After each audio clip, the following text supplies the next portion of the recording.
เดี๋ยวพังชิบหายพังทั้งหมดแล้ว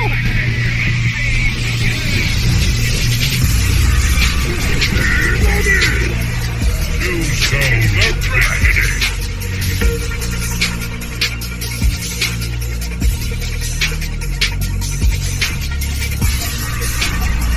นี่บ้าไปเลี้ยวเหรอ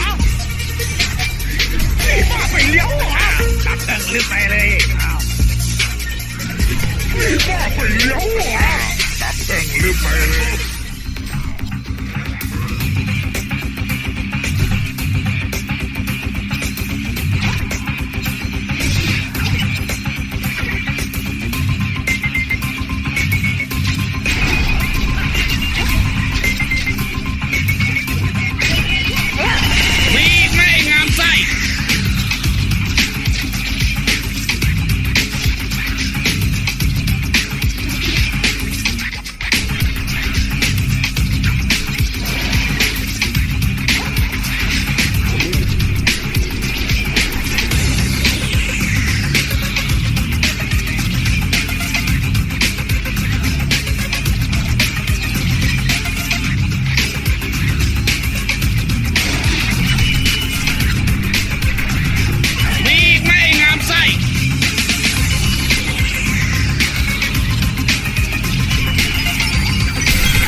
Your death will be painless, or at least it will be quick. Let's do it.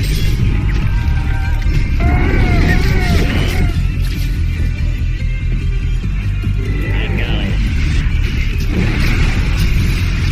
I only had a brain. Use your head. As the crow flies. I will return again. Fade. Run. I really enjoy this part.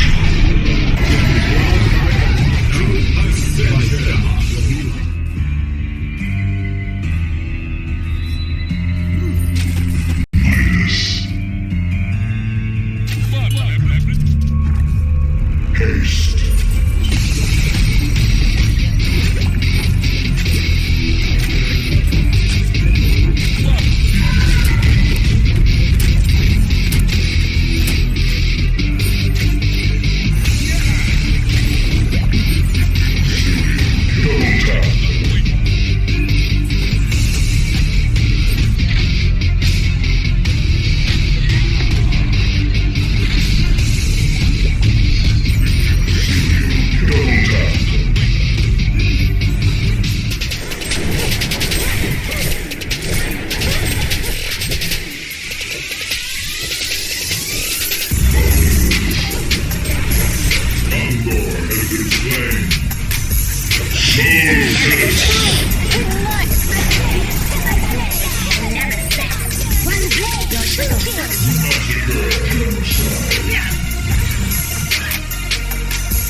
Waste of time. Too easy.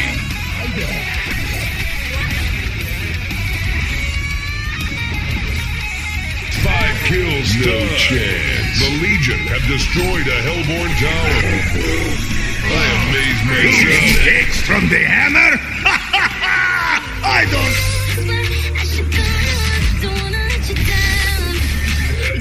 Flux.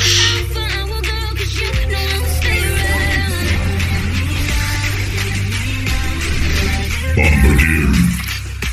Take that, sucker!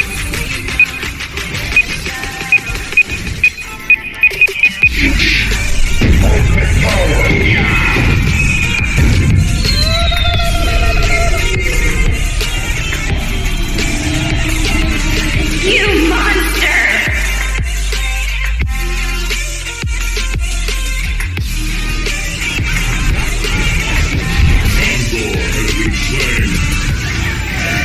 Ultimate eater. That's 6 servings? You're gonna be sick. Double serving. Yum, yum, yum. Dessert for 4. Sugar rush. Like taking candy from a baby. Sweet that you dessert. Monster. And a cherry on top.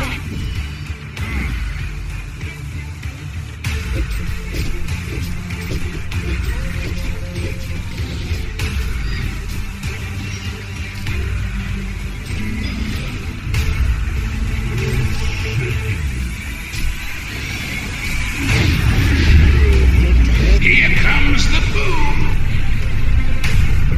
I'm just getting started. Shoot them, motherfucker!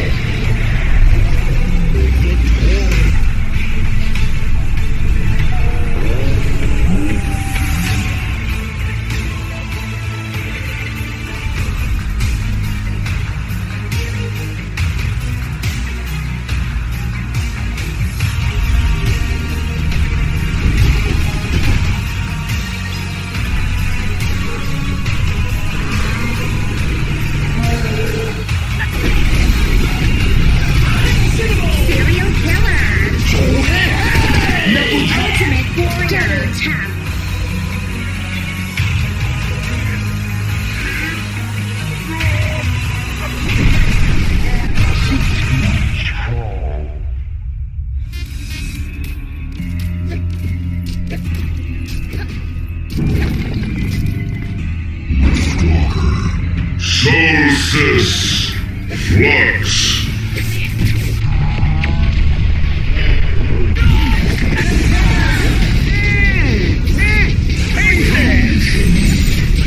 I'm just getting started.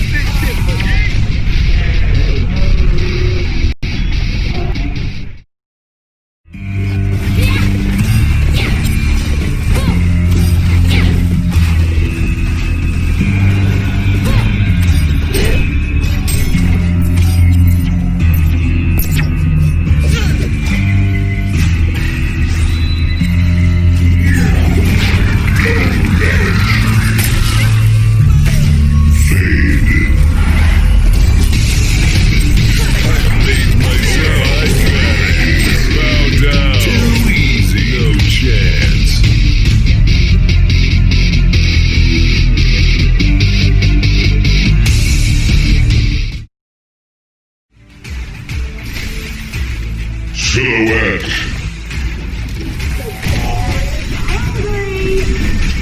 Ultimate Warrior. Soon, you'll be dead. And your allies, too.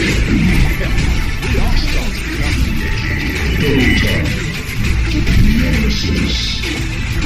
They will bow before the might of nature. We all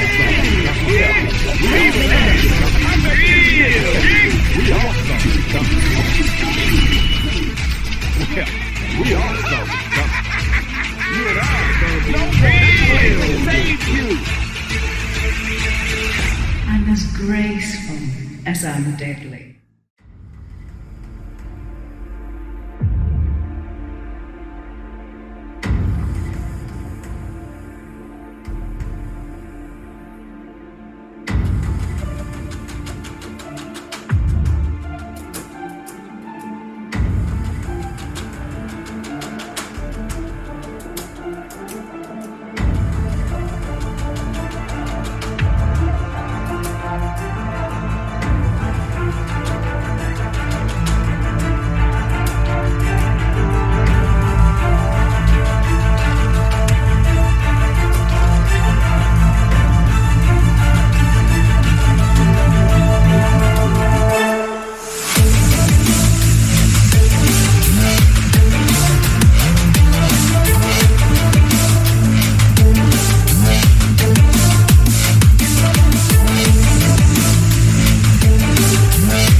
worked.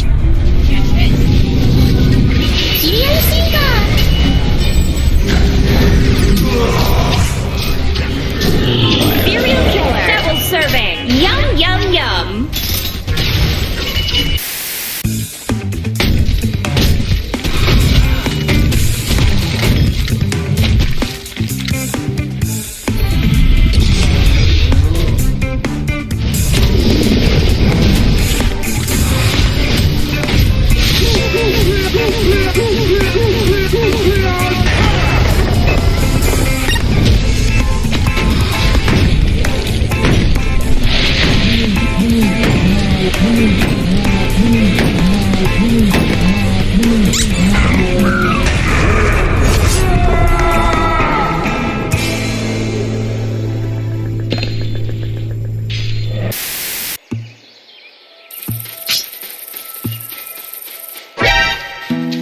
Enemy spotted. Invisibility. Enemy hero missing from bottom. Roger that. Regeneration.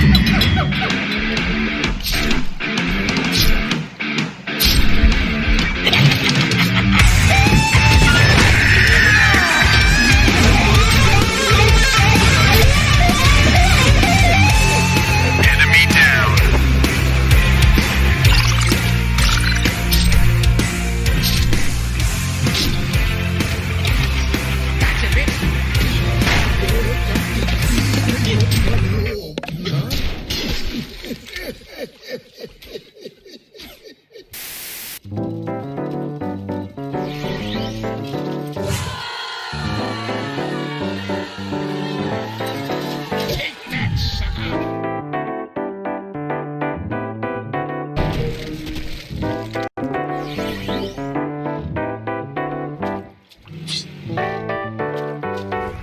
That's bait.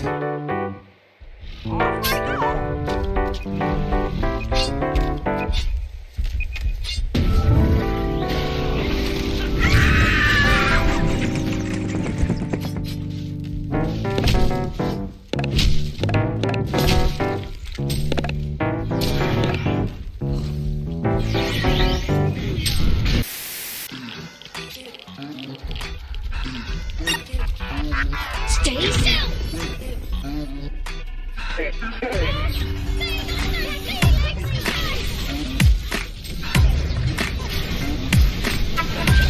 You're gonna be sick.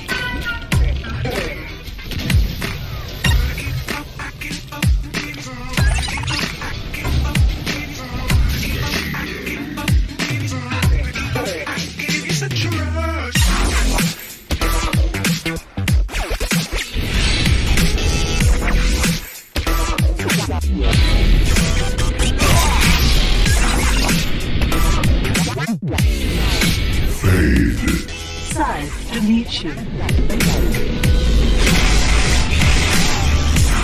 Reaping the harvest.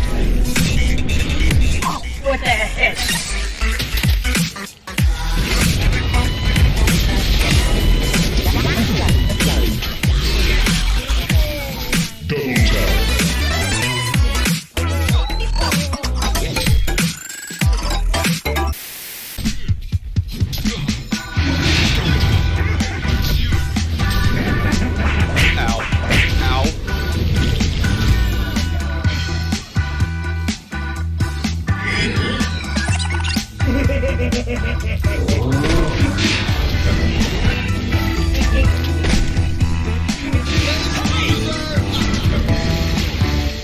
Double tap. Regeneration.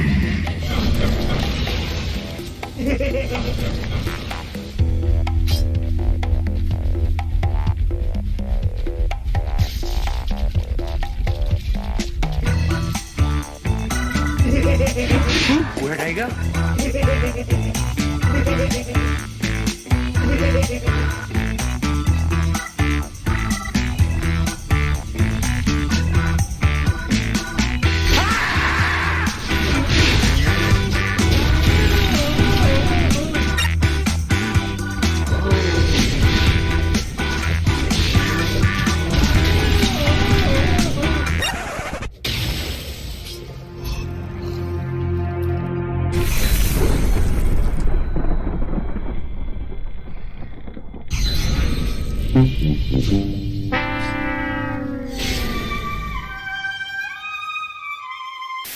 Previously on HoN What the Fuck episode 45.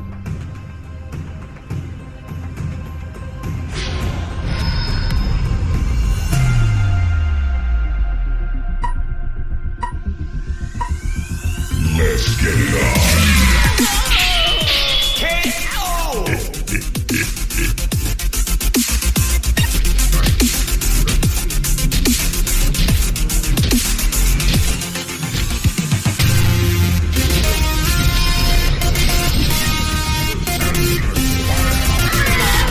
Oh, game over, man. Try again?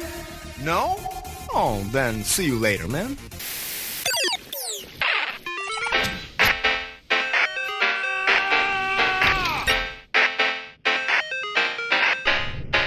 Forsaken Archer.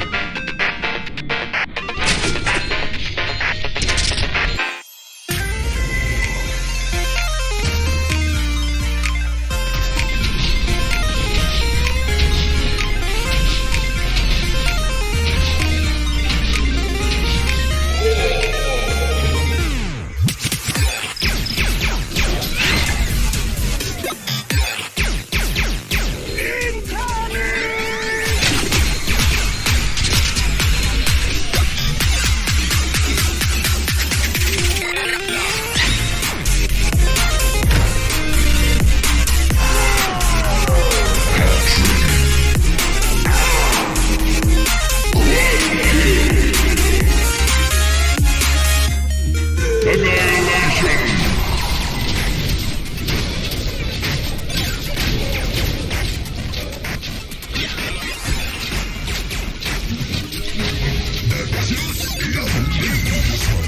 Say my name.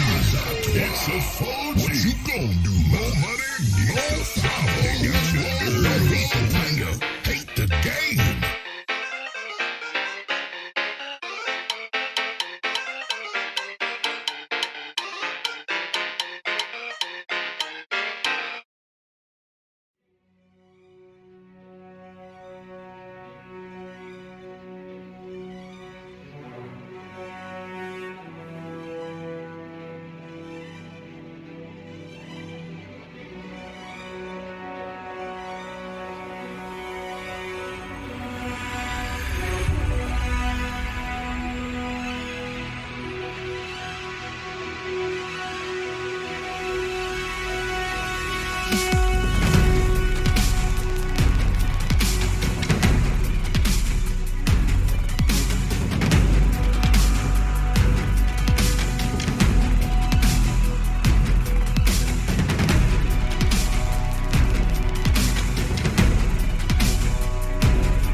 when you're dead again.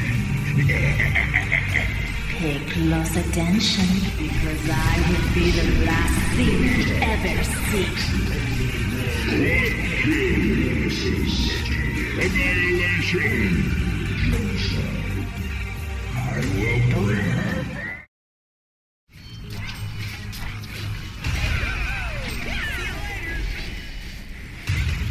The Legion have destroyed a Hellborn tower.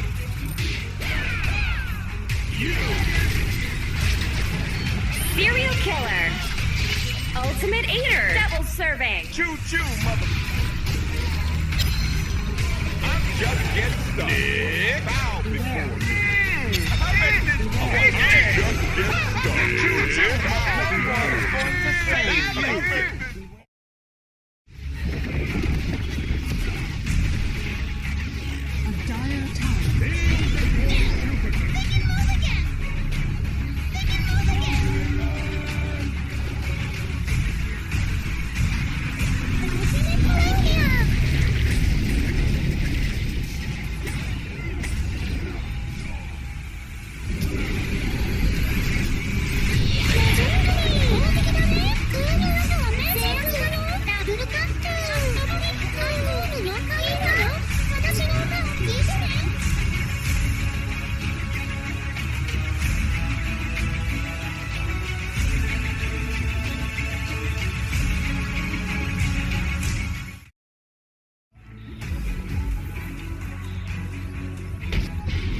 In place.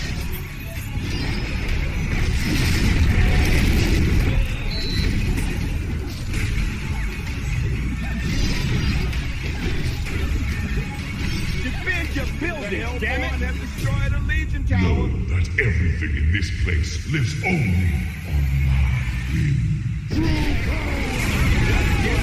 You dare stand in my path? I made this shit okay. Choo-choo, motherfucker, is going to save you. Defend your building, damn it! Have destroyed a Legion tower. Just get started. I made this shit okay. Choo-choo, motherfucker, is going to save you.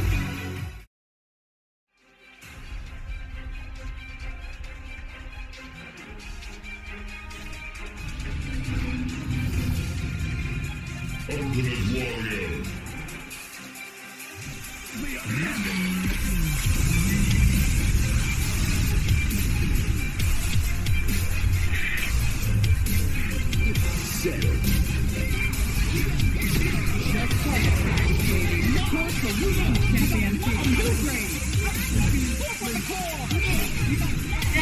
Stay down.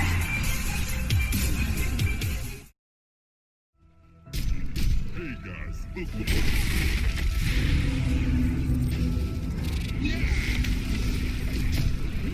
Piece of cake.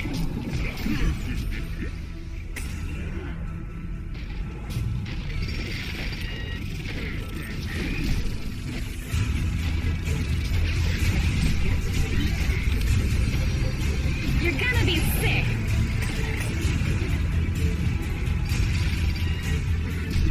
Greed is good. Sugar rush. Double serving.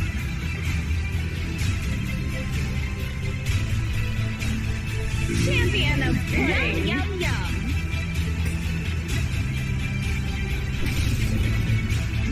Hail to the Golden King, baby. Dessert for four. Overindulge, you monster. And a cherry on top.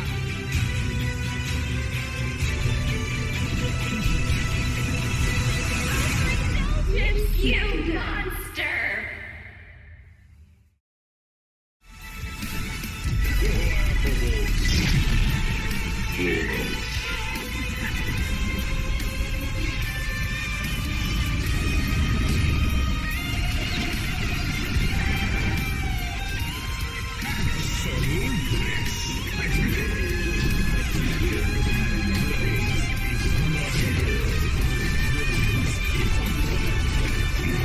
I got this muscly by bench pressing my mace. Do you even lift?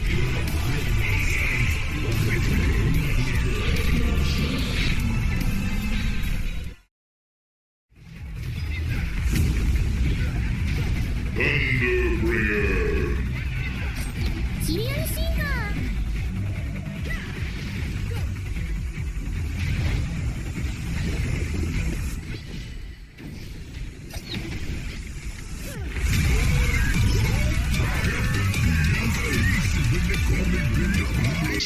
Immortal, factories of kids.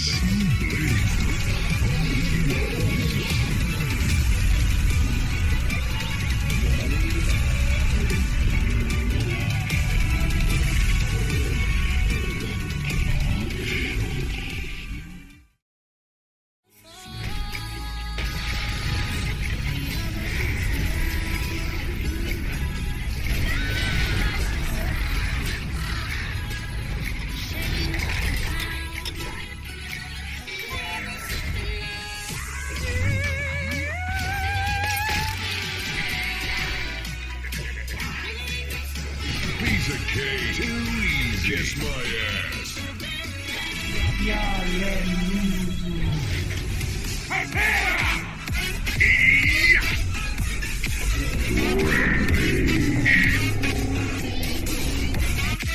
Я сказал, танцуй.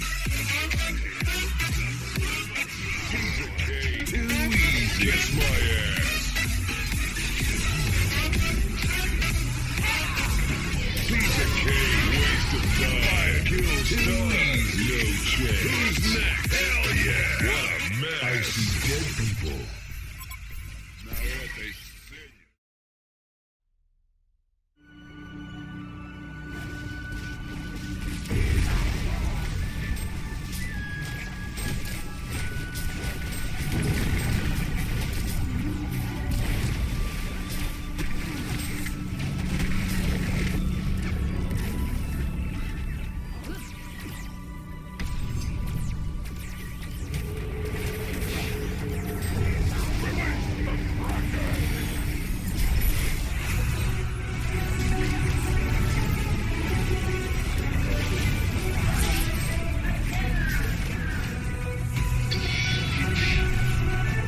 No soul can escape my grasp.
locked in with 2 tanky heroes. Cthulhu Fun really close to dying. Oh, and he's 1 HP and Abrams charge out. Cthulhu Fun is going to fall quite quickly. Dark Lady with that shrunken pick him now. Gonna fail to kill the Pharaoh. I've just about had enough of you. The people don't want sermons and lectures. They want a grandiose display.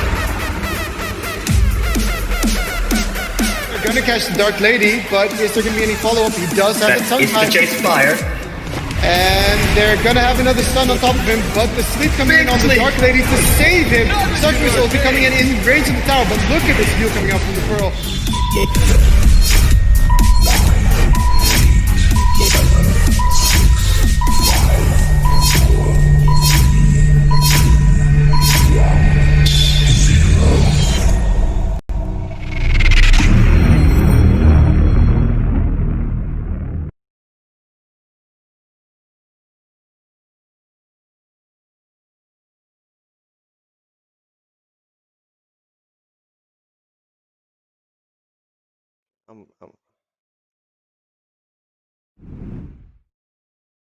Hey everybody, how you all doing? I hope you all doing well. My name is Iser Paradise and welcome to HoN Oh My God Tour Season 2 2020 Day 1, where we're here seeing is Team 0, Team CC15 against Team DNKE, and I'm joined here by today Thomas, aka Shurkan, our main caster, and Easy Folk Clan, aka John. Gentlemen, how are you doing today? I'm doing very good, Iser Paradise. Thank you for inviting me and John for another cast. I'm sure they're going to be really good games. So we've got indeed Team CC15 versus Donkey Kong. Now, you might see my Donkey Kong tag, and you know, I might be a bit biased, but let's see what happens this game. I'll expect you to do your best to try and shirk that. But in response to your question, Paradise, I'm doing great and honored and excited to once again be in the casting chair to commentate on these upcoming matches. Just as a preface for anybody that wasn't aware and tuned into the last to the teaser tournament, as I like to call it, there was a significant balance patch between then and now. And so I'm actually curious to see what these players have kind of cooked up in light of those recent changes and see how that affects the upcoming matches in terms of overall gameplay, but specifically, you know, bans, picks, blah, blah, blah, item decisions, whatnot. Yeah, for sure. And yeah, I never really answered your question, but I'm doing really good, Eyes of Paradise. Made it a bit late last night, but you know, that happens sometimes. And we've got a lot of games coming up, don't we? Yeah, 8 games, 8 matches. 8 matches. Now, I won't be casting all of them. We have quite some casters coming up for you. We got Dutch Ownage, we got What You Got, we got Easy Full Clan, otherwise known as John, and we also have a new person joining us, Big Wave Dave, if I'm not mistaken. Yep, aka Dave, and yeah, it's gonna be a really exciting day. And gentlemen, thank you for coming as always, and thank you for doing this. This means a lot to us. This means a lot to the community. You guys are doing one hell of a great job. And right here, we are just showed the information of both teams, which is Team 0, Team CC15, and I guess ZNK. And yeah, that is done. And right now, we're just in the lobby waiting for Snooki, which will show up hopefully soon. And we're gonna start our first game in most likely 5 minutes or so. Do you guys have any comments? Sorry, on both teams here. Not particularly. I think Thomas, you're in a better position to speak about at least one of these teams. So if you want to comment on them.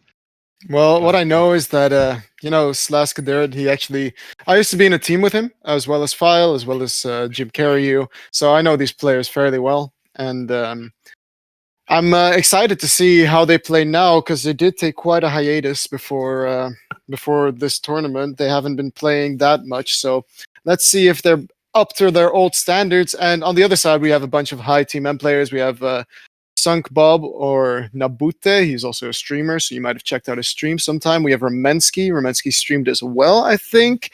Then Snooky and Mate are both well-known players as well. So let's see what happens. Let's see what happens. Yeah, I remember watching last tournament. Snooki got a mortal game with Bubbles. It was quite a spectacle.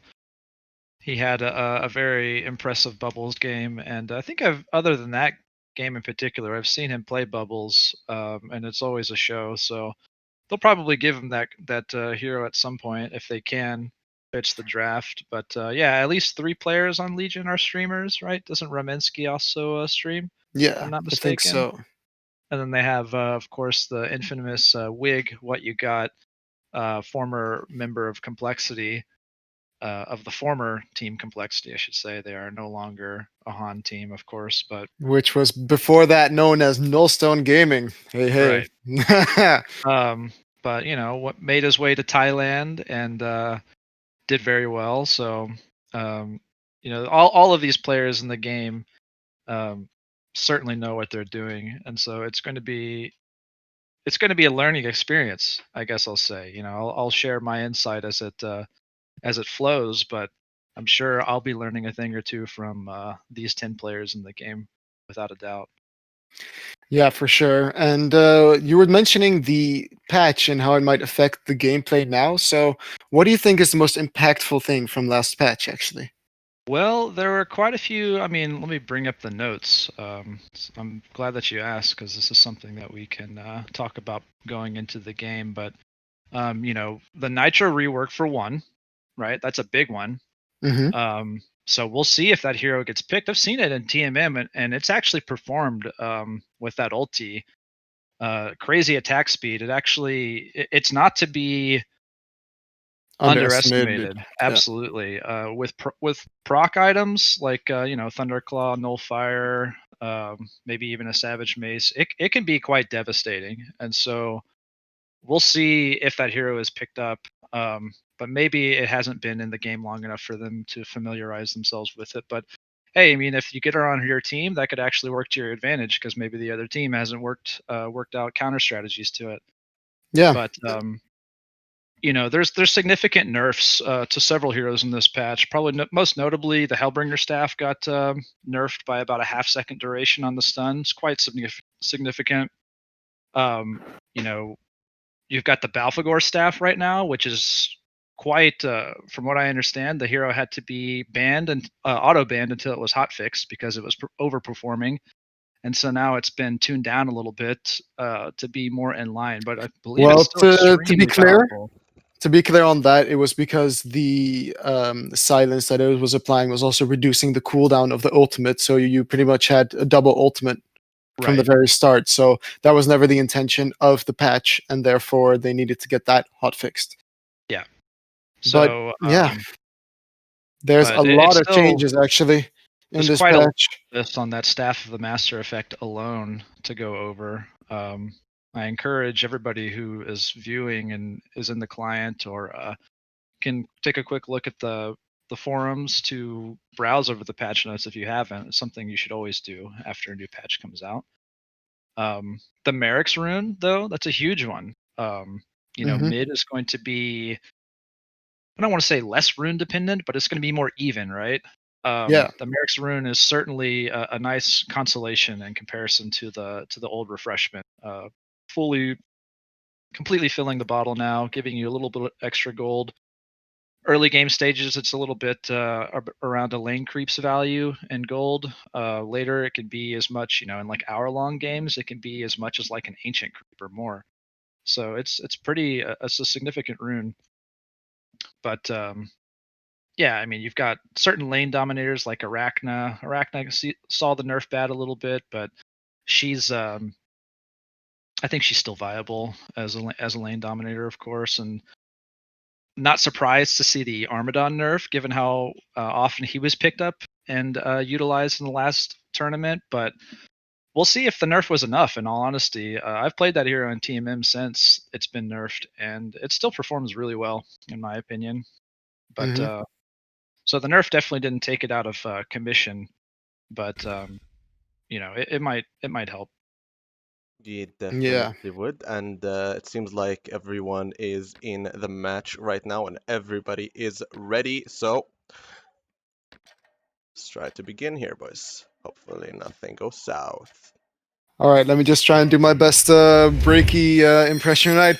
All right, ladies and gentlemen, we have the first game that's being casted. It is Donkey Kong versus Team Zero CC15, or not specifically that name. John, hi. What do you think are the first bans?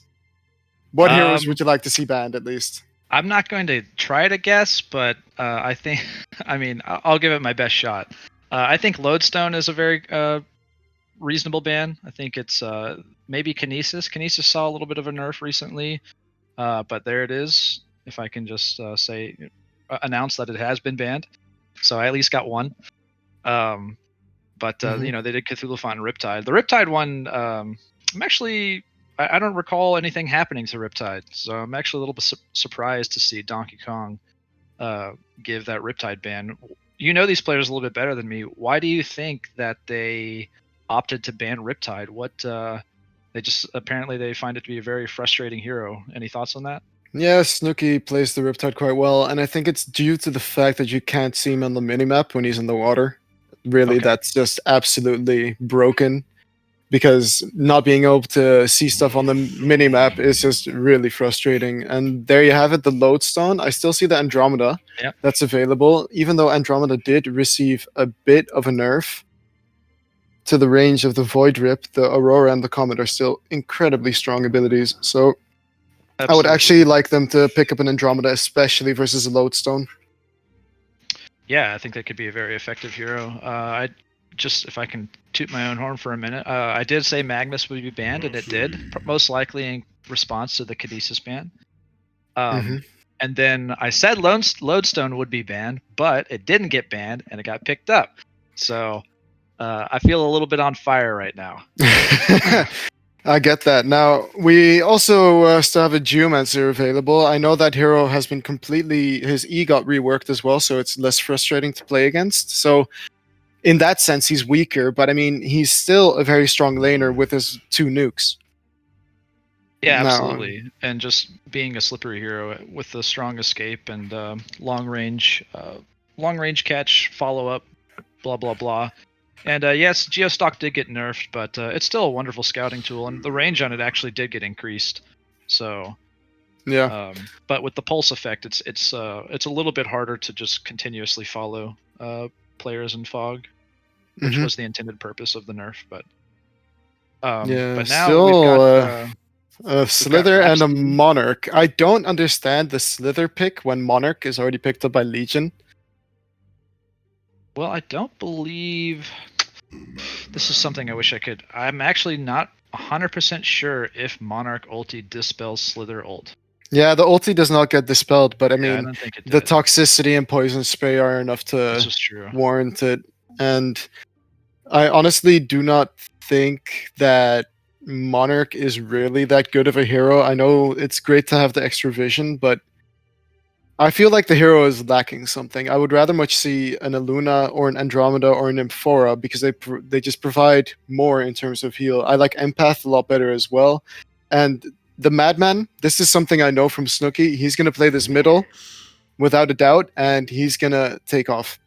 Yeah, He I'm goes a stuff huge like fan. armor boots and then just goes absolutely wild and then tries to roll over the game, because that hero is incredibly strong 1v1 middle. Yeah, it's an incredibly strong hero at all stages of the game. I think it's in honesty, it's a top 5. I don't know if I want to say top 5 carry or top 5 hero in the game, just because of how effective it is. Probably in the game because of just it can do everything. It can carry, it can solo lanes. It just has really strong nuke potential in the early game, Mhm. and yeah, survivability is through the roof. It's kind of But like a jack of all trades in a way, because yeah, he can go off lane, he can go middle, he can go bottom lane. So whatever you need him to be, he can 1v1, he can 1v2, he can, you know, he just has so much potential in this game. And I do agree with you, top 5 hero in the game. And the great thing about Madman is that you can be quite flashy with it, which I really enjoy watching, because you can get you can get absolutely insane barrel roll dodges. And I really like to see that. And it's just a hero with a really high skill ceiling, so people who know what they're doing with it are able to show off, and that's just fun. Mm-hmm. Yeah, so it'll certainly be exciting to see, to spectate and commentate on. But finishing off the last pick for Hellborn, we've got Flux. So what do you think about this Flux? We've got a kind of a Flux Slither Wombo here, kind of a slower Wombo, but maybe it's going to guarantee the 5-man Slither ulti. Yeah, for sure. And I think Flux is an excellent laner. He does especially well in 1v1 with that Magnetic Surge, being able to get last hits or just harass with it. And it's that he's ranged and a strength arrow. So he's going to be really tanky and still being able to deal quite a lot of damage in the early game. And I think people also underestimate how much a Flux can actually carry, because you get something like a Frostwolf Skull on Flux. Every time you use your ultimate, everybody gets the debuff. Yep. Yeah, there's a lot to be said for that hero. Especially, it has an insane HP pool. I don't know if many people are aware of this. It gains 3.5 strength per level, which is probably among right the highest, right? Among the highest in the game. Yeah, I don't even think your traditionally super tanks like Cthulhu Font or what have you. Like Cthulhu Font doesn't even have that much. Cthulhu Font's No, I think he has the highest in the game. Yeah, so it's something to be wary of. Oh, there you go. Malakin has a 3.5 strength gain as well. Wow, I had no idea that Malakin had so much, but there it is. Yep. But yeah, what do you think about these bans? I mean, Corrupted Disciple. I was going to say that that hero recently got buffed quite a bit. It got nerfed in the 2 patches ago, and then got rebuffed a little bit. Yeah, I was curious about that. I don't think the hero is that strong still. I think it's nice that your ultimate now targets the person you have Corrupt Conduit on, but for the rest, the hero remains quite similar. The cooldown on the Q is of course also better to have 13 seconds, so you can deal quite a lot of AoE damage with that. But the problem with Corrupted Disciple is that he doesn't really have mobility. He gets movement speed from his passive, but other than that, he doesn't perform his task better than another carry, for example. Yeah, I mean, I think the conduit niche is pretty much where he rides. He is very much a lane dominator, and I think he's kind of, in a way, I find him to be kind of anti-tank, if I can say that. Something like you've got something to counter, say something like an Armadon, right? For example, right? Armadon just completely mans up, wants to chase you down all day. Corrupted Disciple says, okay, I'm just going to make you feed me 200 damage if you're going to do that. Yeah. For example. But the problem is there's one item that counters the hero. Tablet. Sure. Yeah, to break the conduit leash. Sure. Yeah, but, he can catch up with the movement speed, but once the conduit is broken, then yeah. If I can catch up really quick, we've got Adrenaline, Balfagor, Bubbles, Puppet, and Electrician as the final bans. The only one that sticks out to me, just because I commented on it a minute ago, was the Balfagor pick. It's interesting that Legion decided to ban Balfagor, but I guess they didn't want to go up against too much push with perhaps like Slither wards on top of a Balfagor. Yeah, and the Rhapsody heal on top of that. Because if you look at the Hellborn's draft, before they picked the Dark Lady, they could have turned it into a push strat with their last 2 picks. And then Legion, well, there you go. Turned it into a push strat. Yep, there you go. No Balfagor, pick Deadlift instead. I've actually been a huge fan of this hero lately. Deadlift is yeah. For sure. The strength sap ability that it's got is just it's incredible. I hope they build a staff on it. Staff is so ridiculous on this hero. I mean, you kind of have to, right? Yeah, I mean, I feel like it's kind of one of the necessary items, but I think one of the interesting things that Legion did was steal the NG away from Hellborn. They picked up Engineer after the second ban phase to kind of guarantee that they wouldn't to avoid going against Flux NG, which is a pretty strong wombo combo. Yeah, I'm not entirely sure if Hellborn even wanted to pick it up, but I think Engineer is incredibly strong with Lodestone. So they're looking at that because if you get the dual lane of Engineer and Lodestone, you deal so much damage with the mines and with the head smash. This is true. You think they're going dual lane? You think they're I almost feel like they could tri lane Bensington, NG, Monarch. Yeah, they for sure could. Solo but- Lodestone, solo Madman. But Yeah. let's watch what's going over here. In the Okay, top Dark lane. Lady They're is actually running gonna into the bump train. Is he Dark going to be able Lady. to... He is going to get stunned up. He's going to level his charging strikes. He is going to just charge away. It looked like Legion was not actually in time to follow up. Unfortunate for them. Yeah, they kind of needed to make sure that they were tighter together. I think in order to make that work, you know, kind of just waiting at a vision barrier behind a tree and just like clumping up as 5. Because they didn't really need to worry about like any huge line stuns completely thwarting what they wanted to do. They needed to be just a little bit tighter. But I find it quite bad, actually, of File to now have his charging strikes, because he's going to have the issue now that he is up against this tri-lane that you mentioned, and it's going to be incredibly difficult for him to get last hits without Taint Soul. that's true. That is a consolation that Legion gets out of forcing that ability to be skilled. He is going to be lacking last hit potential, and he can easily. I mean, what Taint Soul's got? Like it's got like a 6-second cooldown at level 1. If I'm not mistaken, and so it's like easily can easily net 2 or 3 last hits on the first wave on top of his hatchet. So yeah, it's significant. Just a We'll wait small and see what the Hellborn does, by the way, to respond to this tri-lane, because the dual lane in bottom of Deadlift Slither, if they want to, they can just choose to push the tower incredibly early, giving themselves a bit of a gold bonus over the rest of the teams, of the other team. And then in mid lane, we have Snooki versus Flux. I mean, yeah, Flux versus Madman. I think that's quite an even matchup.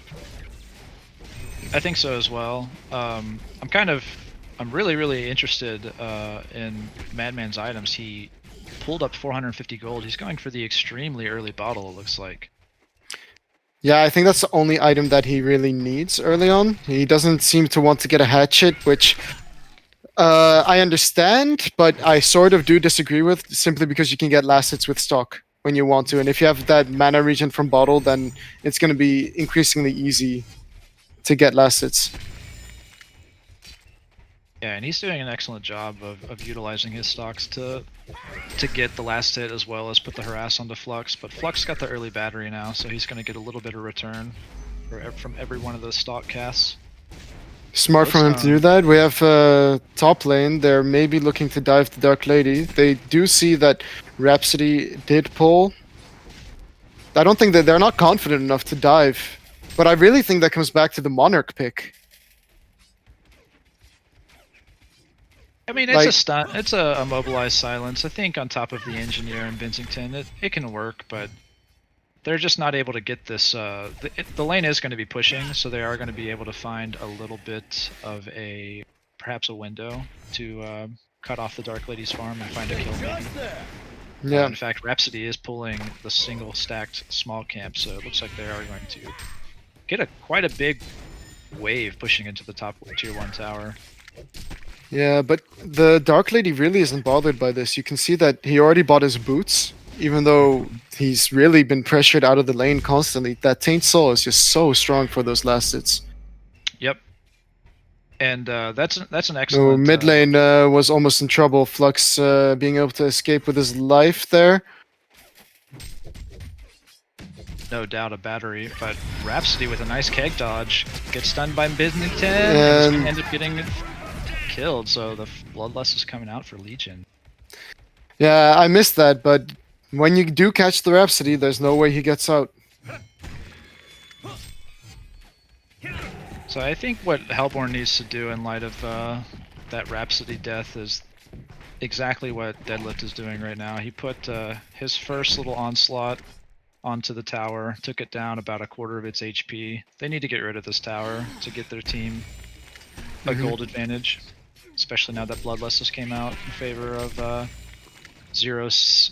What is the... I don't even remember what the team name is. Zero Team 15cc, something like that, exactly. Yeah.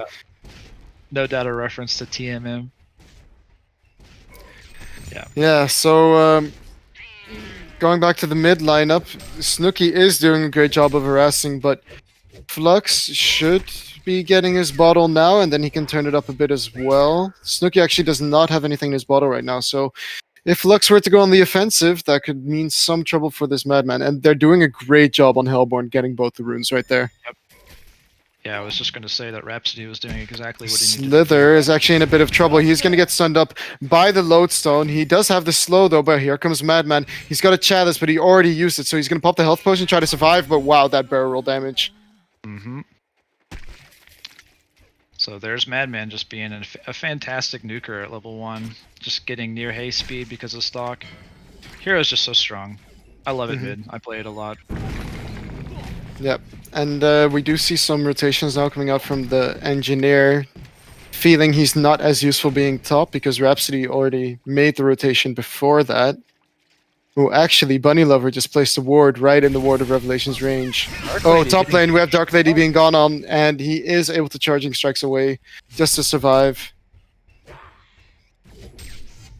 Okay, we have a port coming in through the bottom lane. Engineer is actually going to go towards the lodestone. They can get quite an easy kill on this Slither there. They're going to go already. Here comes the keg. He is going to get the stun with the mine, and that is a really dead Engineer. But is the Deadlift actually able to get a turn kill? It does not look like it.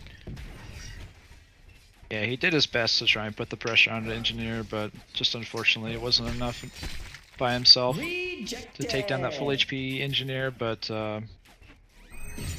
Madman and Flux are duking it out look here. at this in the mid lane. He is getting quite some damage, but he does have bottle charges, but he did not pop them in time, so Flux is going to fall to this Madman. They did get the tower in the bottom lane, but it was denied by Nabute, so well played by him. Deny. Absolutely a big deny. Because that was kind of like the one thing that Hellborn had going for them right now. So now, if you look at the GPM, you know, you've got Deadlift is neck and neck. We've got Rhapsody running into the Monarch right now, and that is quite some damage he's taken from the Chris. Oh, wow.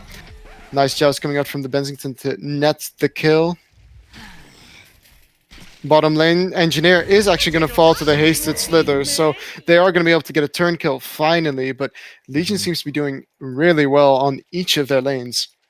So I'm wondering what do you think Deadlift is doing here? So Deadlift has got the plated greaves. Looks like he might go for the full abyssal skull. What is he going to do? Is he planning on pushing this tier 2 bot tower, try and get, you know, just money in the bank for his team, or is he going to take it elsewhere? Looks like he's pushing the tier 2 bot tower, but I don't know if I'm just not sure if it's enough right now. Yeah. Really what else do you think this hero could be doing right now? What he needs to do, like his role, he can't really take fights until he has his staff, in my opinion. So I like the Abyssal with the idea that he can get his team really tanky, get more damage for all his creeps, but I really don't think that it's going to net them anything, so he really needs to rush his staff. And I've been thinking recently as well more about Alchemist Bones, with how it just gives it gives the same amount of gold for whatever creep you eat with it. Yeah. I would actually like to see an Alchemist Bones on Deadlift, because you can get more experience that way, and you can get your staff slightly quicker. And, wow, there he's just going to go in on the tower with his onslaught. Yeah, it looks like he's committed to taking this tier 2 tower, but we have Engineer and Flux duking it out. Madman actually in a bit of trouble. He was going to get stunned up, but it's not going to be enough, I think.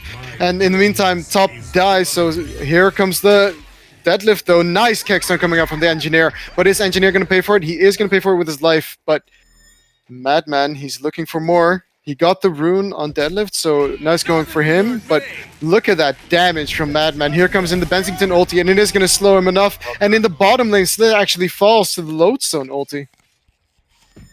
Yeah, So, well wow. done. That was excellent bait from Madman onto Deadlift there. And, you know, before that fight broke out, I was about to speak about the caution that the Deadlift should be aware of, that, you know, if he does try to keep going all in on the tier 2 tower, he is in a fairly vulnerable position, and he is more or less the only hero that Hellborn has that is successfully farming. And if they take it away from him by being in that vulnerable position, they have a very, very steep uphill battle to get back in it. And but he didn't die at the tier 2 tower. He ended up dying at the river. But Yep.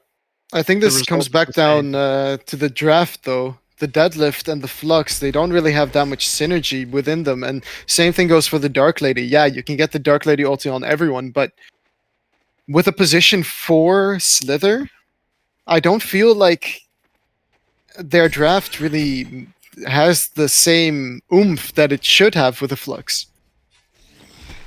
Yeah, absolutely. I mean, Slither just isn't really. And Flux is pulling- actually getting jousted in on by Sir Bennington, and Monarch is right there with him, Madman there as well. So even with that tanky Flux, he is just going to instantly fall. Yeah, his tankiness just isn't really showing through at this point. He's not under-leveled per se, but he just doesn't have the items, doesn't have his steam boots yet. Madman is more or less the same level of tankiness right now. Yeah. Not even going boots himself. He's got the ring mail, like you said. He's going armor. Going for the armor boots, and he already has the Soul Trap picked up as well. And Soul Trap is just a fantastic item when you combine it with a Blood Chalice. Especially against the other mid, the enemy mid. It takes away bottle sips in the mid fight or after they escape. So yeah, I love Soul Trap. I've been picking it up a lot lately. Yeah, especially when you level it up as well into the Dreamcatcher, you just stop people from healing. So versus a Rhapsody, that can be quite effective. I'm not sure if he'll go Dreamcatcher. It's a large commitment. It's like an extra 1,800 gold, I think, after the Soul Trap. But and they only do have one healing source. But your point is well taken. Yeah, but the things that Dreamcatcher provides is it provides some extra stats, some extra HP, and some extra movement speed. It's basically all the things that a Madman wants to just be as annoying as he can. And don't underestimate how much you heal from the Dreamcatcher either, because the heal does not get purged when you get hit. Yeah, it does not get hit, doesn't get purged. It just gets reduced in potency. Which can still mean the difference. Absolutely. Okay, in top lane we see Madman now coming over. I don't think they saw this, but they do have the Toxin wards. But it's not going to matter because Lodestone goes in on the deadlift, and with the barrel roll, they're going to have quite some damage with the Slither ulti on both of them. And deadlift is actually turning on the Monarch, but he is taking a lot of damage. But in the meantime, the Lodestone does fall, and deadlift didn't even die. Yeah, deadlift is extremely tanky. Oh, nice pull coming out from the Flux, and he is actually going to have vision on this Madman. Is it going to be enough? Does not look like it. Oh, but here's the engineer. Is he actually going to be in trouble? He no boots on Rhapsody, so that guy is going to be fine. Yeah, it seemed like how Legion had all their ducks in a row to have that fight go their way. I was watching the Invis engineer make his way up there and was observed the fact that Bensington had his ulti off cooldown, and I thought they were really going to take it there, but unfortunately they just didn't have enough burst to take out this deadlift. So yeah, and the Legion, I'm not entirely sure if they're on a timer though versus this Dark Lady, because Dark Lady is really far behind on both the Bensington and the Madman, and both are really good carries as well. In the mid lane, we actually have Bensington jumping in. He is going to find the Slither with the Joust. He's going to do quite some damage and going to finish him off with the Lightning. But Madman is actually looking for more. Flux is running to his base tower. Is he going to pull him in? No, decides not to. So yeah, everything seems to be going in the way of Legion, even though you would think that the Hellborn, with their pushing ability from the Onslaught, that they would, make more space with that. yeah, but Legion's just got some fairly good counter pushing tools between Engineer and even Madman. I like as a kind of a counter pushing hero. Kind of puts him in a vulnerable position to be in range to barrel roll a wave, but he's tanky enough to where he doesn't really need to worry about that. And the top lane Dark Lady just instantly dies to the Bensington. That Lightning, don't forget, he does more damage with it simply because he has his Heart Piercer leveled up to level 3. And I think this is the way to level Bensington. The W really doesn't do as much damage as it once did. And Heart Piercer, especially when you have the Lightning with the extra range, is really useful. In the mid lane, Rhapsody is going to fall immediately, and Flux is going to try and turn. Here's the Slither. So he is going to pull in the engineer, but Flux is just taking so much damage from this engineer and the Madman, and Madman is actually going to get quite some damage from the poison, but I don't think it's... Is it going to be enough? It looks like he might die. Yeah, unless he is Monarch definitely here. dead. So nice turn kill, actually. That's the guy they want to kill right now. And now you have Yeah. Deadlift coming mid, so how are they going to stop this push? Yeah, Engineer is low health and mana. Can't really provide much more than just maybe tossing in a mine there. I think this tower is absolutely going down. The fortification might buy the time that they need. Yeah, and right now Bensington is going to have his ulti in 3 seconds, so he's able to join the fight if they want to take this. But Hellborn should also be careful because Slither is really low. Yeah, it's more or less Deadlift here, solo in the mid lane, but they're kind of aware of the fact Oh, that I hear the Bensington ulti. It's coming into the mid lane, and Slither is just going to instantly, actually, not so instantly, but still die. Wisdom is knowing when to use them. So, we've got 2k gold here on Deadlift. Is he going the staff? Is he finishing barrier? I think barrier is something he needs to look at. But Yeah, the entire Legion team is actually magic damage right now because Madman does not do that much auto attack damage, and Deadlift E is going to try and port away. Nice job waiting there, but in the same time, we have the Flux dying to the bottom lane. So Legion is just doing a really good job of keeping up the pressure. there's the glowstone, so he is going staff. He is hoping that. I mean, it's quite big. I'm actually really curious to see if he's able to get a good timing on this staff and see how it synergizes with the Slither ulti. If you're able to sap 20, 30 strength from multiple heroes on the enemy on the Legion side, and you're able to slap on a Slither ulti on top of that, they're all dead. going to drop very, very quickly. Yeah, so it can really be the difference maker. Lodestone I has did his vouch- PK. Look at this in middle. I think they're trying to set up on the Deadlift or on the Slither. They're getting ready. And here comes in the stun. Rhapsody is actually the target of choice, and he is going to fall. And at the same time, we have the Flux Engineer ulti doing quite some work. Slither is falling to the Madman as well, but he's quite tanky. Is going to fall in the end. And then Flux is here to help out to kill the Lodestone. Ooh, he was almost able to PK away, but here we have the Madman going for more. And nice slow coming out. That's a dead Madman. That's a big And kill. Engineer is playing with fire as well by going so close, but I don't think they saw him. It was really well played by Engineer in that fight. You know, he gets targeted by Deadlift inside of his ulti and just lands the perfect keg to get this to gain space between Deadlift and the minions that were spawned. Yeah, for sure, but what I don't get is this Rhapsody. It's been 16 minutes, there's a tome available, and he still hasn't decided to buy it. He's only level 5. He needs that ulti in his arsenal. Bensington jousting in, he is going to miss, and he's going to take quite some damage from the Flux, but actually it was a mistake to go in. Dark Lady, is he going to fall? He seems to be fine right now, but there is a Bensington ulti coming in, and that should be a dead Dark Lady. And nice stun coming in on the Slither as well, follow up from the Lodestone and the Monarch, so this Bensington is fat. Yeah, I was wondering, you know, he had about 3k gold pulled up last I saw. I was wondering what he was going to make. Turns out he did finish Hyper Crown, and he's got about 1,000 gold saved up here, so I expect to see... Oh, Lodestone he's got coming a in lot with the ultimate on the Deadlift, and wow, Deadlift just explodes, so even with the extra HP, it was not enough. Yeah, Hellborn's time is certainly running out in this situation. Yep. They need to... I'm not exactly sure what the right move is for them to come back into it. Like you said, you know, certain things need to happen, like Rhapsody. He can't even finance a tomb right now. He's only got 50 gold. He certainly needs to get level 6. Land a choice ulti if he can, but it's really, really difficult. I mean, they've got, what, 4 stuns on fairly low cooldown on that Legion side? I mean, I'm not even sure if he's going to be able to find it. He does finally hit level 6, but... Yeah, I personally also feel like Rhapsody's a terrible hero right now. His glory days are pretty much over. There are so many better supports, and they first picked it. Which is just really curious. An interesting decision, to say the least. Well, you know, sometimes it goes up to player preference. This is what he feels comfortable on, and I think you know it's really difficult to say because they ran it as a.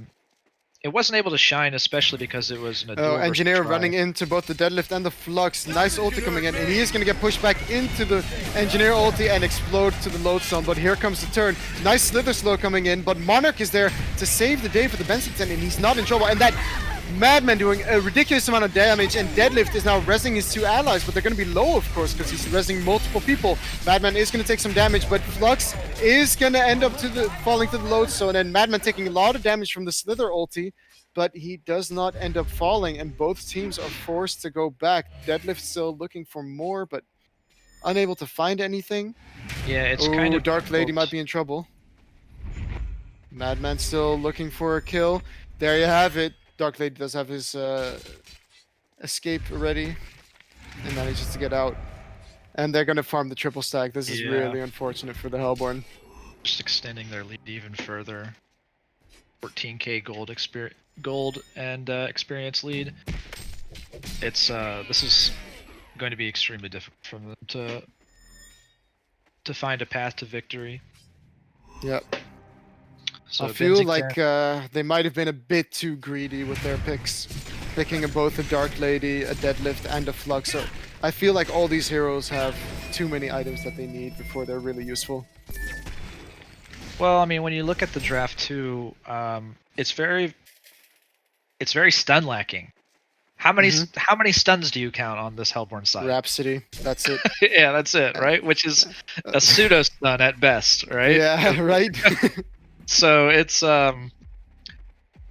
so when you put that up against what the kind of heroes that Legion has, right, where they've got three slippery cores basically. They've got Madman, Bensington, and Lodestone, right? All heroes that have gap closers or escapes, and so slows just aren't going to be enough against those heroes. For sure. Because I mean, they can't do. You need stunts because you can't stop ideal initiation from Legion, and you can't prevent them from escaping with slows. So it's just, yeah, I think it really does come back to the draft. But of course, I believe this is a best of one, so probably going to ride it out until the shrine falls. Mm-hmm. And Deadlift did just pick up the agility part for staff. I wonder if he actually has it now. Yeah, so this is what I want to see. If they take a team fight now and win, they might just be able to get some towers with it as well. It's unfortunate that they basically need to utilize this item now, right? Because a Warhammer was picked up on Bensington. He's 500 gold from Shrunken Head. In the mid lane we have Slither getting stunned up by the Lodestone, but with that Shamans he's actually really tanky against all this magic damage coming out from the Hellborn. And at the same place we have Deadlift now. He is going to use his Q. He's going to get super duper tanky, so he's going to be able to cast it twice now. Nice Flux pulling everybody into the ulti, but look how much damage the Madman is taking. And here comes in the ulti from the Deadlift. Bensington cancelling his ulti actually. And Flux does end up falling, but managed to catch the Engineer. And in the back we see Monarch. He is going to be losing 10 strength every time that Q is cast. And Deadlift has 1k life right now. I know it doesn't seem like it, but all right. Yeah. Plus 90 strength, so they actually do find a successful team fight there. It was, I guess, a 2 for 2. Slither was resurrected, so though Flux is the lone casualty right now, Slither did end up falling during that time. But now Bensington certainly has a Shrunken Head. Yep, it was just picked up, and so he's going to be a force to reckon with because he's not going to be affected by any of this, of what Hellborn has. So I was going to say it was kind of unfortunate that they needed to use that time to fight as soon as Deadlift picked up that staff, because Dark Lady still hasn't gotten his Runed Axe and didn't quite have the Warhammer until that. Before that fight broke out, but managed to live through it, and so he does have a Warhammer, and he's only 400 gold from his cleaver, so we'll see if Deadlift can cause enough havoc with that Staff of the Master to give Dark Lady the space, or even just, you know, able to stay out, have this Deadlift bait all the spells, and then come in with a nice Dark Blade charging strikes and just cleave him up. when they're on We low. have to make low sure not HP. to underestimate the deadlift ulti either. If he manages to resurrect Dark Lady in the later game, it might mean the difference between a won or a lost fight. And now we have a Gnome's Wisdom actually picked up on deadlift. And I do kind of like it because he is going to be using that ability a lot. Yeah, it's that actually. This goes back to what I was talking about, learning from these heroes. I actually didn't ever think about that item on that hero, but it makes sense with staff. It's a lot of self-healing. Yep. It's about 40 HP every. Well, I don't know. I don't feel like doing the calculation, but it's a lot. Yeah, it's 190 HP per 10 strength. So. Well, not just that, but I was thinking about the mana. It costs 80 mana to cast that spell. I think Gnome's Wisdom heals you for about 35%, so... It's not that much of a heal, but it's the fact that it's a 2-second cooldown. Yeah, exactly. Yep. So I wonder how but Legion you know, there wants, is an effective counter against that. You can actually purge it. Yep. So I would like to see... Bane. Yeah, you can purge it. Well, I think you can purge it off of Deadlift as well, if I'm not mistaken. So a Sand Scepter or a Nullfire Blade. Nullfire, exactly. Yeah, and Lodestone actually charging up his ulti in top lane. They're looking for the deadlift. He does manage to get back a bit, but wow, deadlift just instantly melts the Lodestone ulti. Here comes the Slither ulti as well. He does get it on quite a few people, but it doesn't matter because Hellborn does not want anything to do with this fight right now. Yeah, so they're probably going to go uphill after that pick on Deadlift. It's a huge pick on Deadlift. That was really, really well timed between Bensington and Lodestone. And I made a mistake. I think he clicked the gnomes by accident and now decided to get an abyssal instead, which is also a great item because of the armor, but the Legion really doesn't do that much physical damage. And any physical damage that they do deal, I mean, Lodestone ulti, right? I think it's partly for Dark Lady to help her be effective. But yeah, it's I feel like a barrier would have been far more effective. Yeah, Gnomes or barrier certainly would have been the way to go, I think. And they actually forced him to buy back, right? Or no, he respawned. Excuse me. Yeah. So we're gonna just have to wait and see what this Ruined Cleaver does for the Dark Lady, because I mean, he has a lot to recover on. But I mean, what's the next item here for him after the Cleaver? Shrunken Head. I mean, yeah. But then he's not gonna deal any damage at all. So yeah, maybe with in the combination with Deadlift Skew. Actually, Engineer ulti coming in on the Flux. He is gonna get pushed back, but just not far enough into the field. Madman is here to help though, and look at that damage. He's actually got a Mock Picks up. Lodestone coming in with the ulti, and Slither melts as well. But this build by Madman, I mean, the Abyssal plus the Soul Trap and the Mock, he's just working on becoming as annoying as possible. Yeah, it's something that I actually haven't seen. I have not seen this Madman build in any of my Team M games. I mean, I've seen Snooki do it before, so... Sure. Yeah, I feel it's really effective, especially if he goes for something like a Spell Sunder now, to be even more irritating, because Spell Sunder versus a hero who's gonna have like 3-point-something K HP, the Deadlift, it's gonna do percentage damage based on his max HP. Yeah, I'm all with that. I think Spell Sunder actually is, ironically, a good pickup here on Madman. I wouldn't normally say that, but yep. And of course, he's going to be hitting it on. He's going to be proccing the Spell Sunder effect on just about every hero in the fight. I mean, he is running around like crazy. Certainly coming in within 600 range, 650 range of just about every hero on the Hellborn side at some point during the fight. So it's going to be doing a lot of damage. Yep. I would really like to see Dark Lady maybe try and just smoke up into the Legion Woods, because they see him every time now that he tries. Okay, we have the Madman going in on the deadlift, and Bensington and Lodestone all being there. They just have enough damage. If he doesn't have any of those strength stacks, it doesn't even matter what deadlift tries. But Dark Lady did manage to find a secure path into the Legion jungle here, but they don't seem to really care, because with the deadlift being dead, they can just push towers. Yeah. Go objective. And, so he went Steam Boots on the Slither as well. So Yeah. they've pretty much taken away all of Deadlift's efficacy this game. Yep. So now they're just gonna gather up and push top. Deadlift does not have a buyback, so they are quite safe in this push.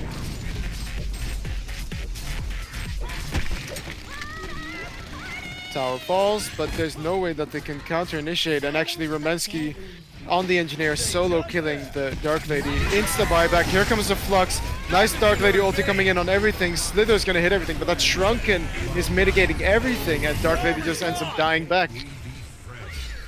Flux coming in to try and help him out, but he's just taking way too much damage. And here you have the Deadlift. He is stealing all the strength, but because he wasn't alive when his teammates fell, or I mean, he could have tried to ulti, but it doesn't even matter. There's no way he's getting that ulti off in that situation.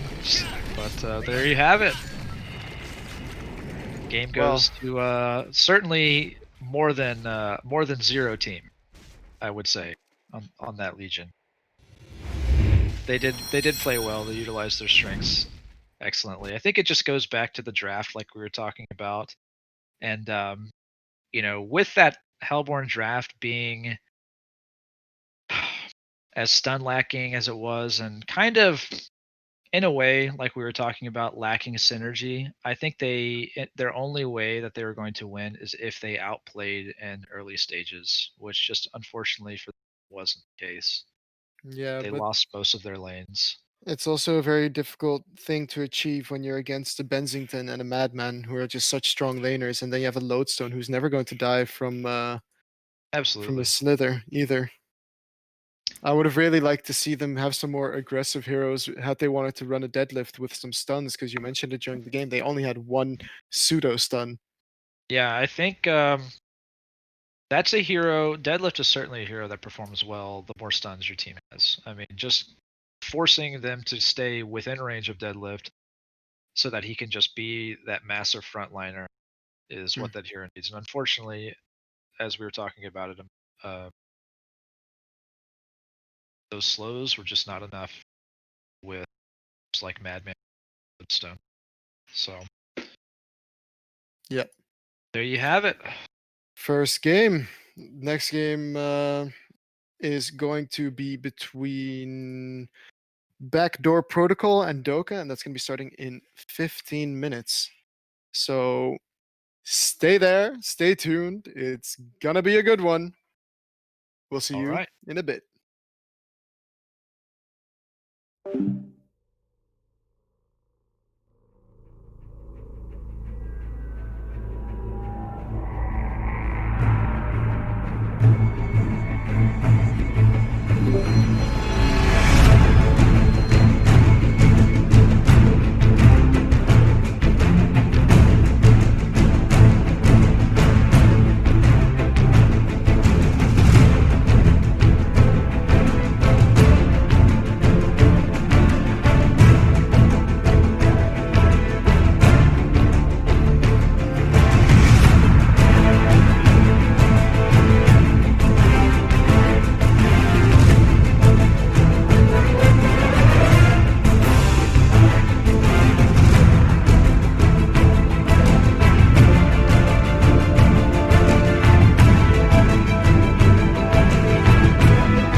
and welcome back. We're here with the second game of the evening, round of 16. We have Doka going up against the Backdoor Protocol. These are some teams that we've seen before. Time to Die is captain from Doka, and Snark is captain from Backdoor Protocol. So, Dutch, my new co-caster, how you doing?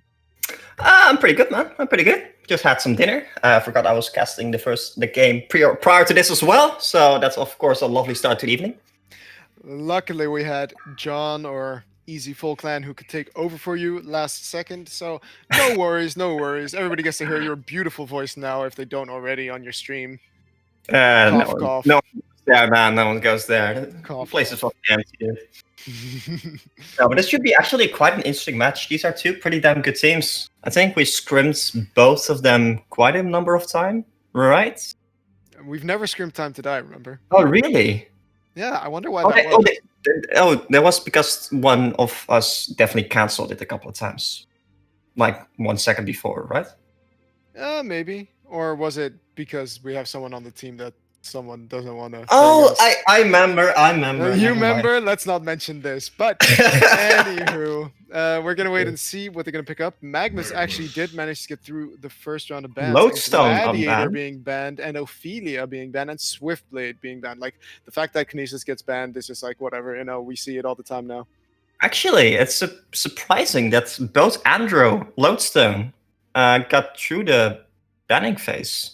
Yeah, I would have liked to see Andro picked up. I think Andro is still one of the best heroes, and as is Moira. Moira and Andro are just, I think, two of the best supports right now. Yeah, I agree with that, but I feel like Moira is very good against certain heroes. And Well, I mean, it's good versus a Magnus. It's good versus an engineer. What is it not good against? well, something that can like easily take out the illusion pretty fast. I feel like Andro is just more flexible hero. Yeah, but even with the illusion being taken out fast by whatever hero you're putting up against it, if you have a PK, all that goes out the window. True.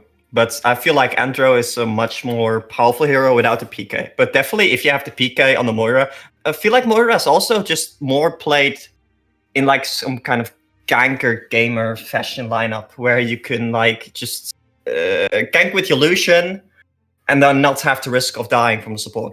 Yeah, exactly. It's absolutely fantastic. And Andro works similarly that you can, you can be the initiation that you might lack otherwise, but it puts Andro in a lot of danger. True. So in that sense, Moira is better, but then again, Andro can swap somebody out of danger, whereas Moira can only, make them disappear off the face of the earth for a few seconds. Yeah, like the stalling potential from the Moira is amazing. But I think the Andro is also just a bit more offensive in a way, with stun being very powerful. Yeah. And Aurora, man, the vision Oh yeah. and the negative armor, that's I just ridiculous. realized like recently that the aura lasts for 14 aura lasts for 14 seconds, dude. Yeah, I know. Isn't it sick? And it's not even like it doesn't even what's it called? It's not even a when it like reduces over time. Oh yeah, slow. and tapering. Yeah, it's not a tapering debuff. It's a permanent debuff for those 14 seconds. And that's 6 armor. Most heroes don't even start off with 6 armor. So I would actually argue whoever plays Andromeda ever in the game, ever, max Aurora over Comet. Yes. Well, I would agree for team fights, but if you're playing against a suicide or something, and like it's, I don't know, a hag or something, you want to burst down, isn't Comet better maybe in that case? If you really want to burst someone down? Yeah, maybe, but at the same time, it does make your auto attack stronger, and Aurora also does improve in damage. Whereas Comet improves by what, 75 damage per thing, and Aurora improves by 25 per level. So it's like, I think the extra auto attack damage that you get from the negative armor might be more or less, but yeah, I am too lazy to calculate it. But if you were to combine it with something like a rally, then you have a physical ability in combination with Aurora. Okay, and the hero's not even picked, so why do we care? I don't know. We have Engineer, Rally, Bubbles picked up for the Hellborn side, and we have Magnus, Midas, and Vindicator for the Legion side. So on the Legion right now, we have quite a team fight oriented / split push oriented team, and on the Hellborn, we have more of a team fight oriented team with some split push coming out from the Bubbles. Yeah. Surprisingly, both Andromeda and Lodestone got through the bans And are unpicked. still not being banned. Yeah. I don't think they're not. Well, actually, the Hellborn side could still pick up an Andromeda, but I don't see the Legion side pick it up anymore. And I don't think the Lodestone really fits their comps either. So I think it's mainly going to be carry bans, right? I mean, they have been banning some mid heroes on the Hellborn side, which the thing what I like about Midas and Magnus is that they are so incredibly flexible. I feel like they can be played as an off lane, as a mid, as a semi support. So they have three roles that they. I've played Midas as a semi support. It works really well. Yeah, Midas as semi-support is a lot more. Like Midas does require a bit of farm still. The Magnus can be really good played as a semi-support, I feel. Yeah. Like either way, they just need a PK, and then they do a lot. They have a line stun that has a huge range. Yeah, I don't even think you need like a PK and the Midas that badly, because if you have the Magnus to set up for you. Yeah, that's true. That's true. But I feel like if you're going to be split pushing with a Midas, then a PK is definitely wanted. Yeah, true. True. Okay, and let's see that Amon-Ra pick up 0. I want to see it. I want to see it. I don't think I want to see the snail, man. Yeah, I know. You're obsessed with that hero. What do you mean obsessed? It's just You're fun. obsessed with that hero. Oh, you pick a Soul Stealer with it, and then you can ulti during the roll. It's fun, man. That's my interpretation of you right now, just so you know, in case that wasn't clear to everybody. It has amazing meme potential, all right? That's the most important part. Whenever you pick any hero, just think, does it have meme potential? If it does, Master of Arms, speaking of meme potential. How is that meme potential? Master of Arms is not a good hero at the moment. It even got nerfed, man. Dude, imagine when he gets a staff, he actually becomes a good hero. But I mean, then he needs a staff first, which is what, 4,200 gold, and probably going to be a Master's Legacy on either the Rally or the Bubbles. And I really don't see Bubbles really picking up the Staff of the Master before Spell Shards or PK or all of these other things. So Rally would probably have to do it. But even then, I would like to have a PK picked up on Rally before anything else, because, well, then you have some reliable sort of initiation. Unless you have me playing it, I just miss all my stuns. It's okay, man. No, but like the nerf on the ultimate used to be 40 seconds cooldown on level 16, and then you would have like the ultimate buff would last for 25 seconds, and then you would have like 15 seconds downtime, and then you would have your ultimate up again. But with that nerf, from going from 40 seconds cooldown to 60 seconds cooldown on level 3 ultimate, it's actually quite significant because it increases the uptime by so much, or the downtime by so much. Yeah. So the Dark Lady coming out from I'm liking Legion's draft right now, especially Polywog Priest is I don't think he's underrated. I just think that he's not. I think he's just a strong hero. Like the couple of times that we've seen the Polywog Priest Polywog Priest pickup, it's actually been kind of insane as well. Especially if you get the Jade Spire. Yeah, we casted that one game where the Polywog was pretty much just solo carrying the game. Yeah, it's insane because of it's so much lockdown. It's basically a Witch Slayer semi kind of deal, right? Yep. Indeed. I like the Master of Arms only in a tri lane, I think, in an aggressive tri lane, because like the Q, the overcharged shot, is really good initiation because it has long stun, it has long range. Like the Master of Arms has an insane attack damage, of course, which allows it to easily like last hit. But I mean, what role does Master of Arms fill? The only thing that he has that other heroes don't have, other carry heroes, is the Acid Bomb, in the sense that he can just defend a tower and he can defend one of his allies with Master's Call. But I feel like there are other ranged heroes that fulfill his role as a carry, which is quite an immobile ranged glass cannon. I Yeah. feel like there are other heroes that fill that role way better. Captain's Like, pick. I would even prefer a Taro. I would prefer a Bushwhack. I would prefer a Forsaken Bushwhack, Archer. F8. Yeah, Bushwhack is probably not that good anymore. Or even Calamity. Like, Oh, they're going 5 bottom. Oh, and both are going 5 bottom. cool, we're gonna see some action. But Sapphire, for example, like Nitro now with the change is cool. And then you have. Ugh. Nitro. Yeah, No, man, like the only thing that Master Farms has is, well, the only two things is it is a good laner, so usually it can like kind of steamroll from the lane, and it is. Okay, let's talk about this soon because we do see both teams running into each other, but the bubbles is wards. not there for the Hellborn side. So Hellborn is actually making the smart play and running a little bit back, but Shoyo Royale on that Magnus standing in the front looking for any kills. And Time to Die actually playing the carry role now instead of playing his famous Lodestone Suicide. Oh man, if only, if only. If only, if only. See, that's memes for you right there. Exactly, that's meme potential. Yeah, you understand me, man. You understand Yeah, me. that's what I like to Lodestone see. and Romada got through the entire picking phase, both unpicked and unbanned. I think we're a bit too obsessed on them about them. But what about the Moira? I mean, Vindicator does counter the Moira really hard, so I guess Yeah, there's that's that. true. But And I don't feel like Vindicator and Moira in the same team work very good yeah, because they don't synergize very well. they kind of fulfill the same role, right? With like the global presence. Yeah. But look at the like Yeah.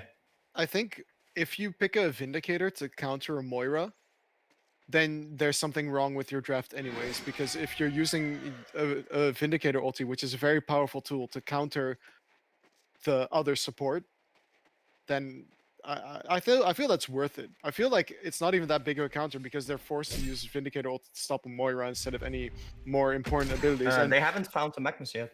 yeah, I know. So they should be playing a bit careful. Of course, they do have the Rally Compel to get Master of Arms out of danger, and I actually really do like their lane.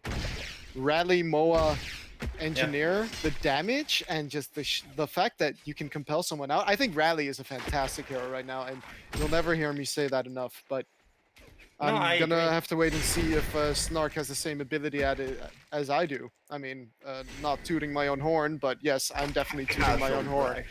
Casual brag, casual self-hype. I was actually expecting them to try lane, but we see the Magnus rotate top now. And Yeah. I would have maybe liked it the other way around, like Magnus farming top against the solo Deadwoods. I think you can win that as a Magnus. And then Yeah, have the... but it's difficult, I think, right? It's still a Deadwood. Who has True. this? If you can outlast him with your tree and no lava touch things happen. But you volcanic can, touch. you don't need to get the last hits. Yeah, that's true. You can just like hit and you'll take like... Oh, bottom you're going lane, in we actually have the rally going in on the Vindicator, but the cake is just off. Remember that level 1 rally stun is actually quite short. Master of Arms using his charged shot, overcharged shot on the Dark Lady, but just doing some harass. And they're pulling as well right now if it's... Yeah, it's actually gonna work, surprisingly. But yeah, if you like... the Master of Arms becomes really scary once he gets like a couple of levels in his change weapon thingy, third skill. Yeah. I actually would like to see him level his acid bomb. The negative armor Really? is really strong. Yeah. It's only one negative armor though. Yeah, but that's why you max it. With the stuns that he has in his lane with Rally and Engineer, it's a great way to deal damage. And especially because Rally does so much physical damage, reducing that armor even more. It's just going to be on top, like more of it on top. And I actually missed the kill on Deadwood in top lane, but I'm sure it just was some stunning and some abilities used. Really now? Yeah, that's usually what happens for a kill. Exactly.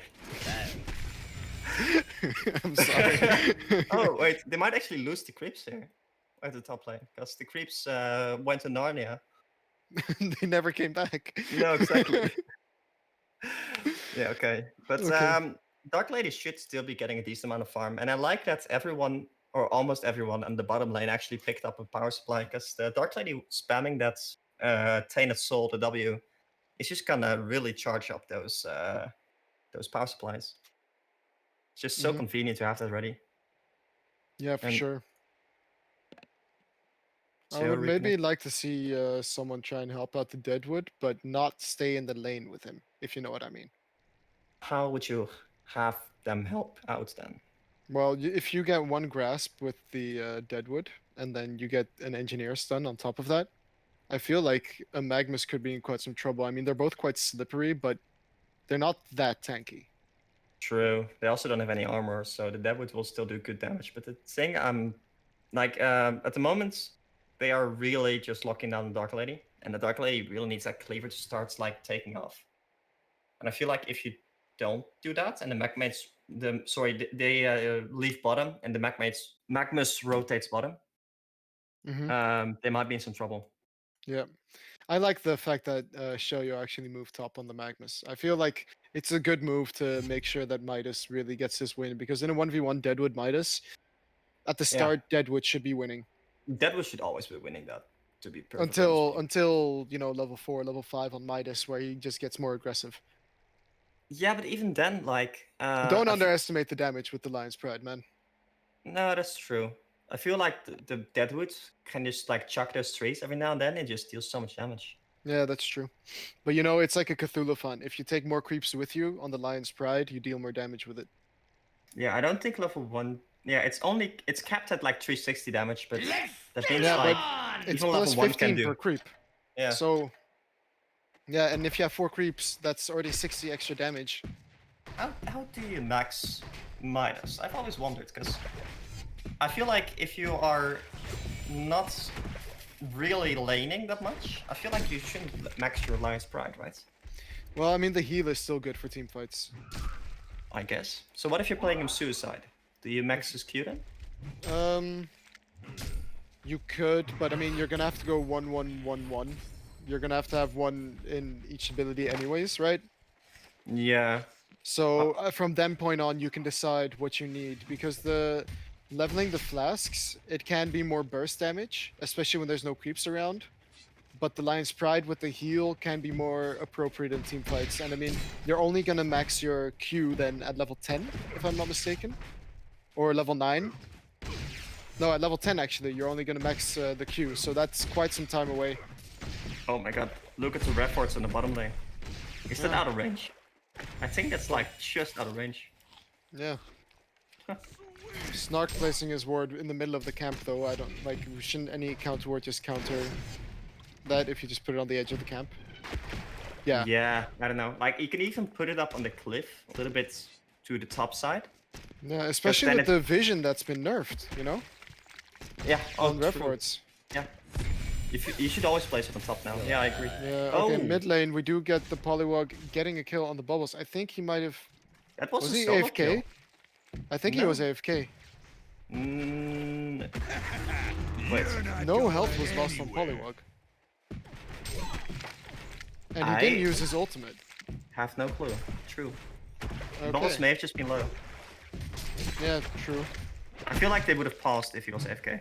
Yeah.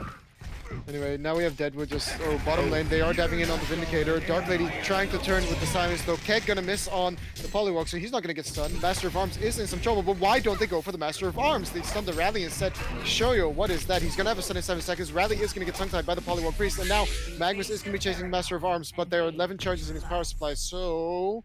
Nah, there comes a stun, but this should not be a kill unless he does some big blocks, but nice stun coming out from the Master of Arms. He does have another stun up in 5 seconds, but here's the Engineer. Gonna get the stun. Mikey's being there on time. Well played by him. Yeah, the Magnus would have actually had another stun because of the power supply there. But yeah, it was a bit of a greedy overextension because they knew that the Magnus and the Midas both had ports ready. Yep. I found it an interesting initiation though to go for the Rally instead of the Master of Arms. Interesting.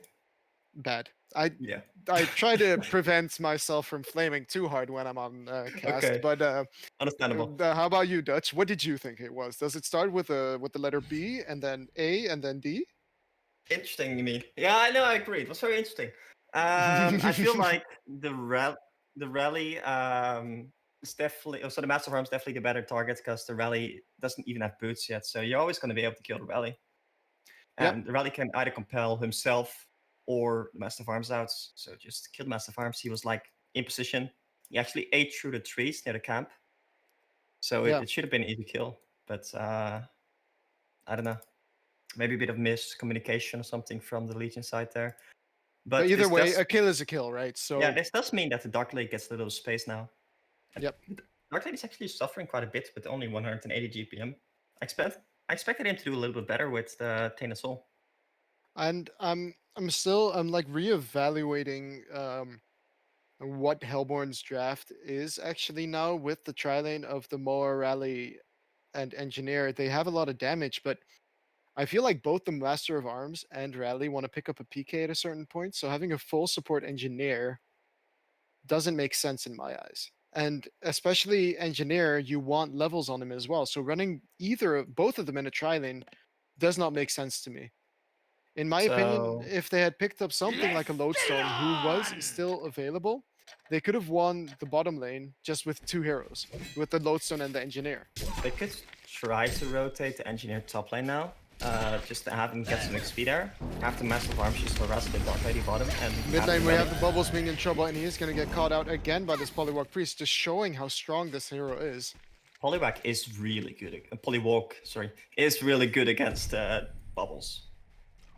Actually, Bubbles not even choosing to level look at his Dark pick up. Lady. He is going to be able to charging strikes away. Nice silence coming out from the Vindicator as well to keep him safe. What do you think about that? No big cover leveled on Bubbles at all. Yeah. I feel like Take Cover is one of Bubbles'... Well, like, all of his abilities are good, but Take Cover is really what defines the hero. Yeah, and you can dodge the Electric Jolt quite easily. But even like just auto attacks, dodging an auto attack for 20 mana, I feel like is always worth it. Yeah, or auto attacking the Polywog in tower range, then dodging the tower hits. Yeah. Also very effective. Exactly. I feel like, and what you get in return is like 0.75 second more silence and 60 damage. Yeah. I don't know. Is that worth it? Yep. No, I don't think so. I understand his line of thought, like, it doesn't help against the poly that much. Yeah. But I mean, then you go to the other lanes, right? And then try to use the silence there. But even then, having a take cover versus, you know, a Magnus and Midas is also very strong. Because one level in it is already a 1 second invulnerability. I would like to see the Deadwood maybe move away from top now and actually free up space for Master of Arms to go farm there, because he's got his level 6. All he needs to do is hit 1 grasp on the poly, or have Bubbles just ulti the poly, and that's a kill. Assuming the rest is on TP, and assuming the Vindicator doesn't get level 6 anytime soon, yeah. Yeah, definitely. But Vindicator is level 3. He only just got level 3. Oh, top lane. Oh, top lane, we have them going in on the Deadwood. He is taking a lot of damage from that combo from Midas and the stun from Magnus, but he's going to try and turn around. Nice punch coming out on the Midas, and he is going to heal up from the Chalice, but Magnus is going to fall, and Midas does survive. So, well tried from Conatus, I'd say, but he does end up getting a turn kill. So, good job with the grasp, for sure. I think the Midas was actually 1 HP or something. Yeah. Because he had like 155 HP after the challenge.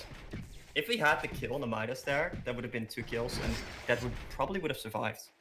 That would have been insane. This is still like a decent trade for the Deadwoods. Okay, look at this at the bottom rune though. We have Bubbles going in on the Merrick's rune, but he does end up picking it up. But Polly is not going to end up using the tongue tie, instead deciding to chill it. But I feel like he could have killed him. With the morph and the ulti, I mean, it is a level 1 morph, so it probably wouldn't have been a kill. So smart decision by him. I don't know what I'm talking about. Well played by Zero. They are going to try initiate in bottom lane, but that did not happen. Magnus is level 6 now, so this is where that rotation from the Magnus comes into play, right? So he moves top, shares XP with a Midas, and gets way more levels than all 3 Hellborn heroes, and this is what you want to do. I also feel like they didn't really play aggressive enough from the Hellborn side early on, right? Because like level 1 and 2, you still have 3 stuns on your 3 heroes that deal like 100 damage each, approximately. And you can easily kill either the Vindicator or the Dark Lady with that, but they just didn't seem to do anything with it, surprisingly. And we see one guy porting... Oh, no, never mind. Middle lane. We have the Polywog ulti being used, but nice stun from the Magnus, stopping Zero from getting away. And he did actually level his take cover now. So I feel like he listened to our words of wisdom, but it was not enough to save him. Definitely ghosting. definitely ghosting. Okay, and then they are going to get the mid tower, and this is why Polly is such a strong hero. And Polly seems to be going for the PK, is my guess. Actually, surprisingly, the Midas has very good farm as well. He has 1k saved up right now. Yeah, it's what happens when you get that Magnus support. Deadwood wasn't able to contest anymore, and he is level 8, but again, they should really move the Master of Arms to top lane. And just try and... top. Yeah, indeed. He is level 9 right now, choosing to still level the Morph instead of Tongue Tie, which is also a good choice. Here's a port coming in. Snark is here on the rally, and Polywog actually morphing rally right now. Port's coming in, but Magnus is there, but they're going to just stun away. Yeah, good choice for them. Bubbles is going to try and catch with the Kelp Field. He does have the range. Not sure if he actually saw him, though. Even if he saw him, the Magnus stun was up in like 3 seconds. Yeah. He could have probably just easily gotten away there. Yep. So what do you think of the Madfreds being picked up by the Master of Arms? So the Malfreds. I think it's a good pickup on the Master of Arms because you really want the movement speed. I usually pick up both Malfreds and Wind Whistle just to be able to initiate the Q and stuff on the Master of Arms. And it just, you have to attack speed from the E, from the Cheetah. So I still like it, right? Especially if you want to be playing aggressively. Yeah, I really would have liked to see him just go for an Astrolabe though. Because he's quite squishy and he needs something to make him a bit tanky. And even with the change to the Astrolabe, not giving that much agility anymore, I still feel it's good. Yeah, they seem to be interested in going top, I think. Magnus in position, but the Bubbles is sitting behind. I don't think they know that the Bubbles is sitting behind. They don't have any words in top lane. Yeah, they do seem to know something's up because they're not too eager to go in. But Magnus now coming in with the ultimate as well. He's gonna get stopped by the silence from the Bubbles, but a nice combo coming up from Midas.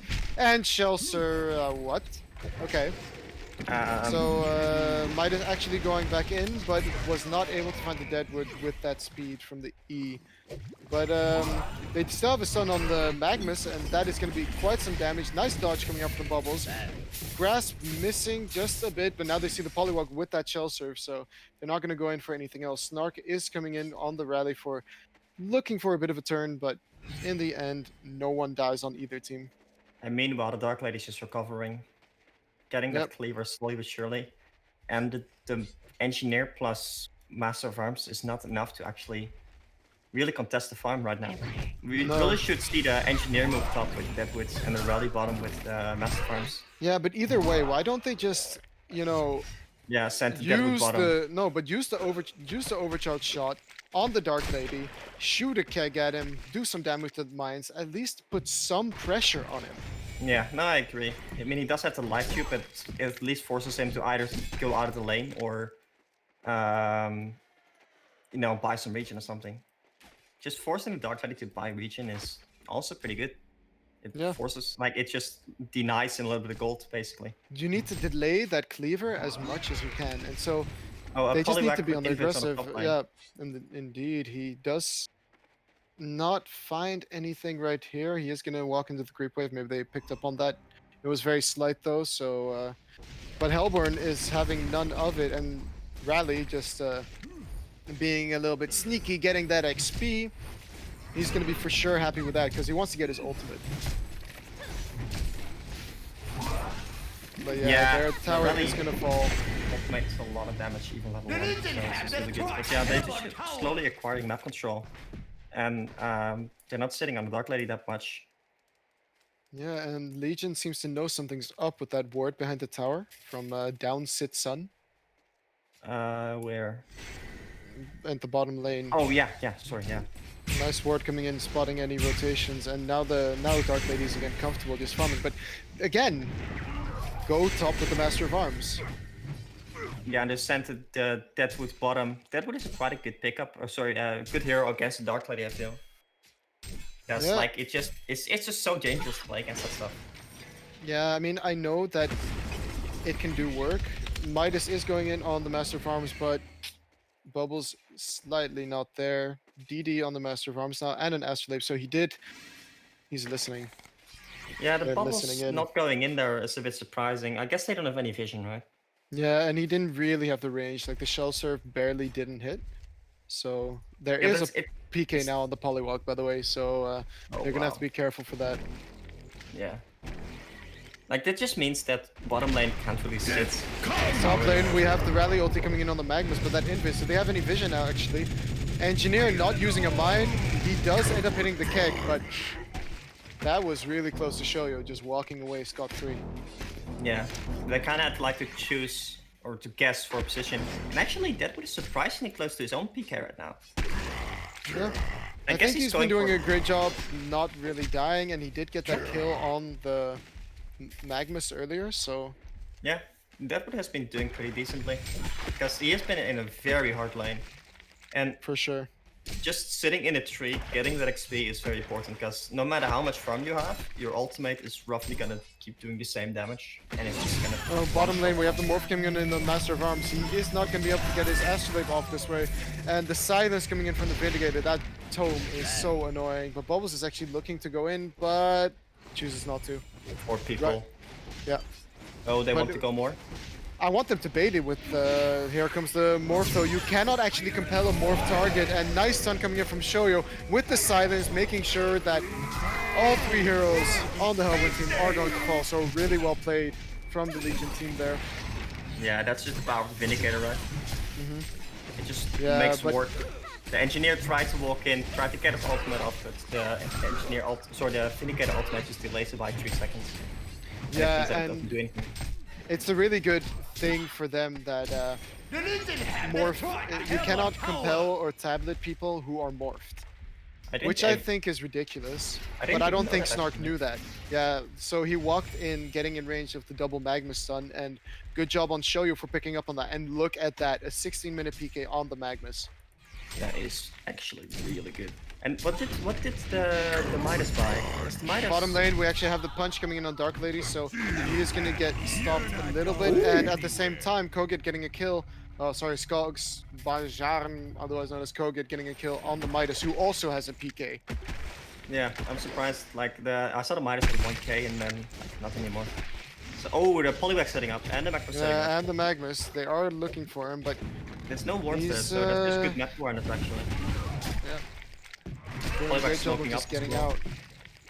Yeah, if Poliwag can get this kill now, I feel like Hellborn is in a really rough position, because he's level 10 on Dark Lady with 360 GPM, which is actually more than what the Master of Arms had in the Tri-Lane. Yeah, it's because they've been getting some towers, and just Dark Lady has been shut down from the lane a little bit. But besides that, I mean, honestly, Dark Lady has 81 creep kills now. I guess that's the Tainted Soul then, right? Yeah. That's why, like, tri-laning versus a Dark Lady is sometimes less effective than dual laning, because if you dual lane, then the Dark Lady is often a bit greedier to try and go for last hits, which gives you more openings to go in. But when you're against a tri-lane, you're gonna play very carefully and just use that Taint Soul for last hits. Yeah, if you have like an aggressive tri-lane, it often can also mean that you can like rotate into the middle lane. And I think they could have done that as well here a couple of times with the Engineer just moving to the mid lane, killing that Poly. Because Poly is an easy target to go on for both Bubbles and, for example, Engineer.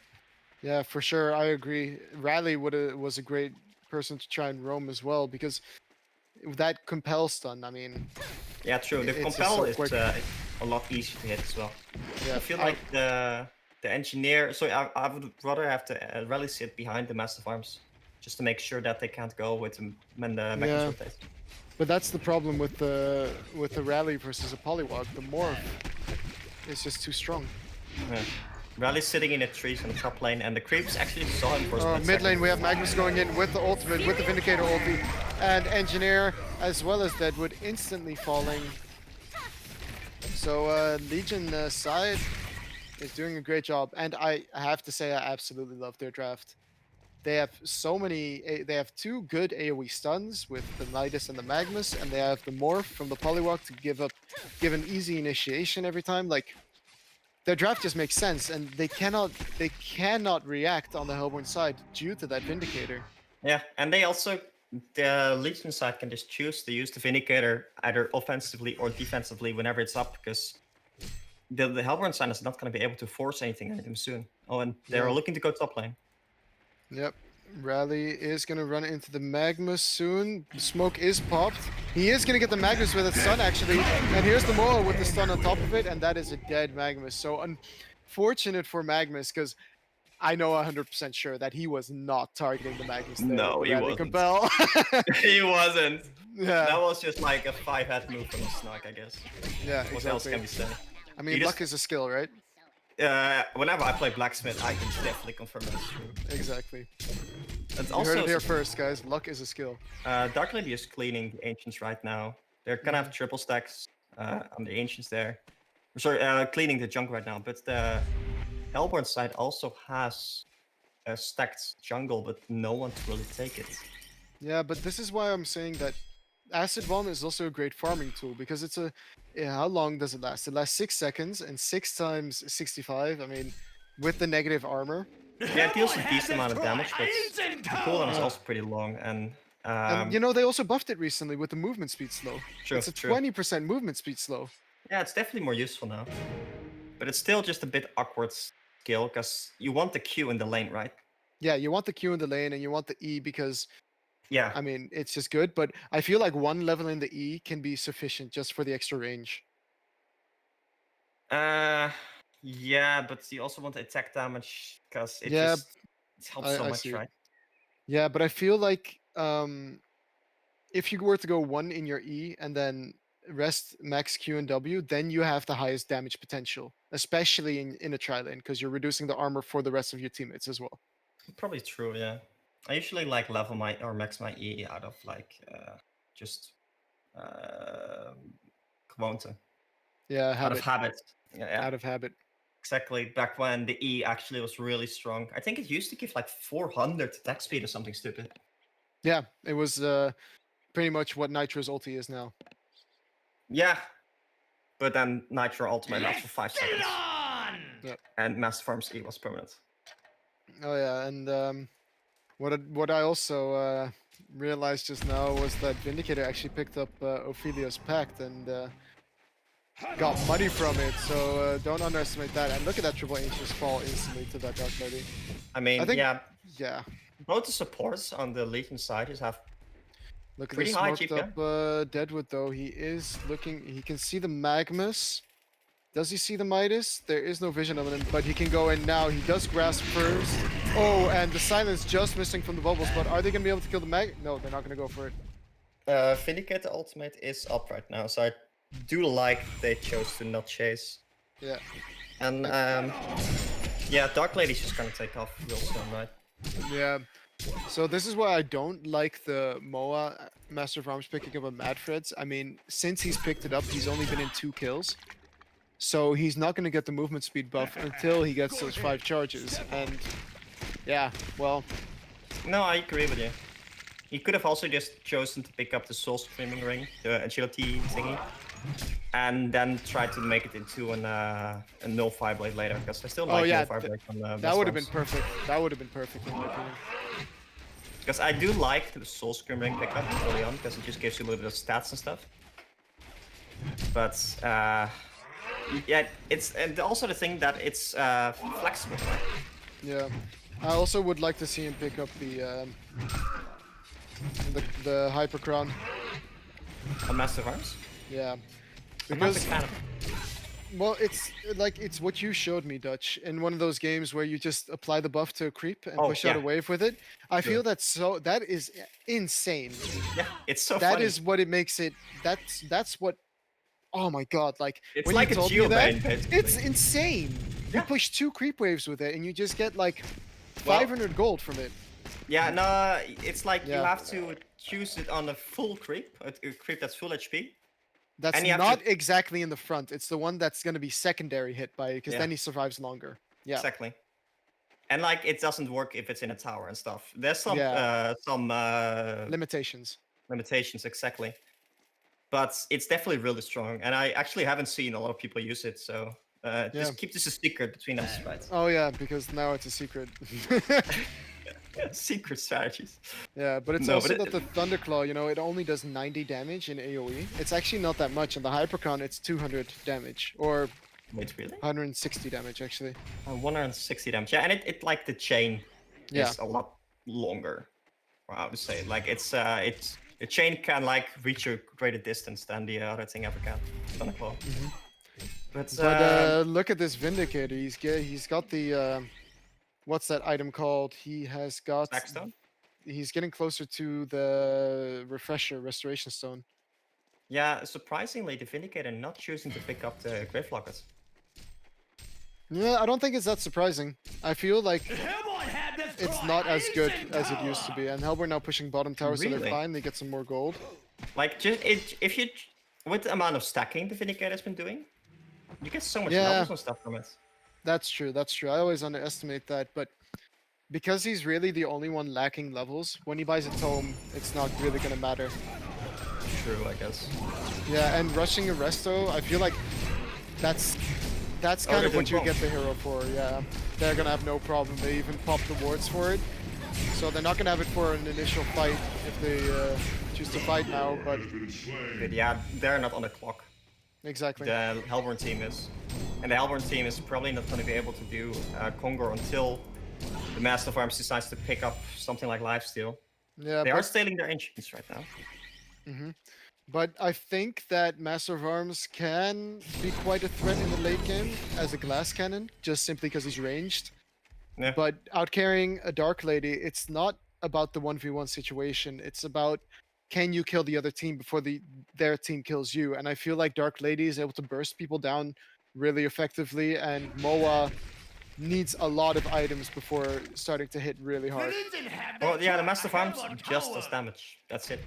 I feel like the Dark Lady is, especially with the ultimate, it does so much work in the team fights. Yep. Surprisingly, though, he has been competing in terms of getting the same amount of farm. Yeah, that is surprising.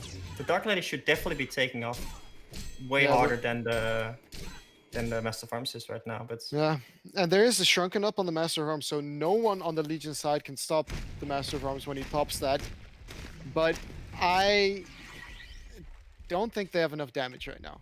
Bubbles does a decent amount of damage, but it's not the same as what a Midas does, or what a Magnus ulti does, or the Polywog wards, you know? or even like the disarm from the Vindicator. It's just a really good pickup. I like it a lot. But what do you think about the Dark Lady deciding not to pick up a Shrunken but going for the Firebrand instead? As you said, they're not on a clock. True, The other but team is. So a Firebrand definitely helps you farm, as well as an Icebrand, and are they gonna go here? yeah, they do seem to know something's up, but they did not actually see. Oh, here comes the Magnus. So beautiful stun, but Bubbles is there with the silence. They are going to be able to turn. Yeah, Magnus is getting kind of low. Here's the Engineer, though. He's not going to keg yet, but it doesn't matter. Master of Arms is there for the kill. So that is some good things happening for the Hellborn side, and that deny happening right next to him. But they're looking for the Polywog, actually. But that's a charging strikes used by the Dark Lady with the grasp underneath. Here comes the Rally ulti, and boom, that does some damage. But Rally is going to instantly fall to the Polywog wards, but Dark Lady is not going to get out of here. So should they want to, they can just get a bunch of free gold from the wards. I think they should, yeah. But they choose to play it safe. Not a bad option either. Yeah, I feel like the Midas and the Vindicator were way too far out to actually do anything there. But then again, it's how much gold is it? Like 200 gold-ish. They'll manage. Yeah. But yeah, just good pickups. And going back to the Shrunken Dark Lady, because you're not on the clock, I feel like it's fine to pick up safe defensive items.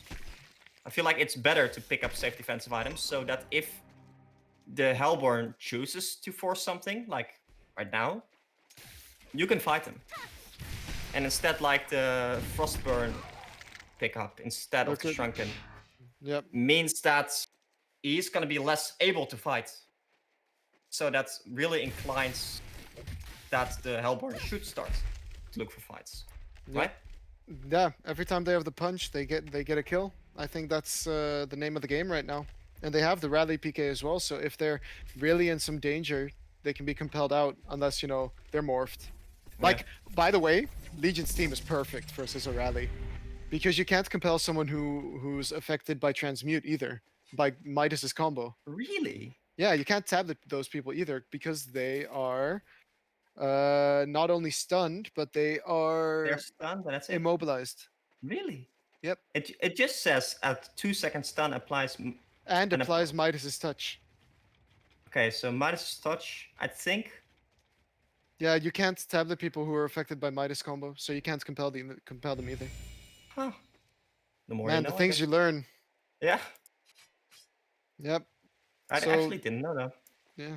Like Legion team has really good heroes versus rally saves. Yeah, but they've been mainly using the rally offensively anyway, so I Yeah. don't think I've seen a single defensive rally Q, rally compile. Yeah, not really. What do you think the Hellborn side should do right now? I feel like they should be forcing Congo. Yeah, they can take a fight at Congo for sure. Especially like, come on, engineer, put some mind traps. I want to see people go boom. Especially the Vindicator. Seeing a Vindicator go boom is just so satisfying. Exactly. That's like that's what you get for silencing, you little asshole. But he can be putting some more mind traps because it used to be that I think Dark Lady tanks it, but for the rest, the Legion team is So, really what not is that Dark Lady tanky. real quickly? It's 360 per mine. Yeah, and that's times 4. So 1200 plus 240 is 1440 damage. 1440, yeah. So that's the Vindicator goes red, and that's about it. Maybe Midas. Maybe If Midas, maybe Magnus. If Midas is a little bit low. Yeah. Magnus is a little bit low as well. Yeah. I also really actually like the skill build, the item build from the Deadwood. Yeah. Because The like, armor as well as the Lex Leonis. Exactly. It just makes him so tanky. Because whenever I see like a Deadwoods with like just Ghost Marchers, it's just like free meat most of the time. Yeah, it's like when he's punched someone, all danger is just gone. Yeah.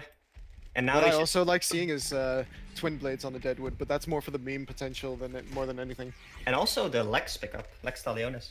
Yeah, it actually gives armor and aura, right? Hey, I thought it. Yeah, sorry, it's like Ring of the Teacher aura. Yeah, which is, I mean, pretty good. To armor? Why not? Yeah. But like, if you compare that to something like Soul's Bulwark, which only gives 3 armor AoE, I believe. Mm-hmm. Yeah. Then it suddenly becomes a really good item in comparison. Yeah, but then again, anything compared to the Soul's Bulwark is a good item. Yeah, surprisingly, because Soul's Bulwark used to be really good. Yeah, look at this. They see the Deadwood though with that ward, so. But they were ready. With I feel like Indy. the Magnus could have potentially baited that. Yeah. Hmm. But What do I you feel think like he about- instantly dies to a Deadwood punch with bubbles. Follow Yeah, I up. would have maybe liked the Magnus to pick up some armor. Yeah, but he's a semi-support, remember? And Tablet actually does give armor, 3 armor, so... True. And Tablet is just in general very good versus Master of Arms, because it doesn't immobilize, right? Master of Arms Q? Yeah, it's stun now. It used to Yeah. immobilize, but now it's True. stun. So yeah, you can tablet people away from it. Same thing from tableting people away from Engineer ulti or tableting people away from Rally. I mean, I think tablet is really good here. Yeah, no, Tablet is like always a good pickup. Yeah. Because of how flexible the item is in general. The fact that you can use it both offensively and defensively. Hmm. And to grief your teammates, of course. Yeah. It's just When they're that's trying to what- TP and stuff. Exactly. That's what you get it for. that's just so valuable. But I have one question. Why Okay. is nobody getting a staff on the Hellborn team? Yeah. I mean, the only 2 heroes I would like to see a staff on are Rally and Master of Arms.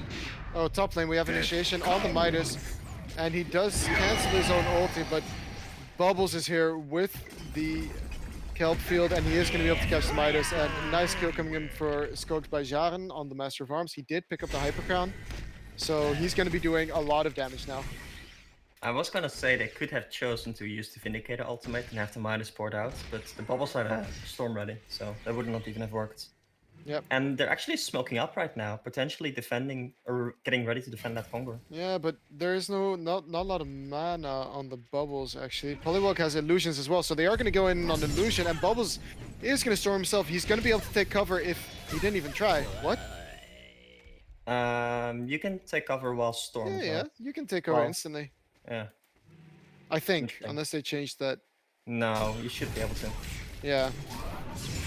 But did he use PK or like... He PK'd in and silenced. Yeah, that's really risky. It's a risky Massive play. Arms did choose to pick up the Hyper Crown right now. Still good pick up, I guess. Yeah, I think it's a ridiculous item, right? I mean, they are gonna do Kong now on the legal side. It's almost dropping, but I think that Hyper Crown just provides so much more than initially meets the eye. Because I mean, it's only 2,800 gold after the Thunderclaw, right? Or Yeah. even less. 2.5k, I believe. 2,600. 2600. Okay, yeah, they increased it a little bit recently. Yeah. But yeah, and it gives like a decent amount, 35 attack speed, and just like a lot more damage and stuff. So yeah, I definitely agree with you. That's it's a flexible item, but the question is it something that Master of Arms needs? Right, more damage and more attack speed, because those are the kind of the two things that he has. I would actually even like a PK being picked up on Master of Arms, so he can go on the backline with his Agreed. Shrunken. He can kill someone instantly. He can kill the Magnus. He can kill the Midas, because he'd have no way of getting away. Just like that's kind of the issue with Master of Arms. Oh, look at this though. Polywog is going to get punched by the Deadwood, but the turn with the Vindicator Silence as well as the Midas combo. Engineer, nice tablet away. And Deadwood is going to end up falling. Engineer is going to use his ultimate for some reason. They morphed to Minotaur as well. Just to be sure. Yep, I get it. But surprising that they actually chose Look to at the go mid in there. lane though. Nah, he's going to be fine. They were 3 people, and they decided to just go in full YOLO. Maybe some miscommunication there from the Hellborn side. Yeah, they're playing a bit scared with then some like panic plays, I get the feeling. They know they're on a timer. Yeah. Oh, Bubbles did actually choose to pick up a staff to master. Yeah. I mean, he was gonna have to because Rally actually picked up a Void, which I hate. But I would have liked another tablet. Or a Storm. I think there are too many magic heroes, especially like magic stones. Or even a barrier. For a Void to be worth it. Yeah, exactly. Like, if you're gonna be using it just to dodge the Dark Lady. I actually really would have liked the Sand Scepter on the rally. Because like with a Sand Scepter, you can like Sand Scepter someone and then instantly Q him out or something. Yeah. Or yeah. like Yeah, especially versus the sheep now and the morph actually. Yeah, as Sand well Scepter as Sand Scepter the silence on the Vindicator. Sand Scepter, even like Sand Sceptering the Dark Lady silence, slow and yada yada yada. Yeah. You can just like Sand Scepter instantly compel out. I feel like that's the same thing as a Void would do. Yeah. But it is more expensive, of course. Void is a bit more, you know... defensive. Yeah, it's easier to buy when you don't have a lot of farm, and he really doesn't have that much farm on this rally. Yeah, he chose to not go for an, what's it called, Samos Orb at all this game. Oh, look at this though. The two supports are running into each other, sort of. Not really. But Engineer, place some mines. If you want to fight here, place some mines. Yeah, there you go. He is listening. It's confirmed. Yeah, even if it's just one mine for the vision, like, I like it. It provides a lot. Especially if you have like a mine trap in the background, you can usually like bait the enemies into your mine trap and stuff. Yeah, and you should never underestimate the damage. They only... Oh, actually they have a Shrunken now on Poly. Ooh, that's a good pickup. I like that. Yeah, and now I would like him to get a staff as well. So, is the Oak Bolt, is that physical still? I know it used to be physical. Yeah, okay, still. So it's a physical stun as well, right? Oh, no. Okay, it does not stun or slow magic immunity units. Okay, so you can't actually cancel a polyback with your W from the Deadwoods. But then he just needs to punch the Poly. I think the Poly is also the best target to punch, because Dark Lady doesn't care about getting punched right now. 20 armor. He does have quite a lot of strength to sap, but he's gonna indeed lifesteal it all the way. And Deadwood is actually in trouble. There's a nice stun coming in from the Magnus, hitting 2 with the ultimate. Vindicator silence coming in as well. And Engineer, what are you still doing here? You had a tablet. He is going to use his ultimate again, but now they're not going to have it for the next fight because he's going to die anyways. Engineer ultimate actually having quite a long cooldown as well.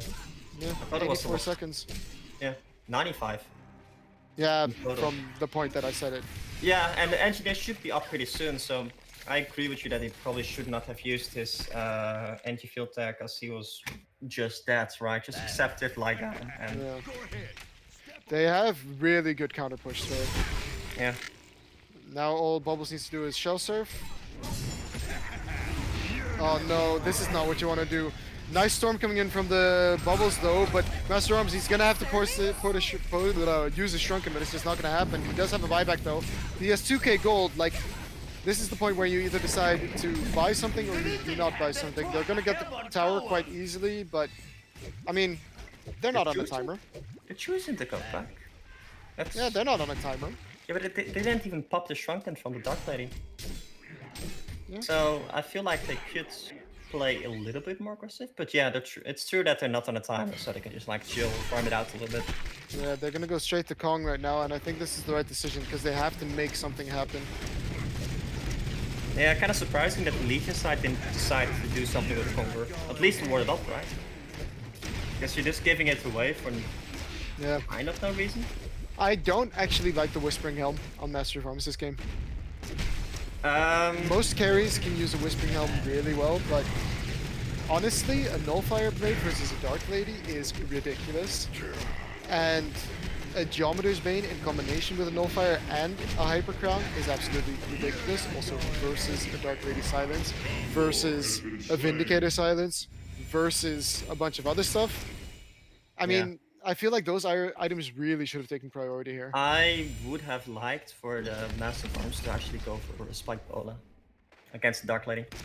Yeah, that too. The Dark Lady is always going to pop a Shrunken at the moment he goes in. And because he popped the Shrunken, that's going to be a 3.5 second lockdown. Yeah, he did pick up the Nullfire Blade now on Master of Arms. But it's so late. I feel like Nullfire Blade is more like an early game pickup because it doesn't actually do that much against Shrunken targets. Yeah. He just really needs someone to give him staff. Yeah, surprisingly, Staff Master of Arms used to be a really good combination. Because, Staff Master of Arms with Geobane. Oh, they're going into... Oh, there you go. Vindicator Sign is coming in. Engineer getting picked off right now by the Morph. Nice Magnus ulti coming in. But Rally is there. He's going to whiff the ulti, unfortunately. Bubbles is here as well. But look at how much damage the Polywog wards are doing. Master of Arms did shield over the Deadwood, so that's a hat trick for Master of Arms. But bottom lane is being pushed in by the Dark Lady, and there's no reason for him to be afraid. Here comes in the grasp, though. He did use his charging strikes. Could this be the problem? Is this the kill they're looking for? Look at that damage coming out from the Master of Arms. He's actually already got level 3 Nullfire. And that is a Dark Lady with a Snake Bracelet. Oh, they're chasing. The grasp is going to hit. Nice storm coming in to slow him down even further. Another silence coming in. Dark Lady's not even able to attack. Or is he? He pops the Symbol of Rage. Is he going to get the kill on Deadwood? No idea. He is going to get purged out, but now he doesn't have any more mana, so Bubbles should be able to chase him. Dark Lady still in some trouble. He is just running away with that Dawnbringer, though. He does have the mana for a port soon because of that Light Brand. Oh, what a Juke coming out from Time to Die. He is going to charging strikes to the left, and they're not going to be able to find him. Well played. I feel like they should have split up there. The Bubbles was going to get Vision with this Shell Surf anyway. I feel like he should have purged there earlier. Yeah. I mean, when he turned on the Deadwood, right? The Deadwood got silenced and stuff, and you just want to purge those Dark Blades as quickly as possible to remove the damage. Yeah, it's definitely a really good pickup there. And you saw like what kind of effect the Nullfire Blade had when the Dark Lady was out of mana. Dark Lady just doesn't do that much when it's out of mana. It's the same stuff like the Mage Bane. Yeah, it's a good pickup then on the Light Brand. He has so much mana regen right now due to the Rune Cleaver as well as the Dawnbringer. Yeah, I'm never really a big fan of the Light Brand, but... I mean, to finish the Dawnbringer, I think it's worth it. But yeah, something like a PK on the Master Farm would have definitely been really good here. Yep, and then a Savage. What we were saying before, I don't remember. Oh, something I was gonna say. Oh. They do manage to actually finish the Congo there, the Legion side. And they actually have 2 exposed Rex now.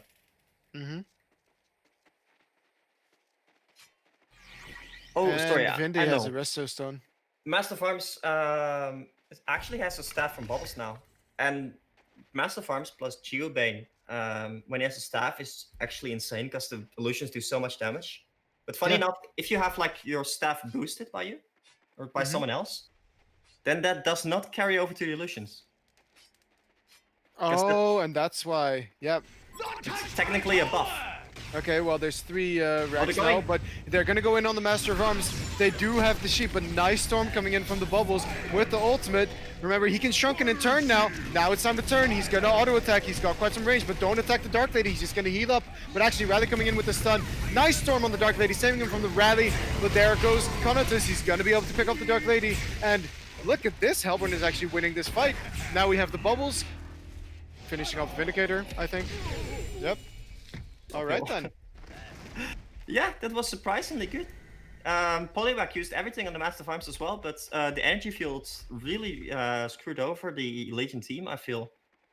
And the Storm Spirit by the bubbles saving Master of Arms was absolutely huge there. Well played by Zero. Well played. But like this is what I want to see more of. Like I want more items like a Sand Scepter, like a Storm Spirit, because their entire job this game is making Master of Arms survive, because he is going to have a higher damage output simply because he's ranged. Yeah, and also because of the staff pickup by the bubbles, just giving him so much burst while he's ultimated. Yeah, but I would still like to see a PK on him. Yeah, me too. I feel like he's doing enough damage. He just needs to get into a perfect position now, because if he had a PK, he could have followed up a lot easier on them chasing at the end. Yeah, you can like easily just sell the Malthreats at this point and get a PK. Because like the Malthreats has served this purpose. It's just for the 15 movement speed in the early game. And maybe a little bit for the extra stats, burst potential or something. Yeah, I mean, it does give 36 damage right now. Yeah, no, that's true. But I mean, you already have like your ultimate gives you an extra 60 damage. So that means you have like 350 damage or something. Like the 36 damage is not, it's not gonna break or make anything. Yeah. And just being able to PK, chase, and potentially just initiate with the bubbles, right? Just PK in there, shrunken, ultimate, and just start pounding into auto attacks against anyone. It's so powerful. While if he doesn't do that, I feel like he always gets jumped instead of making the jump. Yeah. Something like a Hellflower might not even be a bad choice for the bubbles as well right now, because if he can jump Time to Die on that Dark Lady with the Hellflower, then they can just make sure to kill him. Yeah, the one thing that we do have to consider is the Vindicator. Silence. I don't think, Vindicator silence. I don't think they're ever going to be able to make the jump anymore, because Vindicator has a Resistance Stone right now. Well, if he gets a Sheep or a Hellflower, then at least whoever they jump on can't really do anything either for those seconds. Unless they PK all at the same time, because the Vindicator also does it perplex. I believe so, right? I don't think so. I feel like it perplexes at something. No, it's only silenced. Oh, maybe I'm stupid then. I think it did for a bit, but they changed it because they realized it was already ridiculous. But anyway, I think something like a Sheep or a Hellflower is really the next item for the bubbles to pick up. Yeah. Okay. So after the PK from the bubbles with like a Sheep or a Hellflower, what are they gonna follow up with? The Master of Arms is still gonna be super slow if the Vindicator silences. The Deathwood can't punch. The Rally can't ultimate. And the Engineer can't really do anything. So most of their damage on the Hellborn side is actually located in the spells. Another reason why the Vindicator is actually really powerful against the enemy team here. Yep. So, I don't know. I feel like just playing on the counter initiation is actually has worked out really well for them this game. And I feel like they can just keep doing that. Yeah, as long as they keep Master of Arms alive. Yeah, so that's why I will maybe like a Sand Scepter. Because they're always gonna... the enemy is always gonna wait for the Sheep Stick's full duration, right? Because first they Sheep Stick, then they wait 2 seconds, and then they use combo. If you can like Sand Scepter, he's gonna get the thing off, and they're kind of forced to fight to that point because there's already PK in at that point. Yeah. Look at this, by the way. There's a Restoration Stone picked up on Poliwag, so he's gonna have double ulti. I still like a staff though. Like wait, on Poly? Yeah, because you can solo Rex. You can split push. Not that it's Um, necessary this game, but it's for the meme. Yeah, so it's like a little bit more a little bit more polywards. It's like from 8 to 11, I think. Don't quote me on that. But is that worth 2.4k or 4.2k? It's especially worth it because you can make Vindicator carry. Actually, Vindicator first the Dark Lady can silence them.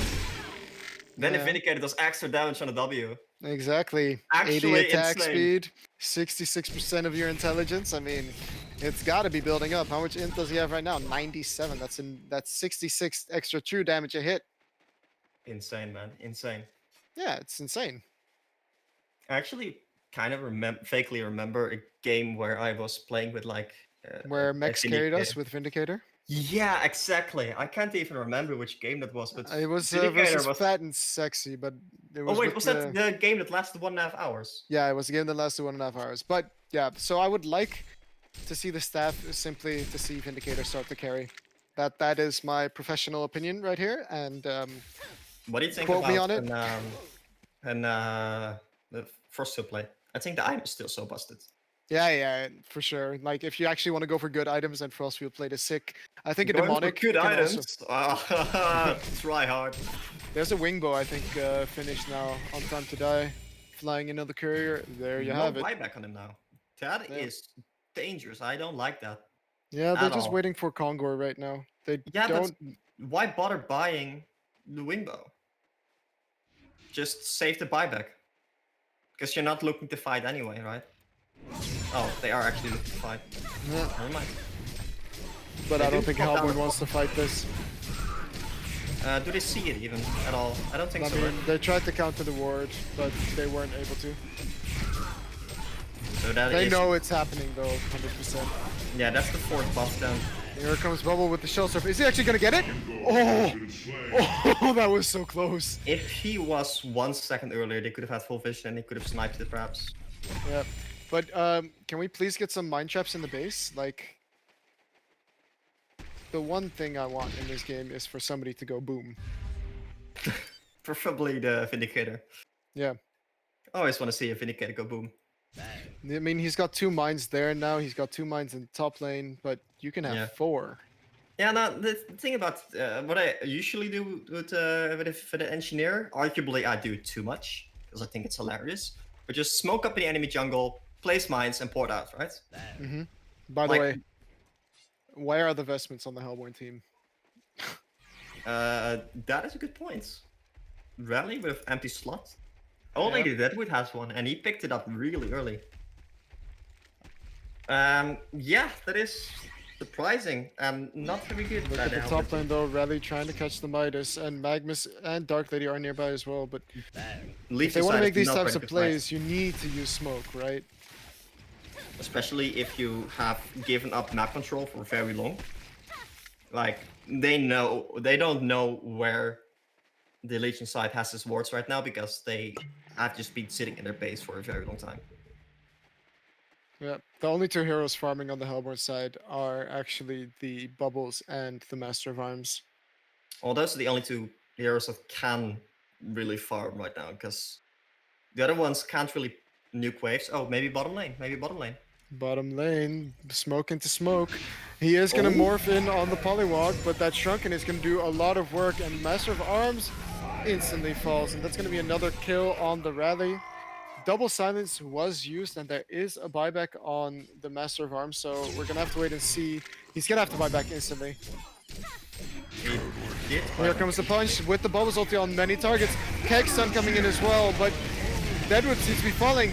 Dark Lady is just forced to back off instead of popping his lifesteal, and in the end, only Magnus is going to end up falling. There's still the wards, so they need to make sure to kill those, but I really don't understand why he didn't just man up as Dark Lady. He did have a buyback, so yeah, I think he could have easily manned up there. He had everything up. Yeah, even has the wingbow and stuff, so I don't think the Master of Arms can actually finish him off right now. Yeah, that was a win, I think. Wait, was he ultimated by the bubbles? Yeah, he was, but even Well, so, then if he charges they were all in range of that ulti. Okay, then maybe I didn't see that, but maybe he was afraid to stun that he would just charge in and get stunned or Yeah, something. that's true. Because they do get the Congra now, and this might be.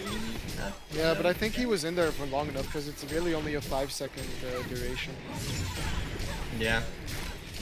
I don't know. And Playing it was safe. stunned. He was stunned for quite long. Yeah, again playing it safe, but I want to see him eat some people. Then again, Master Farm's 0 buybacks right now. Yeah.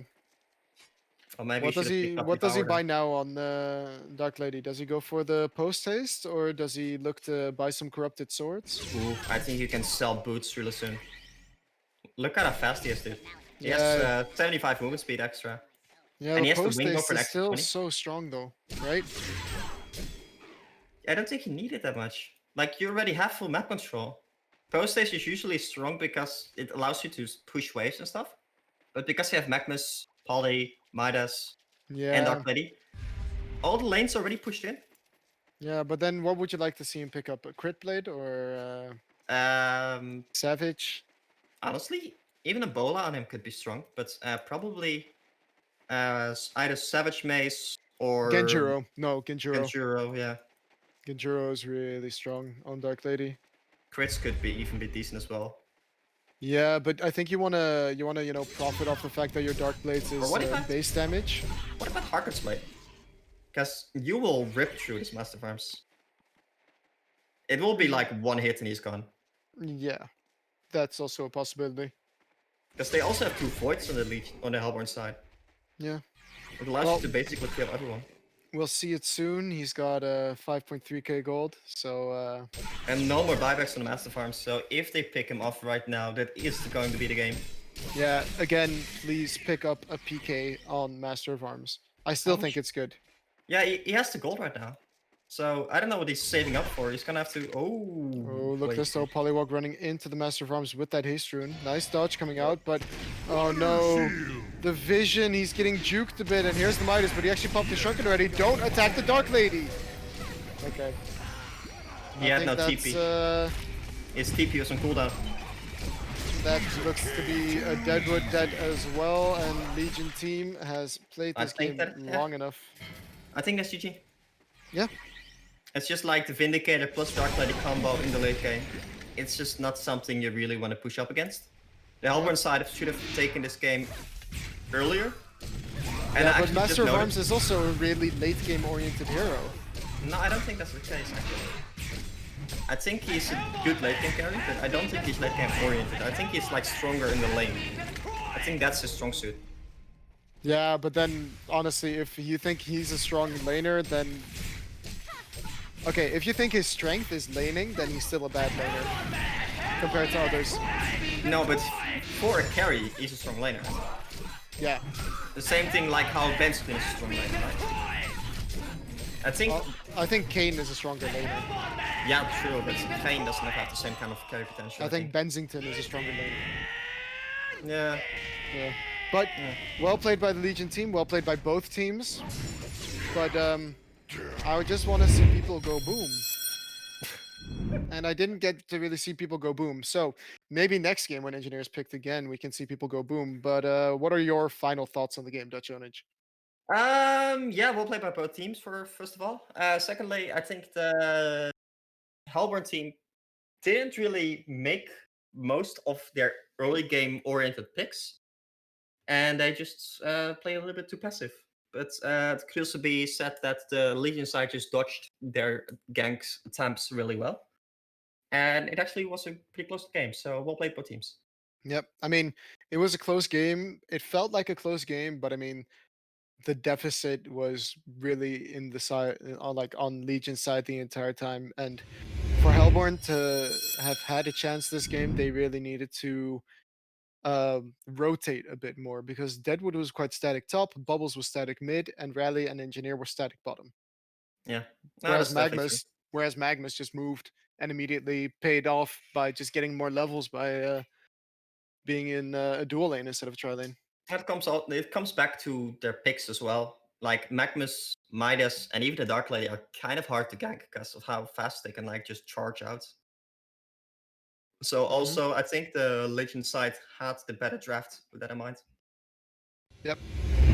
Well, thanks for watching. We are gonna have a short break, I think, and you are gonna see me and Dutch back for the next cast as well. Now, let me check real quick. In about 10 minutes, we will have the next game, but let me just check what game that is on the schedule. It is Yolandi versus Fan of Bunnies. So, see you guys in 10 minutes. See you then.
Captain's pick.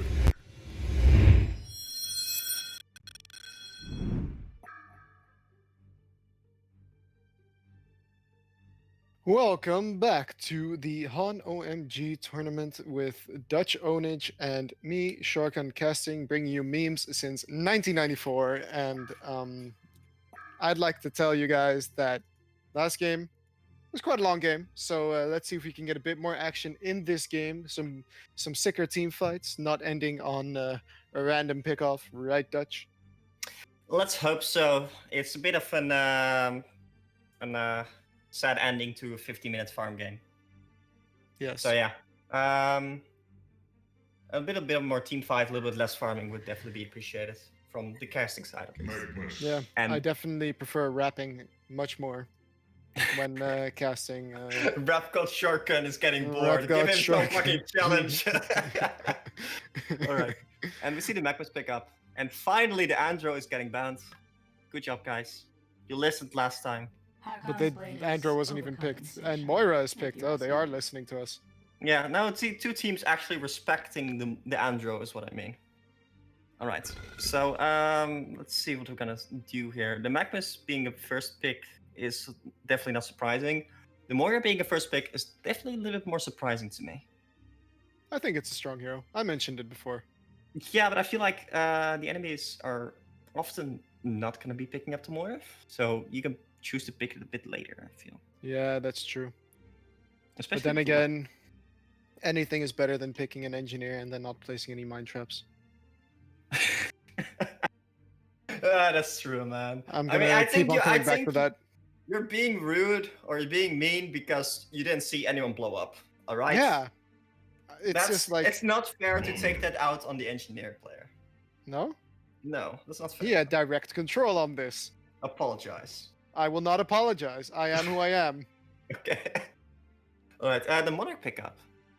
I don't like that hero. I mentioned that in the first game I casted today, but I don't like it won. But it doesn't provide anything else that a different hero wouldn't, you know. I feel like since the wards got nerfed, the Monarch wards, and the W, it's definitely a lot worse. The W got nerfed as well. It's only 55%. It used to be higher, I think. Yeah, no, it used to be like 80% or something. Yeah, definitely. Now it just heals a lot, so in the early game it's definitely basically the same. But in the late game it's gonna be a lot worse. I feel like it's really good against teams that are using things like a Slither or mass debuffs, pretty much. Yeah, so for the healing. Yeah. A voodoo or something. Well, the cleansing wind is just. I feel like you need to pick Monarch. Yeah, you need to pick Monarch with that in mind. That I think you're Monarch countering a pick. So. Hellbringer. Like Hellbringer. Yeah. No, like Hellbringer only has a W, right? Ultimate W. Yeah, but the Even ultimate, the you E? can't purge stuns. Yeah, you can, but It's still, also purchased the Hellbringer ultimate has quite a nasty dot on himself as well. 3 seconds, 150 damage dot. That is What? quite a lot of damage. Anyway, I feel like Monarch used to be picked a lot against Keeper. Yeah, exactly. Something like a Keeper, something like a Slither, something like Yeah, a something Behemoth especially- also, to be honest. Something that doesn't have stuns, but is a very powerful lockdown. Yeah. Maybe if... But you can get rid of stuns with Monarch as well. Yeah, but remove all usually the these Monarch stuns. would get stunned as well or something, right? Yeah, unless, you know, you have perfect positioning. But yeah, it's a good hero versus a Morph as well, versus both Witch Slayer and Polywog for that reason. It's good versus those AoE type stuns, but yeah. Yeah, besides that, it doesn't really do that much. Yeah, pick it with a reason. Don't just pick it because you think it's a good support, because it's not a better support than a Moira. It's not a better support than a Luna. It's not a better support than an Amphora. If you want heals, get an Amphora. If you want, Yeah. I was gonna say, like the Nymphora's heal is such a huge AoE these days. And That's if you like- want something for, you know, a strong laner and a healer, then you have Nymphora for that. He's not that strong of a laner, but you can switch it to the Voodoo Jester or to the Demented Shaman. Yeah, the Monarch is a strong laner if you're against one guy, or maybe against two, because it does like a decent amount of damage with the crippling pollen doing 110 damage early on, and like 1.5 seconds stun. But the Monarch falls off really quickly if it's against more than two people, or against more than one, even. Yeah, and if you want a better laner, then go for Prophet. He also heals, I think his heal is even better than Monarch's heal. The heal from the Prophet is extremely spammable. That's what I like about it. And it's also more attack speed for those 4 attacks. True. No, but let's look at some of the bans. So we have a Swiftblade ban, a Puppet Master ban, Succubus, Vindicator, and Chronos. That are some interesting bans. The Succubus stands out to me. I don't think I've seen Succubus banned at all. I think it was banned last game as well. We were just too busy. Not busy paying attention. flaming Time to Die for us. No. We were nope. Okay, no. Nope. We were not doing that. Okay. But I actually do like the Chronos ban by Imbanuts versus the Drunken Master and the Monarch, because Chronos doesn't care about the Monarch ulti, and it's a great way of locking down Drunken Master, even when he has the Magic Brew buff. Yeah, and Chronos is just such a powerful hero still, right? It's just such a 1v5 hero. And if you go late game against Chronos, it doesn't matter how good you are, there's just not much playing around that Chronos ultimate. So yeah, I understand that pickup. The Swiftblades, I don't know, I'm not that scared of Swiftblade these days. But especially when you have a Drunken in your team, but I feel like he's one of those heroes that can still carry late game. Yeah, and Monarch kind of as well. I feel like the W on the Monarch is kind of good against the Swift Slashes. Yeah. Because he can't really do much against that anyway. Besides that, Puppet Master Vindicator ban. We saw what kind of thing the Vindicator can do last game, especially against Magnus, who's channeling an ultimate. So I like that ban as well. And that's basically it. What do you think the Legion is going to pick up now for... Probably carry, right? Yeah, traditionally Drunken Master is not a carry, but I feel like... this is my opinion, I feel like you can run Drunken Master as a carry if you go for something like a Mock. Pebbles. And they might actually just be doing that by having the Pebbles pick right here. I think you can run Drunken as a carry, but... I think like it's more like an early game kind of carry then, right? Yeah, but... So I mean, even in late game, simply because he's physical, you can stun someone through Shrunken. So it's also an anti-carry for that exact same reason. And the Magic Brew is incredibly strong versus any stuns. The moment you get one auto attack, like in combination with a barrier or a Shaman's Headdress, you're gonna be stunned for so little time. Yeah, it's like even if you get the W off, it's any non-dot damage to an enemy hero. So maybe even get Hypercrown. No, oh, Hypercrown. Okay. I thought you were gonna say that AOE item. Do you remember? Oh, Arcane Bomb. Bomb, because it's non-dot damage, right? Actually, funny enough, I do think that might trigger the ultimate. It'll trigger the Magic Brew. Hypercrown will proc the ultimate as well. When each point has been attacked. Yeah, Hypercrown will proc the ultimate. Will it? Yeah. I mean, I want to see that. You still need to attack him from all sides, so it's going to be difficult. Yeah, and then they go for a Scout. I mean, how lame is that? I think Scout, by the way, versus Hellbringer, very good pickup. Yeah. Simply because of the burst, right? Dutch.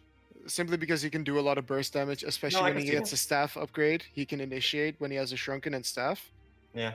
I feel like he's really strong then. They do have the Moira to save someone from the Scout ultimate and stuff. Yeah, but then they're using a Moira ulti for the Scout, who's not going to die anyways if he has a Shrunken. And then they're not going to have that save for the Pebbles Magnus going in. No, but the Scout coming out of the Moira ultimate is definitely going to be slowed, which... Shrunken as well? Yeah, too Shrunken. And it really reduces his chase potential. Yeah. Either way, I kind of like the Scout pickup here. Yeah, me too. Scout is just like a pretty damn good hero overall, I would say. It's not as good against the Hellborn side, because Scout is, in my opinion, still very much a counter carry in a way, like a counter carry. Counter Because it's carry. yeah, because Nice. like the disarm is just so strong Mm-hmm.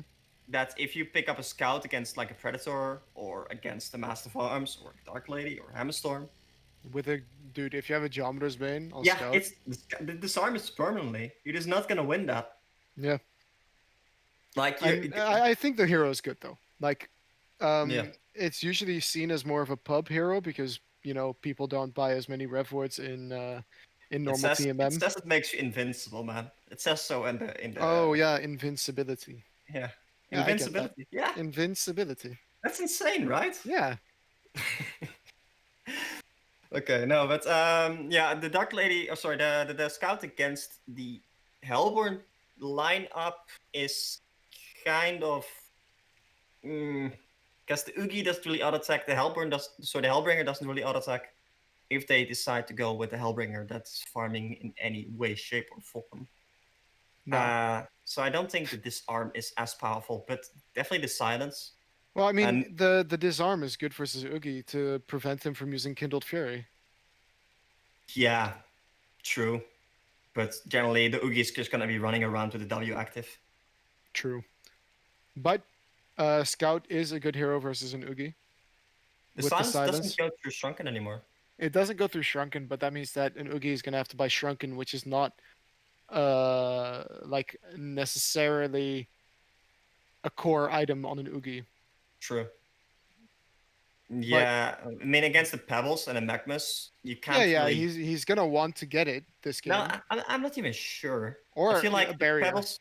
If you get like, I was thinking Gnomes more than that. Yeah, Gnomes works as well. So powerful on an Oogie, but the thing about the Pebbles and the Magmas is they're gonna initiate, and that is basically all their magic damage done, right? Assuming the Magmas has an ultimate. And the Scout ulti though. Okay, Scout ultimate. That might be an argument. Look, if you go for something like an Icon and just get a Shrunken, then they're not really going to be able to kill you. Yeah. But they might still be able to kite you because of the movement speed that the Malak ultimate gives and stuff. Mm-hmm. Because I don't think the Legion side, the Hellborn side, has too much catch until they get the PK and the Rexes. I'm not sure I disagree. I'm sure I disagree with that actually, because there's a Hellbringer with the ultimate, which is catch. You have Gladiator with the Showdown, which is catch. You have Moraxis, who's going to get a PK, which is catch. You have Moira, who can get PK, which is catch. True, but the Gladiator, the W from the Gladiator, the Showdown, is very long or very short range at level 1 until he levels it. And the Hellbringer ultimate is such a long cooldown. Yep. We're just gonna have to wait and see. It's not that long, is it? 120. Okay, 2 minutes when it's maxed. But yeah, it does look like Hellbringer is gonna be semi-support, so he's gonna be dual laning with the Gladiator, and Hellbringer ultimate level 1 is 160 seconds cooldown. That's like Tempest ultimate level. Yeah. Might be one of the longest. But even so, there's an uptime, of course.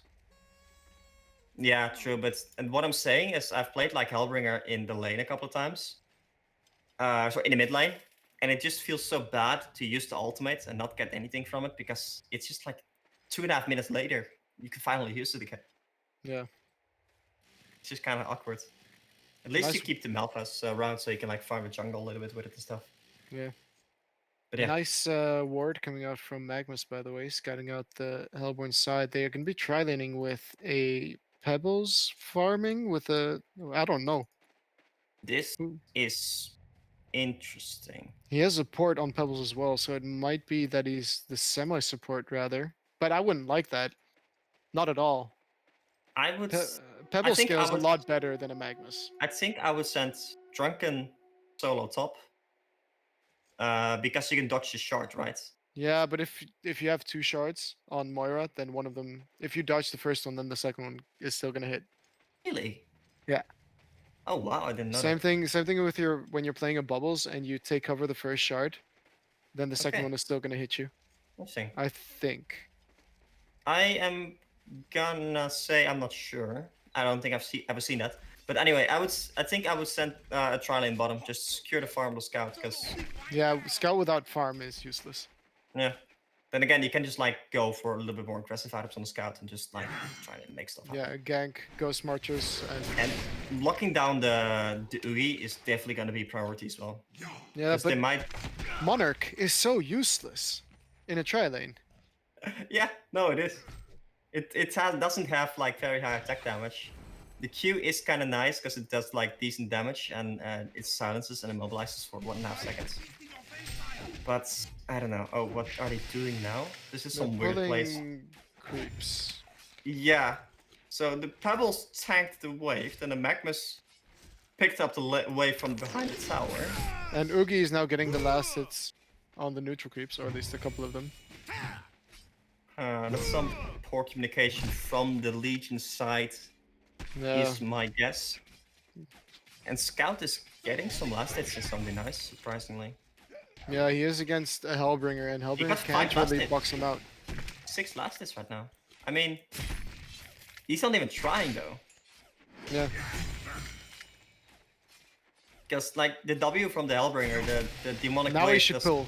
Now he should pull on Scout, but he's gonna go to the medium camp instead. He is gonna get 1 kill. Nice dot coming out on the Scout. So Hellbringer actually leveled his evil presence. What do you think of this as a semi-support? Healing. No, it's definitely not good. It's only like healing. No, it's not good. It has meme potential, right? Oh, top lane. The Moira was left alone. Oogie is actually rotating to bottom lane, so he can actually get some farm. Yeah. But I don't like the lanes are just weird from Hellborn as well as Legion. And they're porting bottom right now with 2? No, 1 Magnus. Yep. And now you have a Magnus Scout lane bottom. Against an Oogie Hellbringer. To be honest, the Magnus is infinitely stronger in the lane than the other heroes. Yeah. Top lane, we actually have them going in a bit on the Gladiator, but he's quite a difficult hero to kill. They do not really have that much damage on with Pebbles plus Monarch, right? I mean, Pebbles auto attacks are kind of strong still. But really, shouldn't they have sent Moraxis bottom and Gladiator middle with a tri-lane top of Moira, Hellbringer, Oogie? Probably, yeah. I feel like Moraxis with his Q is such a powerful like group stunner, right? Well, no, Even put the Moraxis in the suicide lane, in the off lane. Oh, the suicide lane. And tri-lane the Oogie, you mean? Rather than whatever they had before. Oh, they're going top. Yeah, they're going top. They are going to get the stun on the Monarch, but Gladiator, he doesn't have anything else on off cooldown. He does get the whip again on the Monarch, so good harass coming out. Yeah, the lanes are a bit weird, but it comes back to the fact that the Legion side has like 3 heroes, Pebbles, Magnus, and Drunken Master that kind of want to be laned with like a ranged hero. Yeah. So it just made the laning or the laning from their side a bit awkward. And I feel like the Hellborn side should not have ran the Moraxis middle. No. I feel like Scout should not be doing this well though. 280 gold per minute right now. Yeah, no, definitely. I feel like the Hellbringer is not really putting in that much pressure on them. Yeah, here comes Magnus though. They have a smoke coming in from the Drunken Master, so he Double is going to damage. be in range. He's got the double damage, and they're going to stun on the Oogie instead. So are they even going to be able to get any kill? You have the Scout getting hit by the damage over time, so he is going to be taking quite some damage. Is it going to be enough for the kill though? No, it does not look like it, and Moraxis might have overstayed his welcome and might fall in the top lane. Simultaneously, we have a kill coming in on the Gladiator. How that happened? Well, that's just the Pebbles combo, I guess. Yeah, but I mean, it's a dual lane Pebbles. He's level 3. Well, the Pebbles auto attacks are quite strong. Yeah, that's it's true. 80 damage. And the Gladiator may have been low from that point. But yeah, what we saw there mainly was just the Drunken Master with the double damage, just pounding in the auto attacks. It's really a strong hero. Yep, for sure. And he's doing well on the lane control, because now he also has the Invis rune on him. So You he mean can rune choose to go for control, another right? gank. Yeah, that's what I mean. Yeah. No, definitely. It's surprising that they haven't used the Moira illusion for that a little bit more. Yep. Moira illusion for the rune control is so powerful now. Also, Moira not choosing to pick up that rune there. It's money, free money. It's like free real estate. Free real estate. That's what you Exactly. want. It's the best kind of real estate, man. No, but it's yeah. I think you can pick up the runes with the Moira illusion, right? Mm-hmm. Yeah. It's pretty strong. So But, you. Yeah. So using, wait. If you have like a Moira illusion and he picks up like a double damage rune, and the illusion gets the double damage. Yeah. So the Moira itself doesn't, right? Oh man, Drunken isn't leveling his E. I think that's his best ability. Wait, even level 1 gives 10 HP, right? Yeah, for 5 seconds. So it gives you, if you in the lane auto. Oh, he got cancelled. Well played by the Morexes using the shield. Yeah, but yeah, if you get in lane, you heal 50 hits on every attack, basically. Yep. It's in the early game really strong, and in the bottom you have Imbanuts getting the kill on the Oogie. So is he gonna rotate to top now? Because he doesn't seem to be doing too well here in the bottom lane. Smoke on the Drunken Master, popped it, teleported top, still has the haste rune. Okay, haste rune as well. He pops the haste rune now. No, he popped it to bottom to get the kill, and just instantly right. ported top. But the Morexes is and running Moira as well. is actually in trouble. Look at that, the stun coming out from the Moira. It's not going to hit much though. Oh, what a stun from the Pebbles. Nice dodge coming up from the Drunken Master as well, but instead they're going to maybe turn on him. Gladiator is going to survive. Drunken Master is getting hit by the damage over time, but he is going to take a lot of damage from the Morexes. No, it was alright, and there comes the stun again. He holds him for a longer time, for a longer stun, and here's Gladiator using the potion to heal up. But there's the combo coming up for the Pebbles, and Drunken Master once more, he's like, Hellbringer, you are my food. Is he going to be able to catch him? He does not actually see him, so he is going to choose to back off, but well played coming up from the Legion team, taking that fight quite convincingly. Yeah, there you have it, the Monarch going in. Oh, what a toss coming out from the Pebbles, tossing them on top of each other, but there's no follow-up there, so Magnus Sun sending two. Here comes the Drunken Master, he wasn't there before, now finally killing the Hellbringer. Is he going to be able to kill the Gladiator though? What a stun coming out, but he's going to end up missing the Pitfall. So Drunken Master instantly healed by the Chrysalis, instantly cancelled as well. There you have the Drunken Master, he is going to be able to get away. Toss coming out onto the Moraxis, and Magnus, he has 6 in his power supply. Is he going to be able to have enough? 8 in power supply. He is going to be able to have enough if he pops it, but why is he waiting with it? Now he finally pops it. He does stun in on the Moraxis. In the meantime, we have Drunken Master chasing the Gladiator, so Moraxis does end up falling, and Gladiator, he's in a lot of trouble as well. He's going to get popped, and that's a kill. That looked really bad for the Legion side for a second because they're all out of mana, but that's just the power of the power supply, I guess. Yeah. You only need a couple of spells for that to hit. And the thing I wanted to mention is Hellbringer not leveling his Q at all. Chooses to level the Evil Presence Bottom more lane. instead. Scout managing to solo the Oogie. Yeah, Scout is Ghost Watch right now. Scout can do a surprising amount of burst. Yep. So, and the Oogie early on is quite a bad hero. We can't even play this.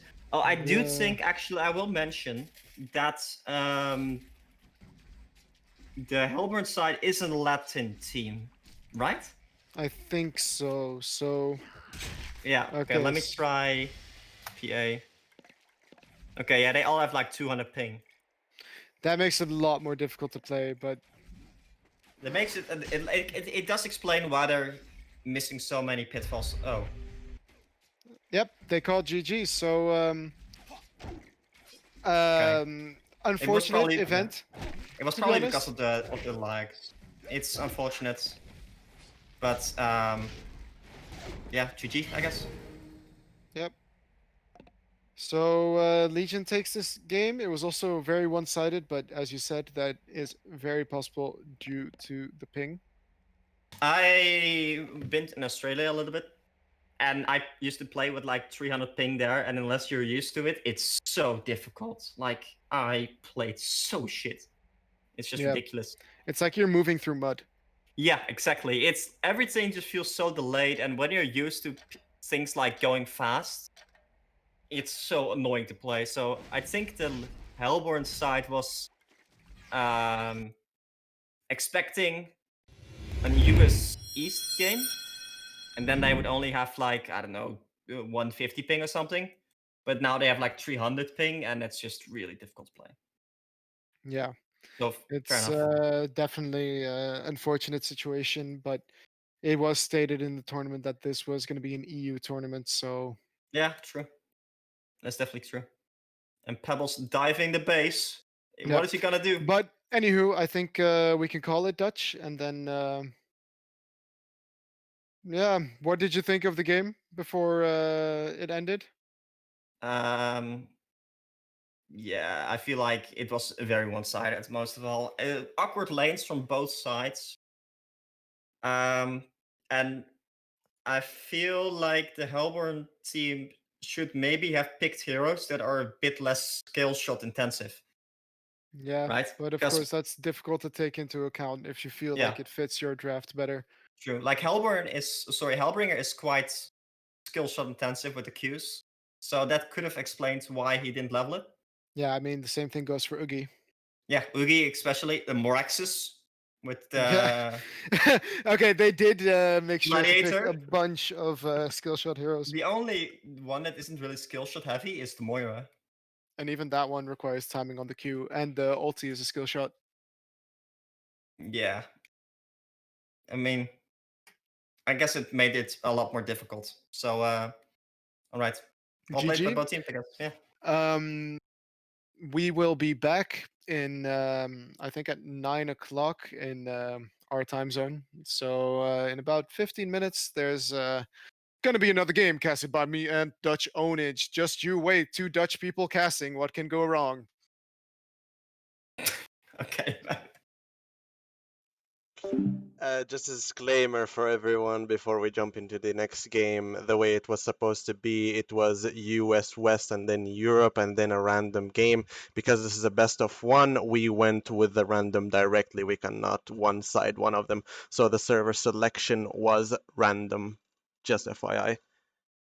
Next game is most likely going to be in 12 minutes. See you guys then.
Hello, welcome back to the HoN OMG tournament. You have Dutch, Onage, and Shorkin here as your casters.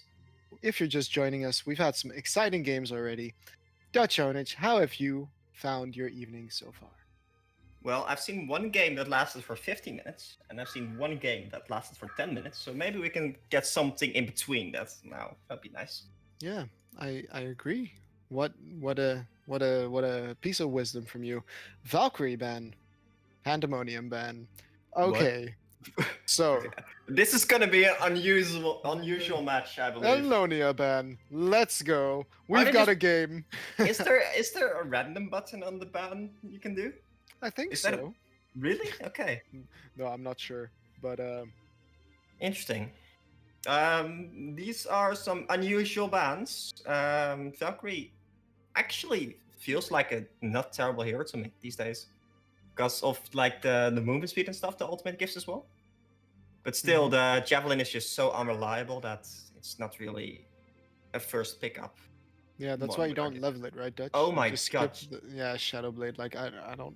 Okay, so these people have clearly researched each other and they know exactly what they want to play, so they're just picking off their favorite heroes.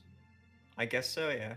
That Wow, must be the case. Shadowblade is actually the semi-lowest win rate hero right now.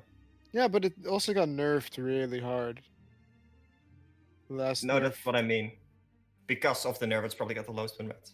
Yeah. So it's unusual ban, but Andrew pick up for the first time. That's definitely really smart. Yep, I think that's a strong hero. I don't know if I've mentioned it before, but it has I don't quite think some you things have. going for it. Why do Yeah. you think it's wrong? No. Yeah, I think it's a strong hero.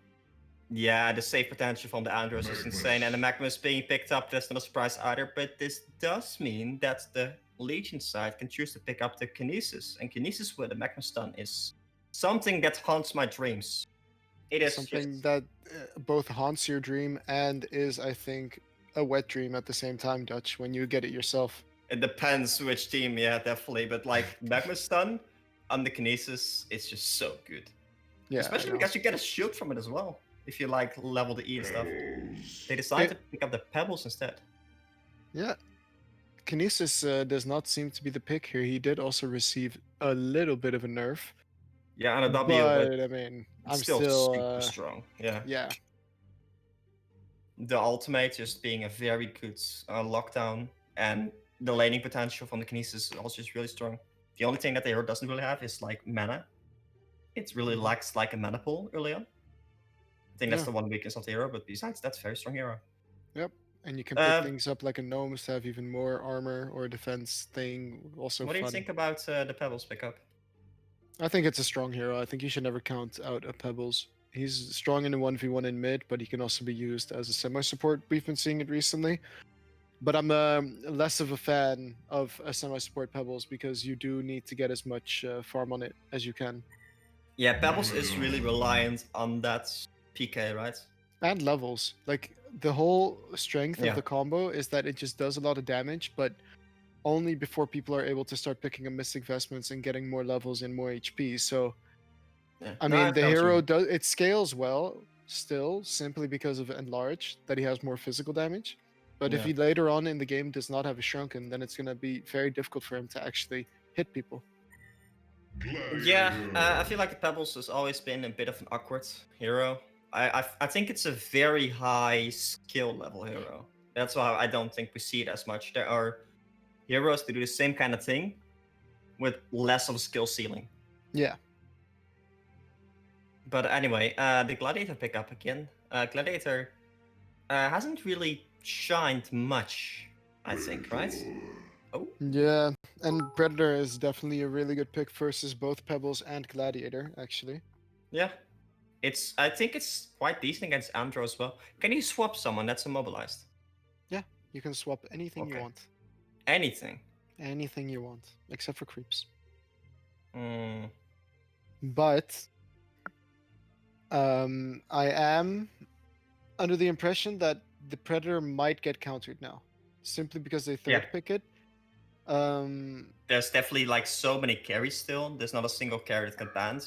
Yeah, but I'm not counting Shellblade, by the way. That's on purpose. But I'm just So wondering, right? Like the Predator, they could have. I picked feel like level- he's still really strong. Yeah, I'm not sure about the Predator. I feel like Predator just gets kited a lot still. But Predator is definitely the Stonehide is just so powerful these days. Especially feel versus like- Gladiator. Yeah, as a third pickup.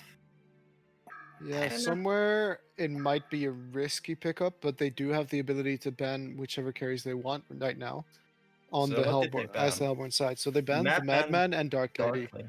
I think don't Dark Lady. really think Dark Lady is a problem. Yeah. Madman understands, right? The problem lies more with ranged carries, I'd say. The Madman, indeed, I understand a bit more. I would but ban Scout.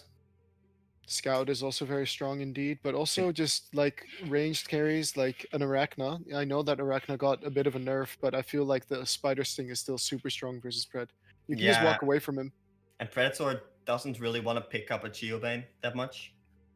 Yeah. And Geobane is the main counter against the Arachna. So I agree with the Arachna ban. Especially since the Legion side has yet to pick up a carry. It seems like you can just ban every strong carry there is right now.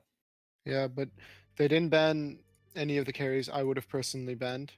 Madman maybe, but No, I would have banned Madman. Definitely Madman. yeah, Just- but it's still not like even Corrupt Disciple with the buffs it has received can be good versus Pred because with Pred you want to be all in and he's going to just drain all your damage. True. Yeah, but then you're running a Corrupted Disciple carry probably.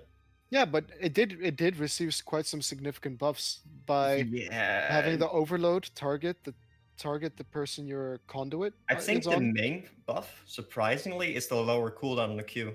Yeah, that too. You can use it to farm a bit more now. Yeah, Before it's it a used to be 13-second cooldown and it used to be an 18-second cooldown. Yeah, it was so long. It did a huge amount of damage, but if it's that long of a cooldown, you can't really use it to farm that much. Yeah, and they did end up banning the Flint Beastwood. Oh. So I don't like that ban, but hey. It's only good when you have when you have nothing that can really counter it. But I mean, they have both a Magnus and a Myrmidon who can quite easily catch up to a Flint right now. Yeah, Flint. No, I don't completely agree with that. The thing is, Flint can also just be used as that guy that like helps finish off targets, like sort of like a Thunderbring ultimate, right? But yeah, it's very magic intensive. True. And I feel like Flint got a little bit worse because of the spell charge change. Mm-hmm. Yeah, because spell shards used to be a really good item pickup on him when he was going mid. Yeah. And now if you have like spell shards, level 1, it's a little bit cheaper. But even like spell shards level 3 gives less magic armor penetration than the old spell shards used to give. Because it used to be 65% armor penetration, and now it's only 60% at like max level or something. I'm really curious to see what the Legion side is going to pick up for their carry, because right now they have quite some good heroes. They have some AoE with Gladiator and Pebbles, and they have good single target with the Deadwood. But I'm not even sure Deadwood is that strong versus a Predator because you get armor from Stonehide. Yes. Witch Slayer. And they don't go for a carry. Gladiator carry, yeah. Huh. Okay. Gladiator's not that strong of a carry against the Predator, because Gladiator's kind of a hit and run kind of deal. Yeah, but you can showdown yourself, I guess. Yeah, but like the Predator just heals up that much, right? Yeah. But about the Deadwood, I mean, it's still just like 1.5 second stun with a huge amount of damage, and you can use it to burst down the Predator. Yeah, So but I think you understand where I'm coming from with that. Yeah, 12 armor is a lot. Yeah, like the punch is really strong, especially because Pred is also strength. But really, it doesn't. It's only good if you have a really good game on Deadwood. But otherwise, if you Stonehides, you usually don't pick up that much armor though on the Predator. Like, yeah, but say, you get 12 armor naturally. Yeah, okay, but say like you don't level it super high in the early game, right? So probably if like level 2, it only gives like 6 armor. And Predator only has like at level 10 or something, only has like 2.4 armor, 2.5 armor naturally. If you pick up an Iron Shield and like Steam Boots into like a farming item. So it will still have, relatively speaking, a very low amount of armor compared to any other agility carry. Yeah. That is very true. And of For course, that- more strength is going to be sapped because he does have a slightly higher strength gain than Exactly. edgy carries. It's really not that high, even then, 2.5. Yeah, and just like Predator lacks armor so hard usually. Yeah. But I mean, I can see someone going for a Geometer's Bane on Pred. I don't think that's too bad of an item. It is. Because the Well, illusions end up if you go blocking you. lightning, right? If you combine it with a lightning, then it can be quite strong. The illusions end up blocking you more than often. Hmm. I mean, why would you even want to go for a Geobane in this case? Not in this game, but in other games where it's necessary. If you can combine it with that lightning, it does a lot of damage. Because Yeah, they do all benefit from the carnivorous passive as well. only 32%. Yeah, I know, but still, You could do 33% of 8%, that's still like 2% max HP per hit, and you hit like, or not max HP, current HP, but then you still Yeah. do quite a lot of damage with it. A large part of the problem with the Predator, I think, with Geobane is that the Predator is naturally slow. If the Predator had like 310 movement speed, for example, I feel like he would be in a lot better position because it would be way less easy to kite both the illusions and the Predator himself. Yep. But either way, enough about Predator. What do you think of the overall draft? Because we didn't discuss the last pick by the Hellborn. Look at that Devour, right? fat boy Oh, walking. Oh I'm yeah, a baby. big fan of hookers, so I mean, like heroes that hook. That's what I meant to say. yeah, hookers are great. Yeah, like Okay. hookers make the game exciting. Exactly. But enough jokes for now. But if it works out, kudos to them. If it does not work out, at least you tried. Exactly. Devour is gonna be a prime punch target for the Deadwood. Yeah, I mean that guy doesn't get any armor whatsoever. Yeah, and it seems like it's going to be a Devour farming. Yeah, I like it. I actually. really like it. I do not enjoy watching Devourers roam by first killing the easy camp twice and then being with smoke and then being like, oh, now I can hook people in the mid lane. No, that's terrible. You need to get tanky and you need to be a threat. You need to get a portal key. You need to get a shrunken. You need to just be able to lock somebody down on the enemy team because you actually do 120 magic damage per second in an AoE around you. Come on, you need to be able to be in range for that. Yeah, I usually like getting armor boots on the Devour and just like standing in front line. I think mobility is important as well, so ghost marchers are also acceptable. Yeah, if you get like armor boots plus wind whistle, you basically the same amount of movement speed, but Devour is just so slow naturally, right? Mm-hmm. I think the slowest hero in the game, together with Snail and Pebbles. 285, but yeah, Pebbles has the benefit that he gets more movement speed from enlarge. Exactly. And Pebbles relies super heavily on that PK anyway, right? Yeah. Anyway, it seems like it's going to be a trial in bottom lane. And Yep. solo Magmus top. That is surprising to me. I guess they're expecting Witchlayer to rotate in the end, and then you have a Pebbles versus a Magnus. Yeah. Which is a decent lane. Yeah, I feel like the Pebbles will lose that. Yeah, the Pebbles should 100% lose that if the Magnus manages to play it well, because you can dodge Pebbles' stun as well as his chuck with your own Lava Surge. Yeah. And after a while, when you're like level 5 or level 3, you can just choose to stun both Pebbles and the creeps. Yeah, and hit the creep. Yeah. And hit the creep for the Volcanic Touch. Exactly. It's the Volcanic Touch is a surprising amount of damage always. Level 1 does 90 magic damage if you manage to last the creep with it. Yeah. It's quite strong. But the Pebbles is gonna get ahead because the Witchlayer is sitting in for now at least. And the thing about the Magmus is that's when the Witchlayer, if he's gonna be roaming, that whenever the Witchlayer comes top, that's an instant kill on the Magmus. Because Witchlayer just has so much lockdown. It's really Yeah, hard to if he get gets enough. the levels, because remember that the stun duration level 1 is actually only 0.8 seconds. But Plus the 0.52, I know. Yeah, but still, Witch Slayer miniaturized is 2 seconds now. Level 1. At level 1. Yeah. I mean, that's quite long, but it's still not long enough to kill a Magnus if the Magnus is farming. Because you can get quite tanky just simply by getting a Chalice and power supply. But when is the Pebbles there as well? Yeah, I don't think... Bottom. Bottom lane, we have them actually diving in on the Andromeda, and Deadwood is gonna get some counter damage. Andro actually didn't even use a stun. Yeah, he was just running away, I guess. Deadwood's choosing to not level his W, but the Q instead. Yeah, so he's forgoing some last hits simply to be able to save his Andromeda there, but now that Deadwood doesn't have any mana, shouldn't they just go in on him? I feel like they should, yeah. Yeah, just harass. There's Just no, like there's face no stun, like, grab it on Q. yeah, exactly. There's no negative aspect to using your mana here because you're gonna have enough for like another 2 spells when you regen. Here, there's a stun coming in on the Deadwood. No Wheatfield follow-up though, so now we have the Witch Slayer porting from top to the bottom lane. So it's gonna be tri-lane versus tri-lane. But I do not like this from the Legion team.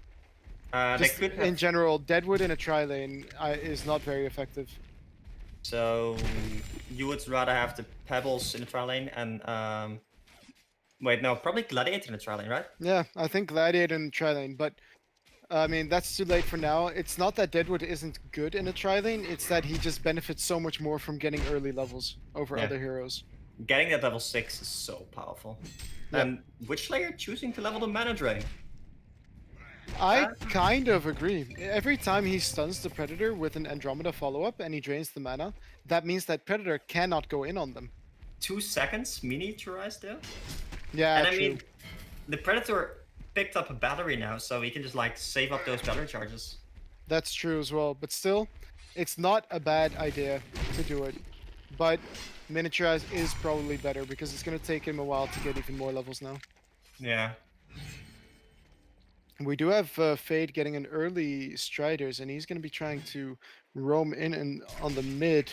Devourer has full mana, so they're going in on this. Fade going to hit the stun. Here's Devourer with the slow, but is the Pitfall going to hit? Yes, it is. He's going to drain mana. No, he didn't even level that. Nice hook, though, coming in from the Devo. Is it going to be enough? Actually, that's a kill for Gladiator. What a play. Oh, damn! Yeah, well but like, come on. Gladiator. Why do you not level your call? Yeah, that was surprising. There may have been a misclick or something, because leveling the Shadow Walk over the call here is a very poor choice of leveling. I mean, call level 1 is 100 damage. It's actually really good to level 1. As well as draining mana. Yeah. So, but then still, it was also really well played by the Gladiator, using the bottle charges wisely.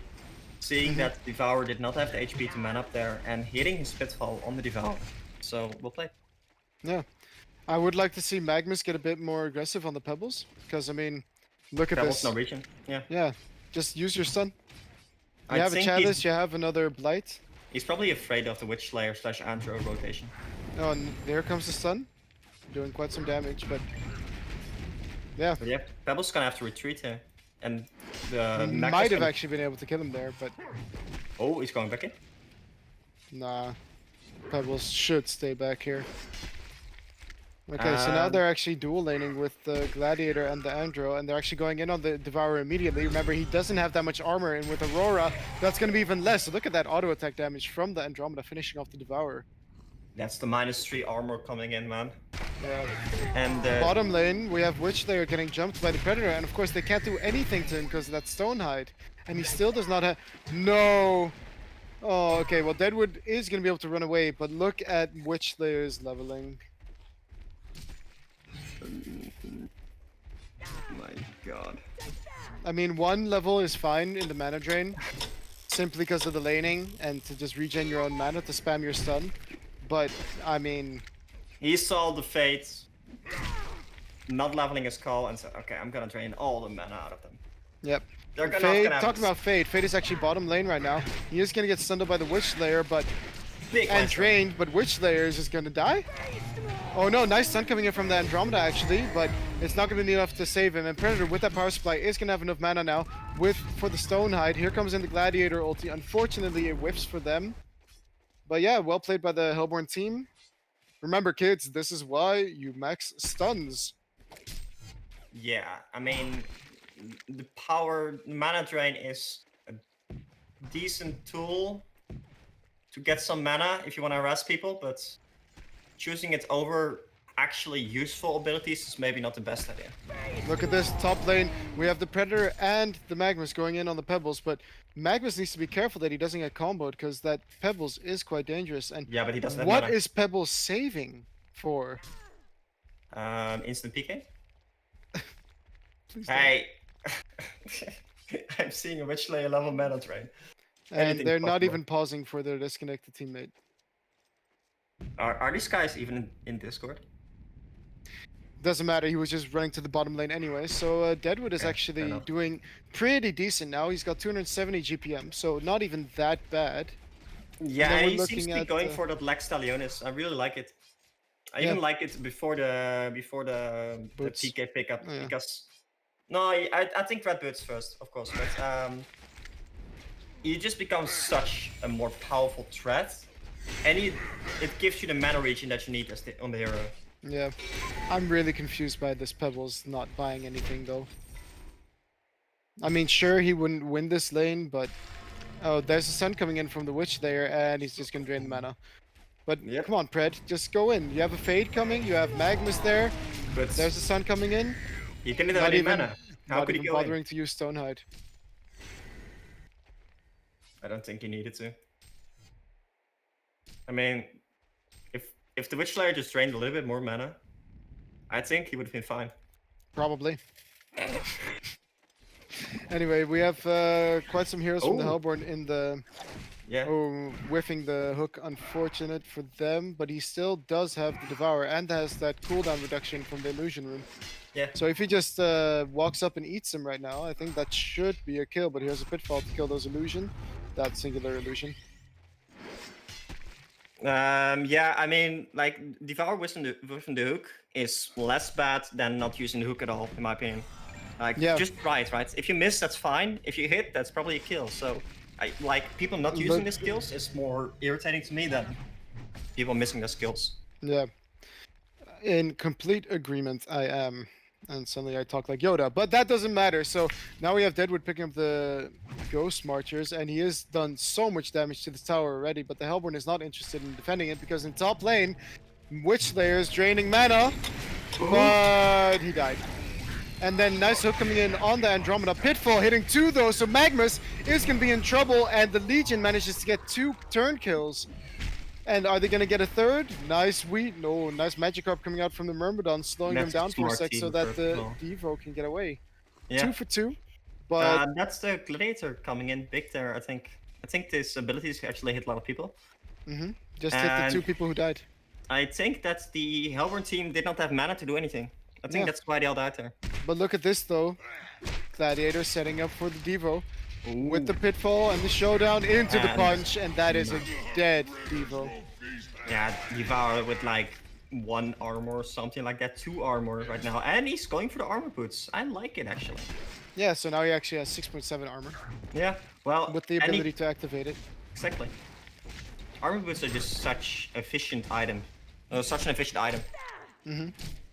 So yeah, I like it a lot. The Devour is just a powerful tool if you can have it in the front line with those armor boots. Yeah, for sure. And Look at this though, they're rotating top with Fade and Myrmidon are coming in for the Pebbles and the Witch Slayer. Witch Slayer is going to get hit by the Magikarp, and Predator is just auto-attacking the Pebbles, but here comes the stun in from the Fade and the Cull. He does have it now, but is he going to mana drain them? No. Pebbles did not have mana. I'm not sure they picked up on that. Oh, what a nice Magikarp by the Myrmidon, giving him space, giving him the vision, and there you have it. Predator going to get the last hit on that hero. Nice of the supports to leave it to him. So that is going to be an instant PK in the Pebbles, I think, because he has 2.1k saved up right now. I don't agree, but you do you, Pebbles. You mean you don't agree with his item choice, or you don't agree that he's gonna buy a PK? I agree that he's gonna buy a PK, and I disagree with his choices in the matter. Okay. Look at this though, Pitfall coming in on the Devourer in the mid lane. He's got the showdown and the ultimate, so here they come. Nice stun coming in from the Fate, stopping the Andro. Unfortunate that it did not stop the Gladiator, but here's the Pebbles without a PK. And without boots. And without boots, and without a power supply. Or chalice. Without anything, actually. He basically has the items he started with. Yeah, he does. Minus the region, though.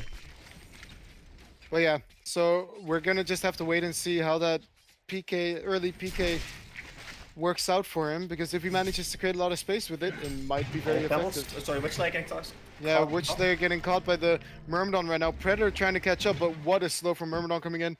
And he just needs one more auto attack. He's trying to give it to his carry, but then he realizes, no, I want it. But there's the Predator in the end with the jump. He does look to be going for a lightning. Oh, nice grasp coming out from the Deadwood on the Devourer. Follow up from the Pebbles with the stun. Andro's stun, he still has a chuck available, but the punch was all that was necessary. There you have the Magikarps coming in from the Myrmidon. They are going to be able to hit the Pebbles, and Pebbles in trouble. Is he going to... Oh, what a swap coming out from the Andromeda. So, oh, but he's running the wrong way. There's the Magnus, and it's going to end up being a kill for the Magnus. But there you have the Gladiator with a nice turn on the Pitfall. Fate Stun hitting 2. And this looks to be the end of that encounter engagement. There isn't really a right way to run when you have 285 movement speed. Right? I mean, he could have ran to the left. But they would have caught up in him anyway. Or at least, you know, stay further away from the edge. Yeah, I think that's more the thing, right? But there was a really big swap. Well played by the Andromeda there. Yeah, saving the Pebbles initially. He should have been. He should have been safe. Yeah, the main thing I'm taking away from this is the Fate is actually working out surprisingly well. Fate is getting like 2-man stuns, 2-man light stuns all the time. And it especially works really well with a Devo, just simply because you're able to get a hook off every time. Yeah. But I feel like if you wanted to go for this build with the Pebbles, right, with the instant PK, why don't you try lane him short lane?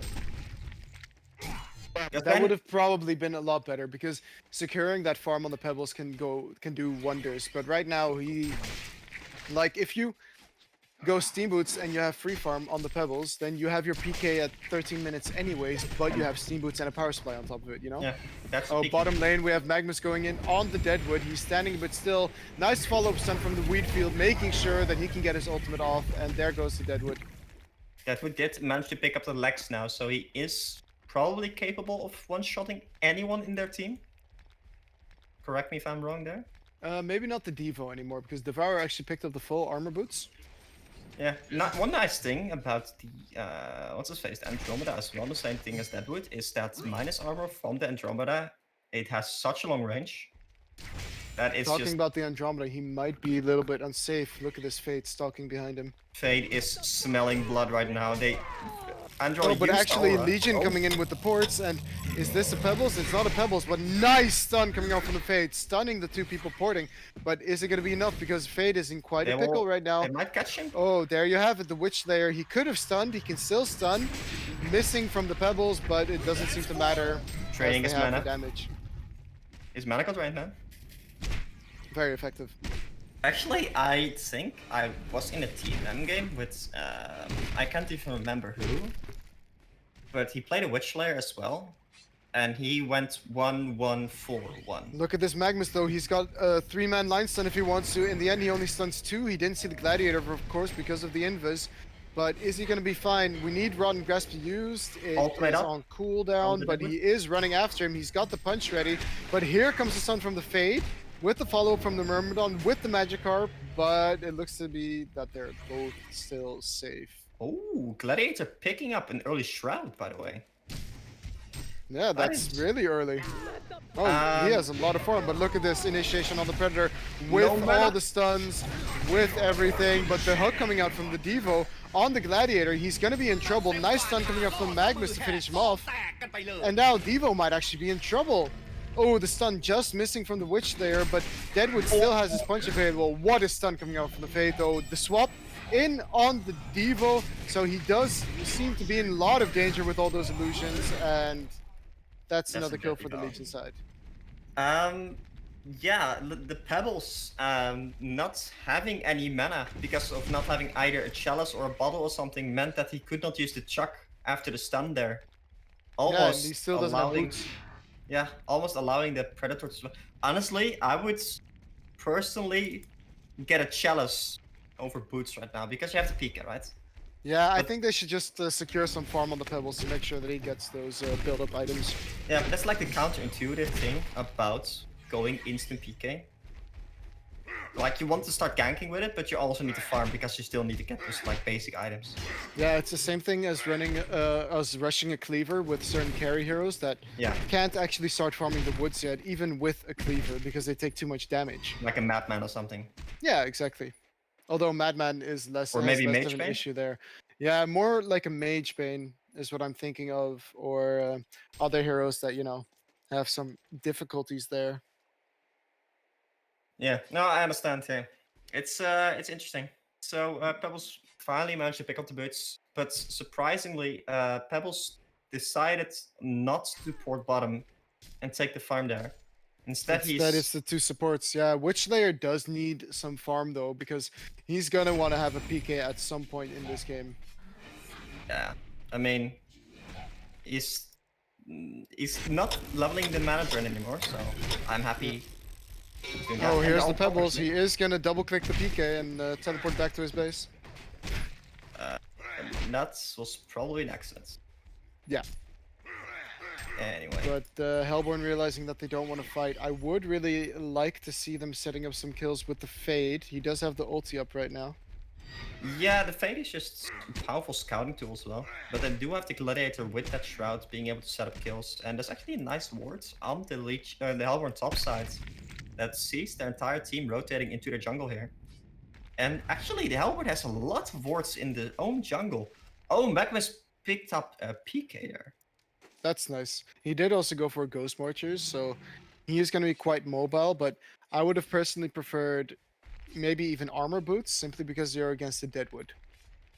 On the Magmus, Yeah. I agree. Like, armor boots on the Magmus makes you so tanky when you're against heroes like Andromeda and a Deadwood. So I definitely like that, especially because the Rotten Look at the Grasp. port coming in the mid lane. We do have Magnus there. He is going to stun in. No, Devo is just going to start eating him, and Magnus waiting with the stun.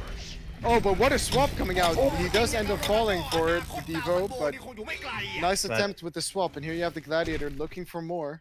Gladiator with double damage chasing them. No, he's just going for the haste turn, I guess. Ooh, double damage and haste.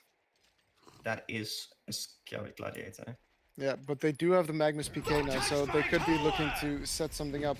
Fade has the ulti available, so Then he again, can also like, scout. Yeah, look at the red ward already being Hellborn placed. teams past late game. Basically always, I would say. Well, they could go for, the Rift Shards build on Gladiator and then hope that he one-shots everyone.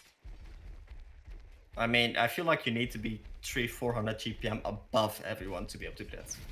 I mean, luck is a skill, right? Luck is definitely a skill, yeah. So, Well, only when I'm lucky. only when you're lucky. But let's Yeah, see when what the this enemy Devo does is going to it, do now.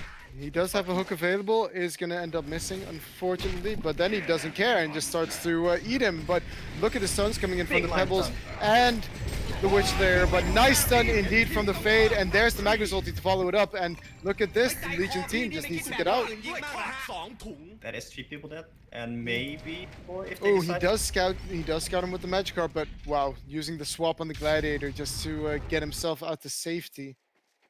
Yeah, that was actually a big play. Knowing that like the Andrew swap actually disjoins the Myrmidon stun, because the Myrmidon Magikarp, I should say, because I do think. Oh, look they at this may- though, Showdown being used on the Magnus in the middle, but he doesn't seem to be that afraid. Yeah, no. Yeah, Magnus is a hard target to kill.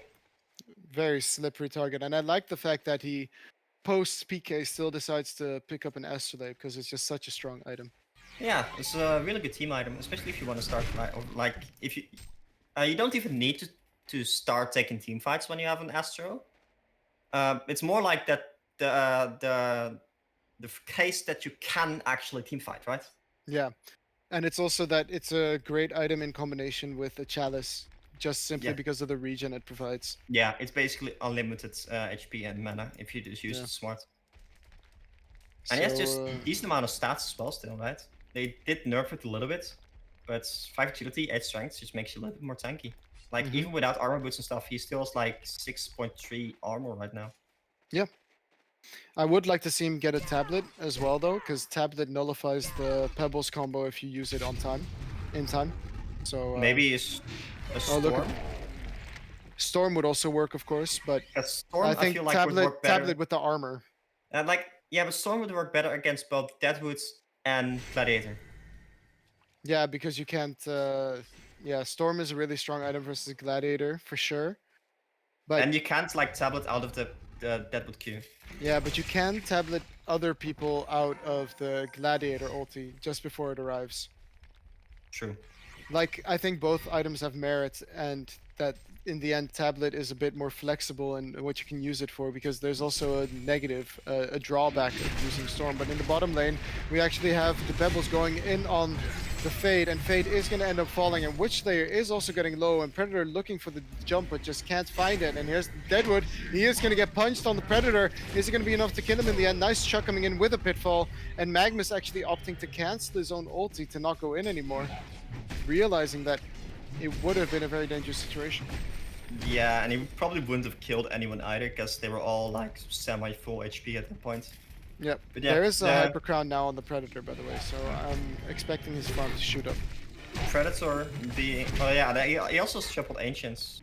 Double Ancients on one, triple on the other, so he can just farm that really easily now. He's doing it. What? The Gladiator is doing it.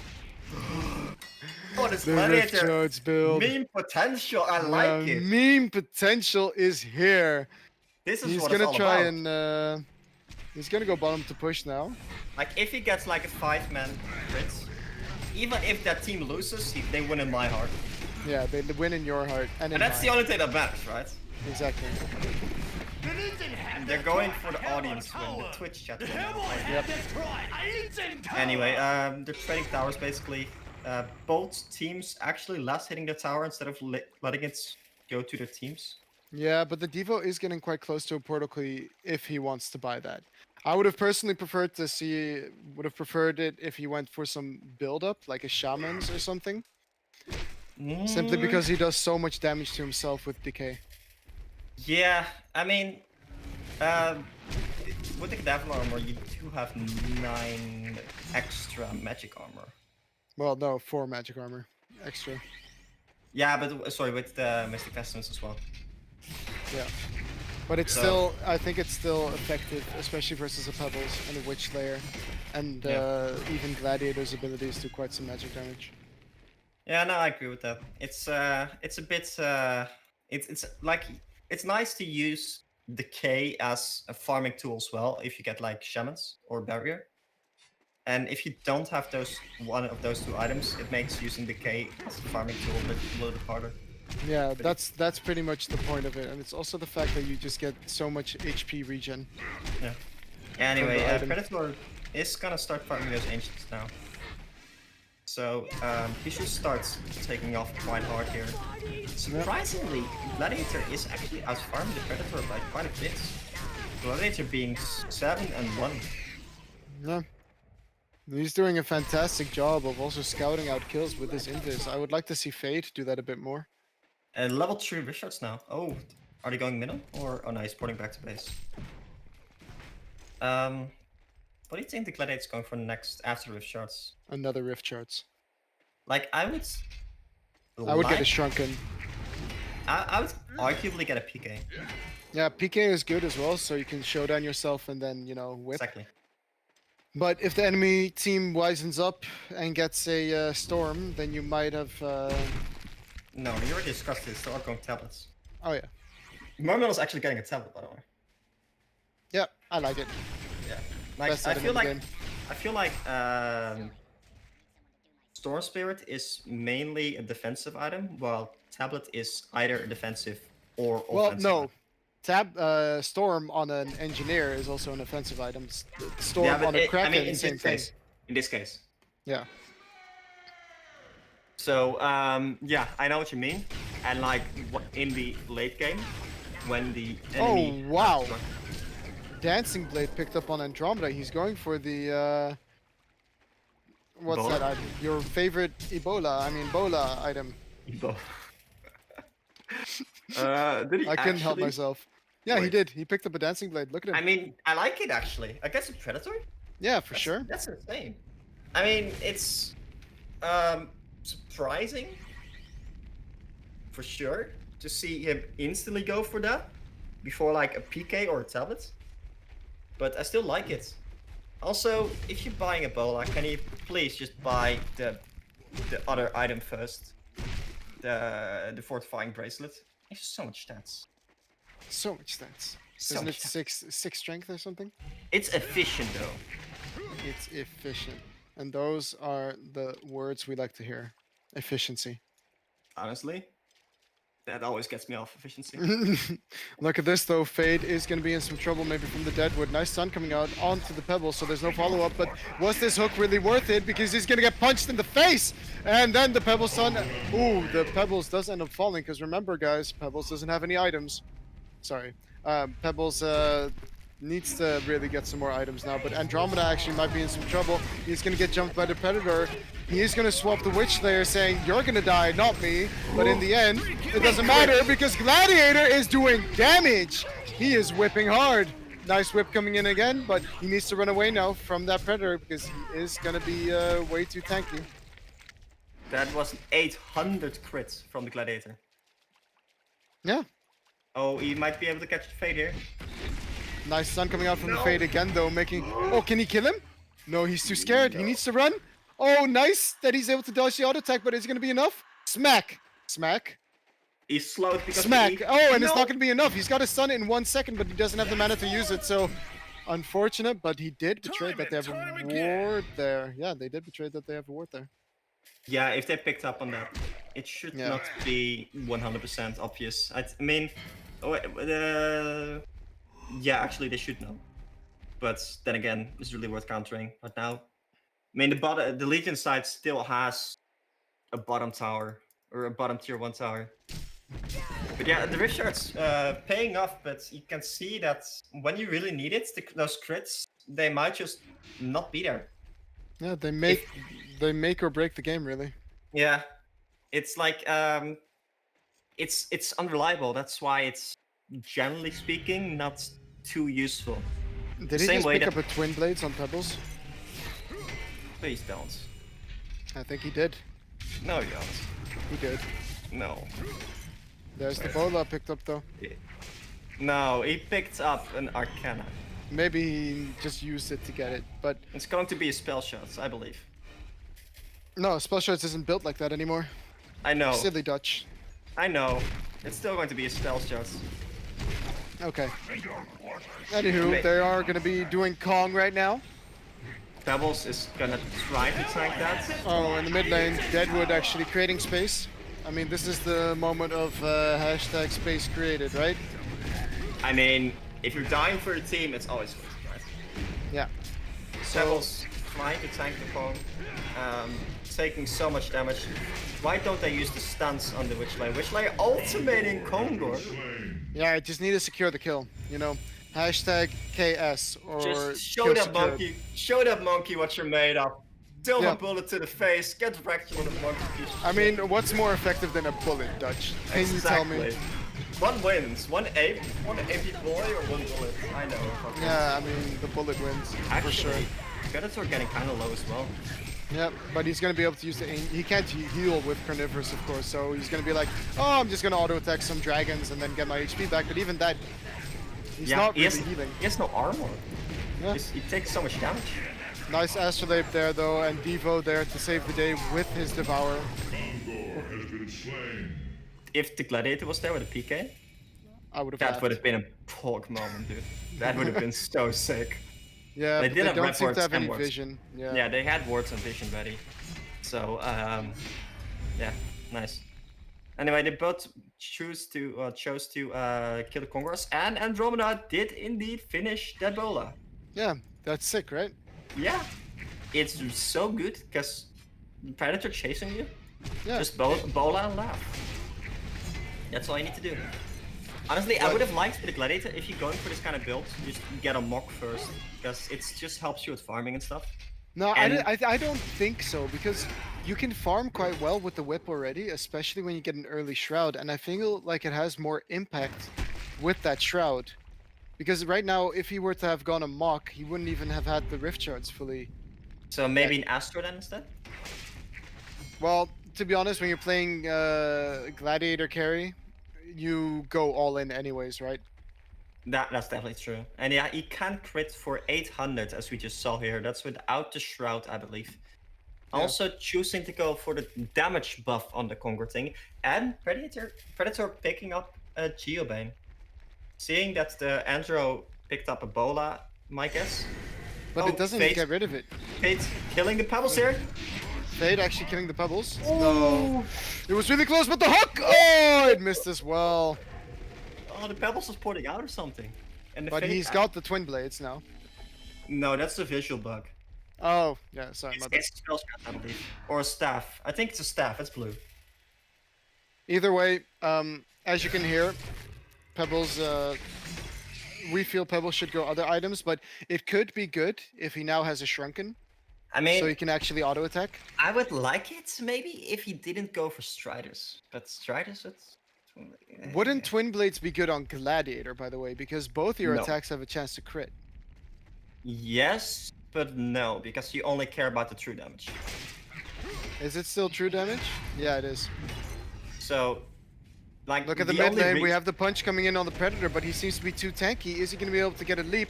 The slow is there from the Magikarp, yeah. But here you have it. Devo jumping in with the Magma Sun, and nice magic immunity from the Predator, making sure he dodges that.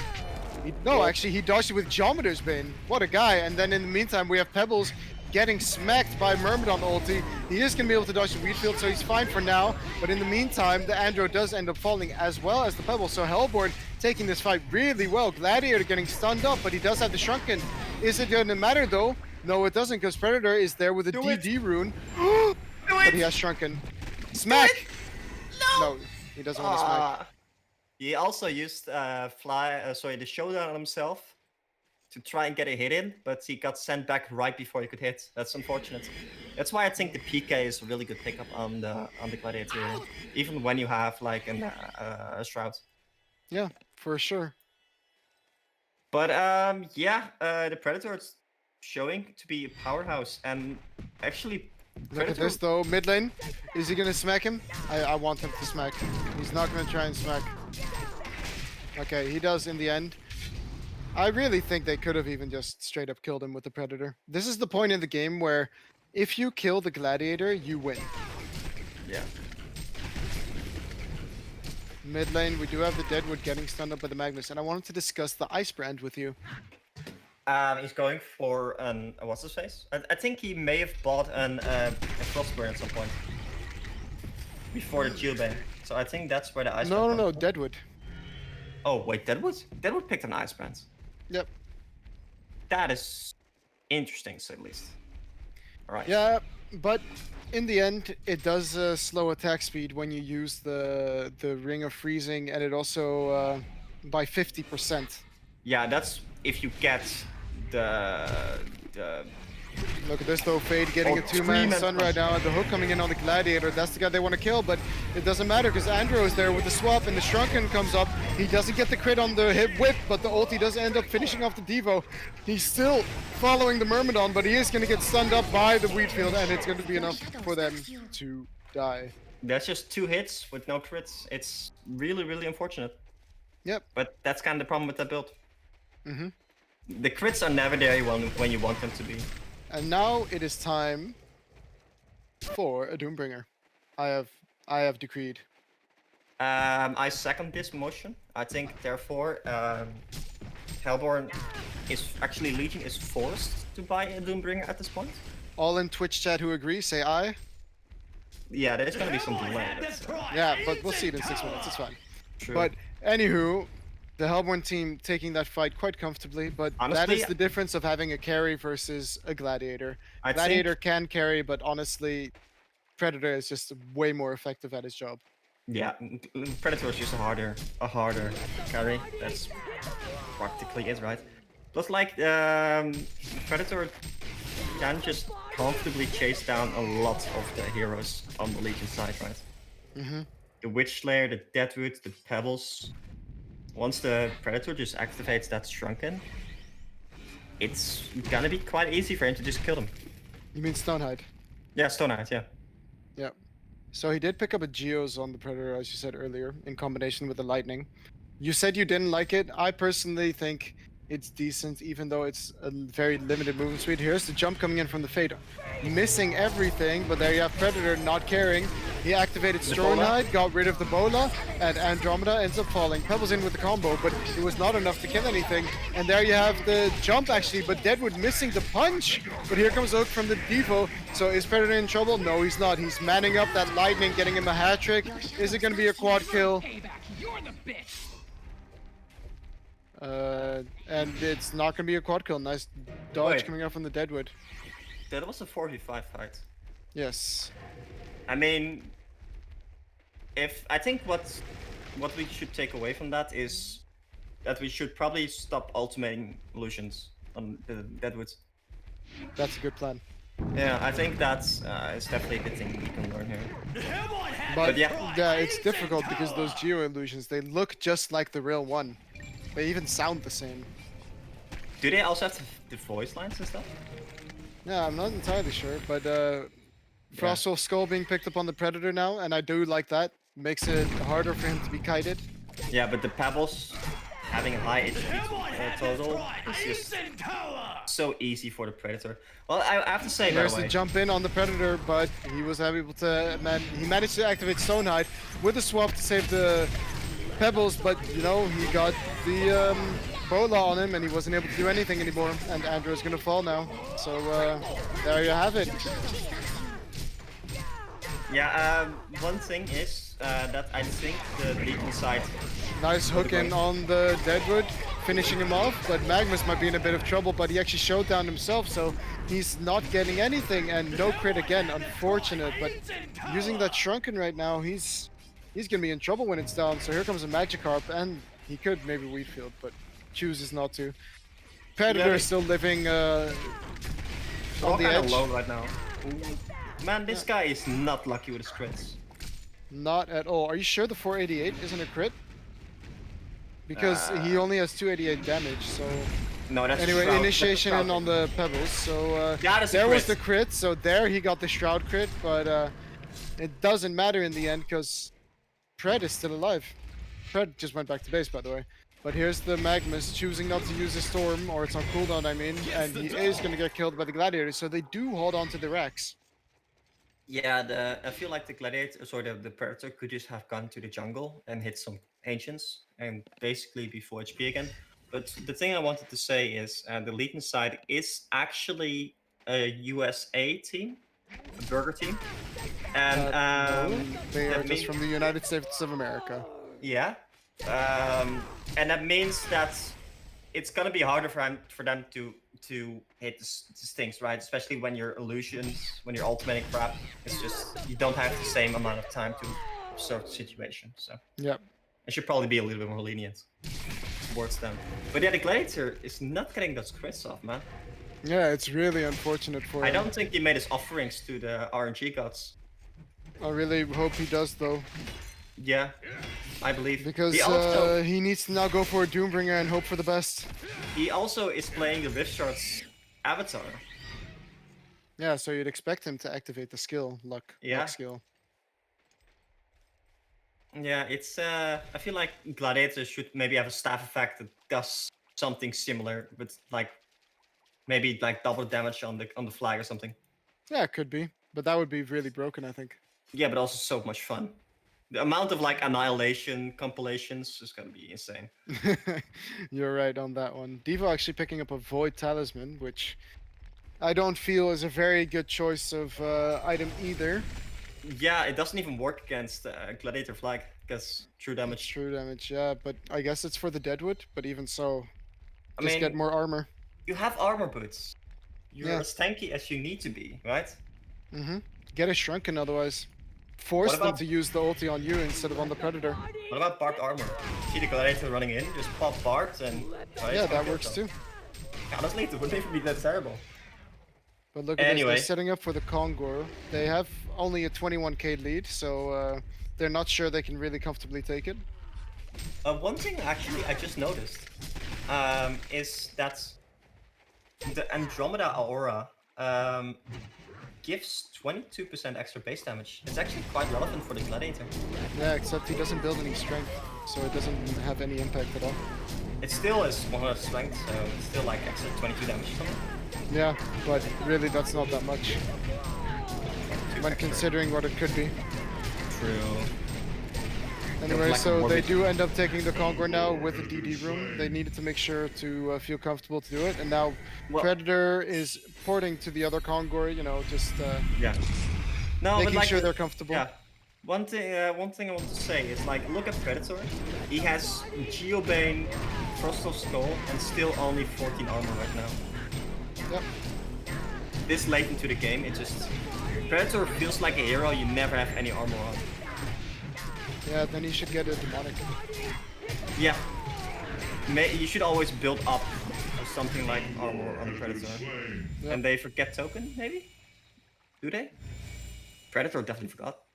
No, he didn't. I bet his team told him, "Hey, Pred, yeah, there's a exactly. token." I always forget it as well, man. It's like it's been out of the game, and then it just doesn't get into rotation again. Mm-hmm. And it also doesn't help that it doesn't drop every time. Oh, Fate finding Gladiator. Yeah. Gladiator is taking a lot of damage, of course, with his own base damage being reflected back at him, or his own attack damage being reflected back at him, of course. Or no, it's HP. I think, yeah, I think the yeah, current health. 30% of the target's current health. Yeah, but I also think that the illusion can flag as well. Yep. So that's max damage. The same way that like a Mage Bane also. But there's actually a Bola on the Gladiator. Ooh, I'm not a big fan. I would like to see PK. And the Bola doesn't actually give him that much more damage. And no, Predator isn't really the big issue. Maybe just Doombringer. PK Doombringer, I'd argue, right? Yeah. I would just sell the Shrunken probably or something and go for the Doombringer. Just you know, it's a best of one. It's a best of one. You have to really make sure you do what you can. Just honestly, just go in and have the Andrew swap you out if it doesn't work out. Yep.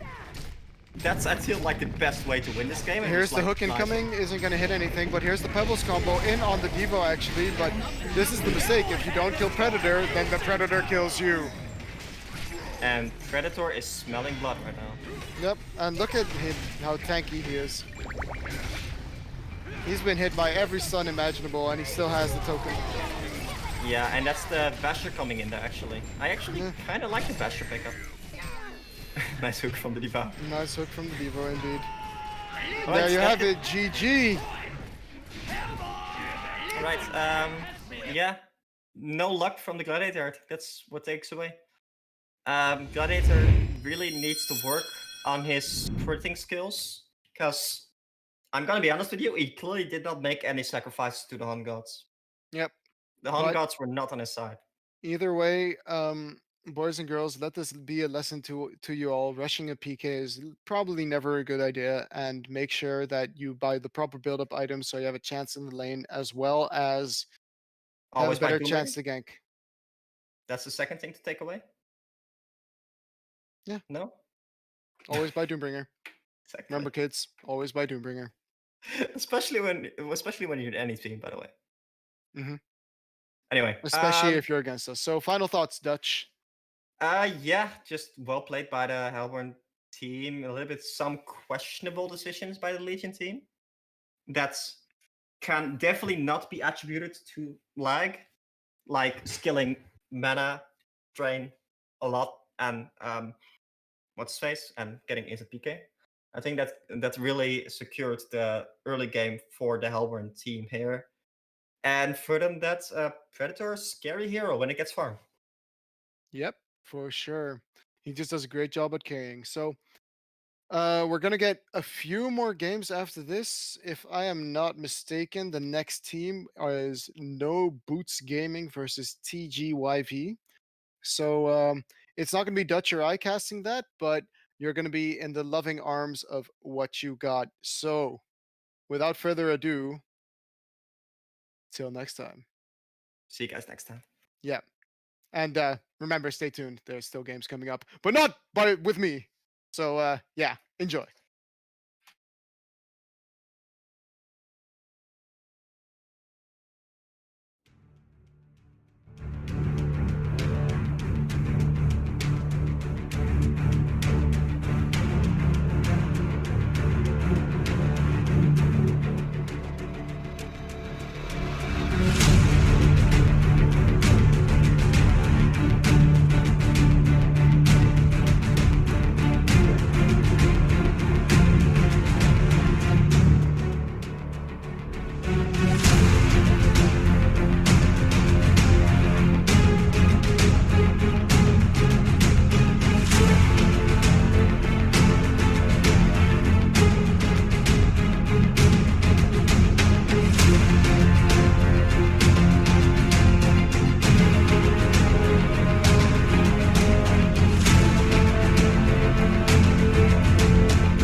All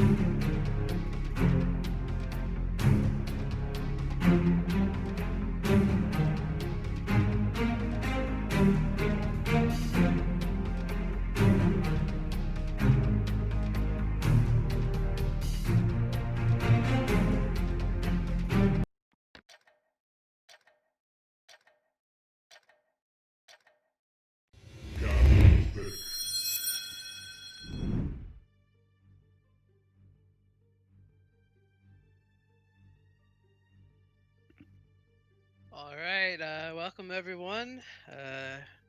This is the HoN OMG Season 2 tournament. I'm What You Got. I'm going to be joined by my co-caster, Easy Full Clan. How you doing today, John? Great. I was here for the first match. I'm happy to be back next to you, casting next to you in the... I actually lost count at this point, but the important thing is we're back and doing it all over again. Yeah, it's been a while since you and I have casted some HoN since the last tour. But before we get into this match, I just want to quickly shout out both Dutch and Shortcan, who provided you guys with a lot of insight and some quality casting. So thanks again to you guys. Certainly. But here we have best of one. This is round of 16 coming at you. We have Team No Boots Gaming here on the Legion side, going to be taking on Team TGYV on the Hellborn side. So I'm very excited for this match. Yes, and I would like to point out that TGYV apparently stands for There Goes Your Virginity. So... Oh, okay, I didn't know that. Yeah, well, you know, you got to give him the full title. Okay, to properly that's good. introduce them. I'm glad you pointed that out for the viewers. All right. So yeah, moving anyway, past that, what's going on in the game right now, Chris? Okay, so we got the bans underway. We're gonna have Lodestone and Devourer gonna be banned out here by the Legion side, and we also got Malakin and Predator was actually banned by the Hellborn side. So what do you think about these blind bans coming out? I think it's kind of interesting. It kind of shows the contrast and I don't know, like meta strategy between the two games, right? You got Hellborn banning two of these beefy strength carries, Malakin and Predator, whereas you've got Legion banning kind of these frustrating laners and gankers. So clearly, I would want to say that Hellborn seems to feel a little bit more confident late game if they can knock out certain frustrating heroes that they don't like, Malakin and Predator. They don't have to play against late game, and then you know, Legion wants to make sure that they have this great early game. So I think that's a pretty fair point. And you know, some of those heroes, they're not like super common to be seeing blind banned in the early stage, but they're definitely heroes that we've seen teams pick up. So you know, it makes a lot of sense that in a way that these are being banned because they are being picked up in other matches. So yeah, I mean, Lodestone especially. Devourer is a little interesting. I never really expect a Devourer ban, but I mean, you know, whenever perhaps they know somebody on the Hellborn side that is really strong with that hero, you know, in the right hands, those hooks can be devastating, coming at you from fog and whatnot, can really just throw a wrench in your plans. So I think you know, it makes sense, and given the certain situations. So going into the picks, we got a Magnus first pick coming out here for the Legion side, followed up by a Kronos. A very early pick, Kronos. So that's something that stands out to me right off the bat. They show what could be their carry choice right away, followed up by a Moira into an Emerald Warden, I think Sir it's Bensington, certainly, and a Prisoner. Yep. Yeah, I think it certainly is going to be their choice of carry, and now their bans make a little bit more sense, I guess. They kind of, it seems like they feel like Kronos is going to be able to take down most carries, except for these, like I said, the beefy strength carries, right? Predator and Malakin just naturally get so much HP that perhaps they feel like Kronos can't take them out inside of a Chrono Hole. But you know, whereas traditional Agi carries, like I don't know, Swiftblade or Magebane or Tarot, whatever, these lower HP heroes get countered by the Chronos ult. So kind of Yeah, makes perhaps sense. that's what they But were thinking of. yeah, I don't necessarily agree with picking it as your very first pick. Mhm. I think third pick maybe, but yeah, first pick is pretty bold, I guess I'll say.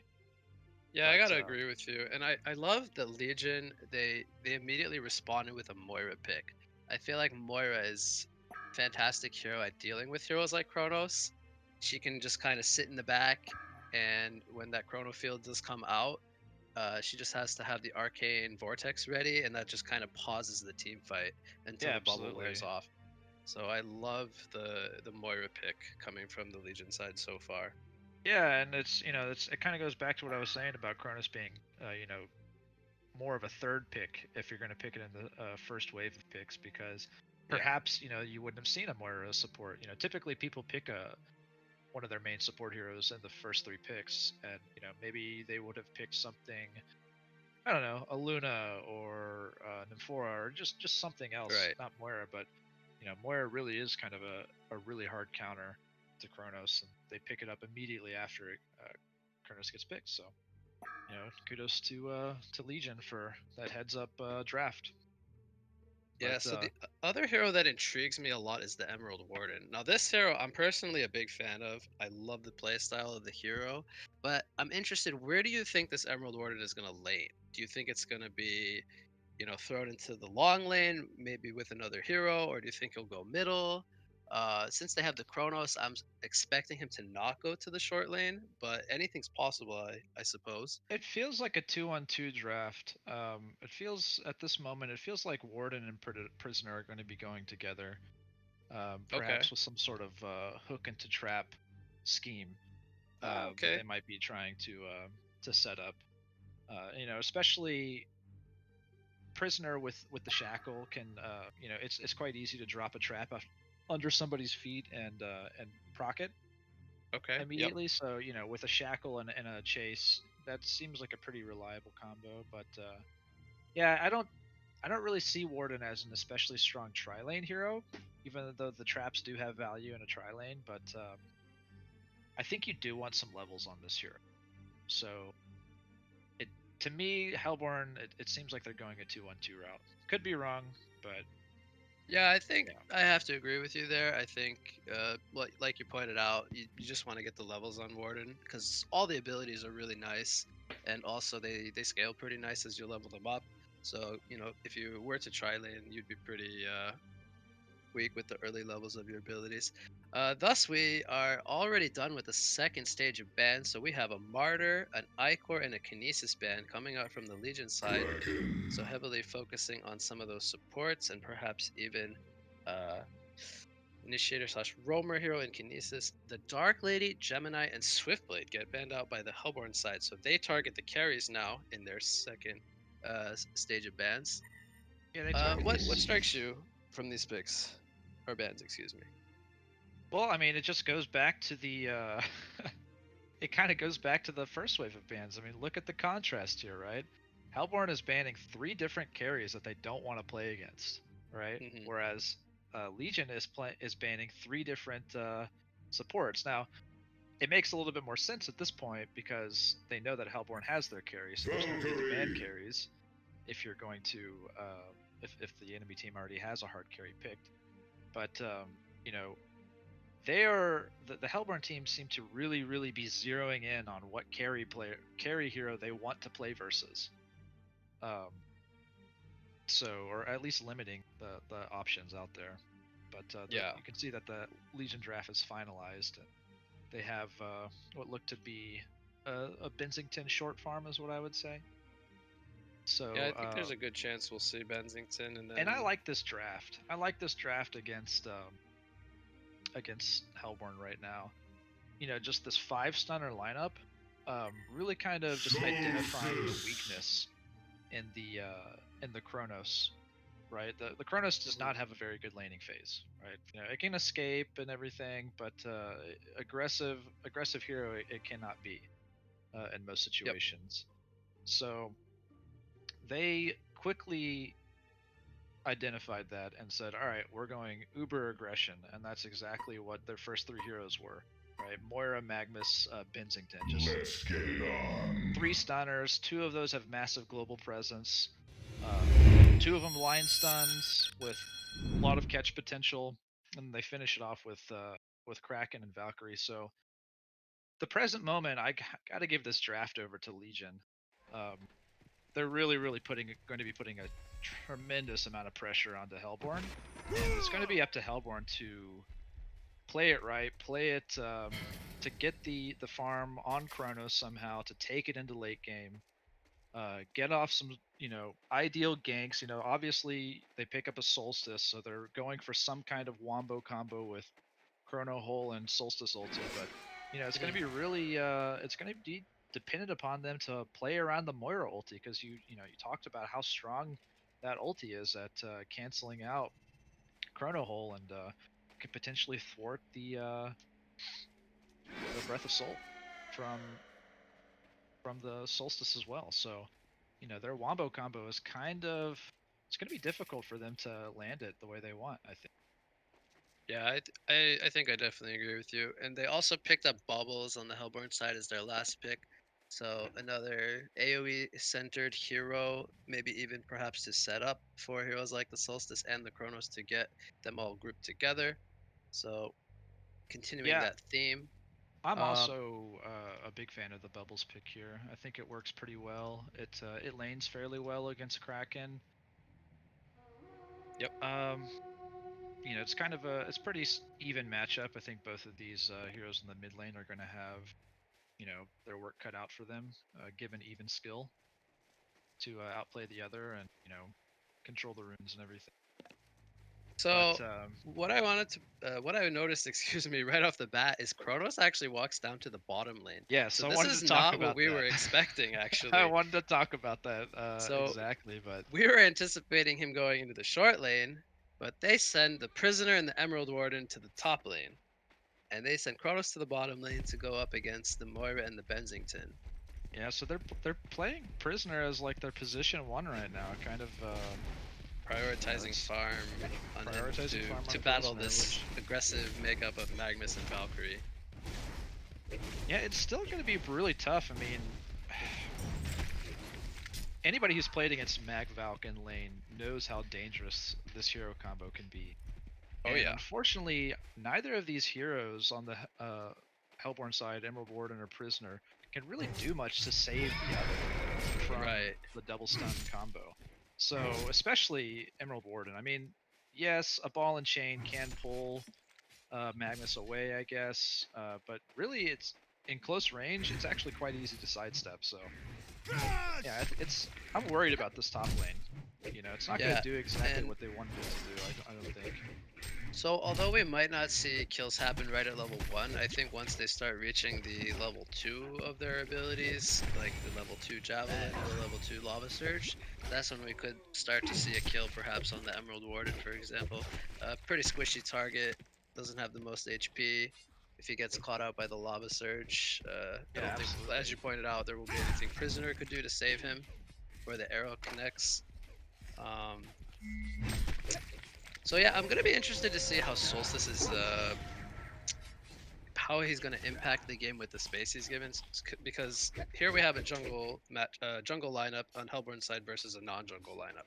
So it's expected that the Legion side will win more of the lanes in the early game, and the trade-off is gonna be for Hellborn to have this farming hero in the jungle, having a good time, and eventually translating that into something either with scaling items, or he can perhaps gank the lanes being top or bottom, top or mid for his team. And try to get some kills. One thing they might, obviously they're not aware of it as we are, but they actually don't have a ward here on the Legion side in this top lane. So Solstice can, kind of play off this potential aggression from Valkyrie and Mag, and net at least a return kill. So it is. I think you're absolutely right. It is going to be up to Solstice to try and affect the pacing of this game, and you can already see he's already setting up for a potential stun. They are not aware of him here. Magnus gonna go ahead and steam bath the wolves there, but here comes the stun from Solstice into the shackle and the hook. It's gonna be stunned away. The trap is not gonna connect on Magnus. That was very close to the first blood. Akari gonna throw an arrow out in Prisoner's face, but just gonna trade some that was harassment there. extremely close. I mean, what do you think? Do you think that? I feel like he could have activated that trap. In time. It's very possible. But you know, they were talking about lag because I believe they're U.S. players on Hellborn's side. So. I do believe we're playing on an EU server, and I want to say that the Hellborn side is actually a North American team, if I'm not wrong about that. I think the pings are a bit higher. At least the average ping is higher. Yeah, and the Legion side is a European team. Yeah, there's about an 80% average difference. But Bubble's having a pretty good time here against Kraken in the mid lane. Mid lane, Kraken had to use his Invis and bottle.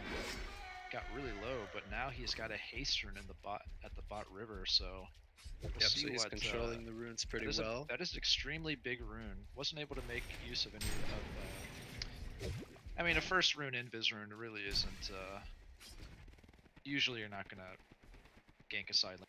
But, you know, second rune haste, something could come of this, especially with Magnus kind of wandering around here in, between jungle and the mid lane. He's going to activate it here, actually. He's looking for the bubbles, trying to find him in the trees here. You're going to see him in the tower from the creeps. He's going to look to try to land the tsunami charge, but a nice take cover coming out from Bubbles. He's going to avoid that one with very, with much ease. So nice heads up play from Bubbles there. He even hits the level 6 mark just a tinge before Kraken. Solstice is coming over here. They're looking to try to set something up perhaps once the haste runs out. But a charge comes out from Kraken. He does not have mana for the release the Kraken. And now Solstice comes in with the stun to follow up that Kelfield. But Kraken is going to turn it on to Bubbles and he goes down. Benzington is now using the ultimate. He's going to come in and he's going to try to turn it onto the Solstice. Does he have the damage? He uses the Lance along, but it's not going to be enough. Solstice gets taken down to about 25 life there, and he's just going to walk it off.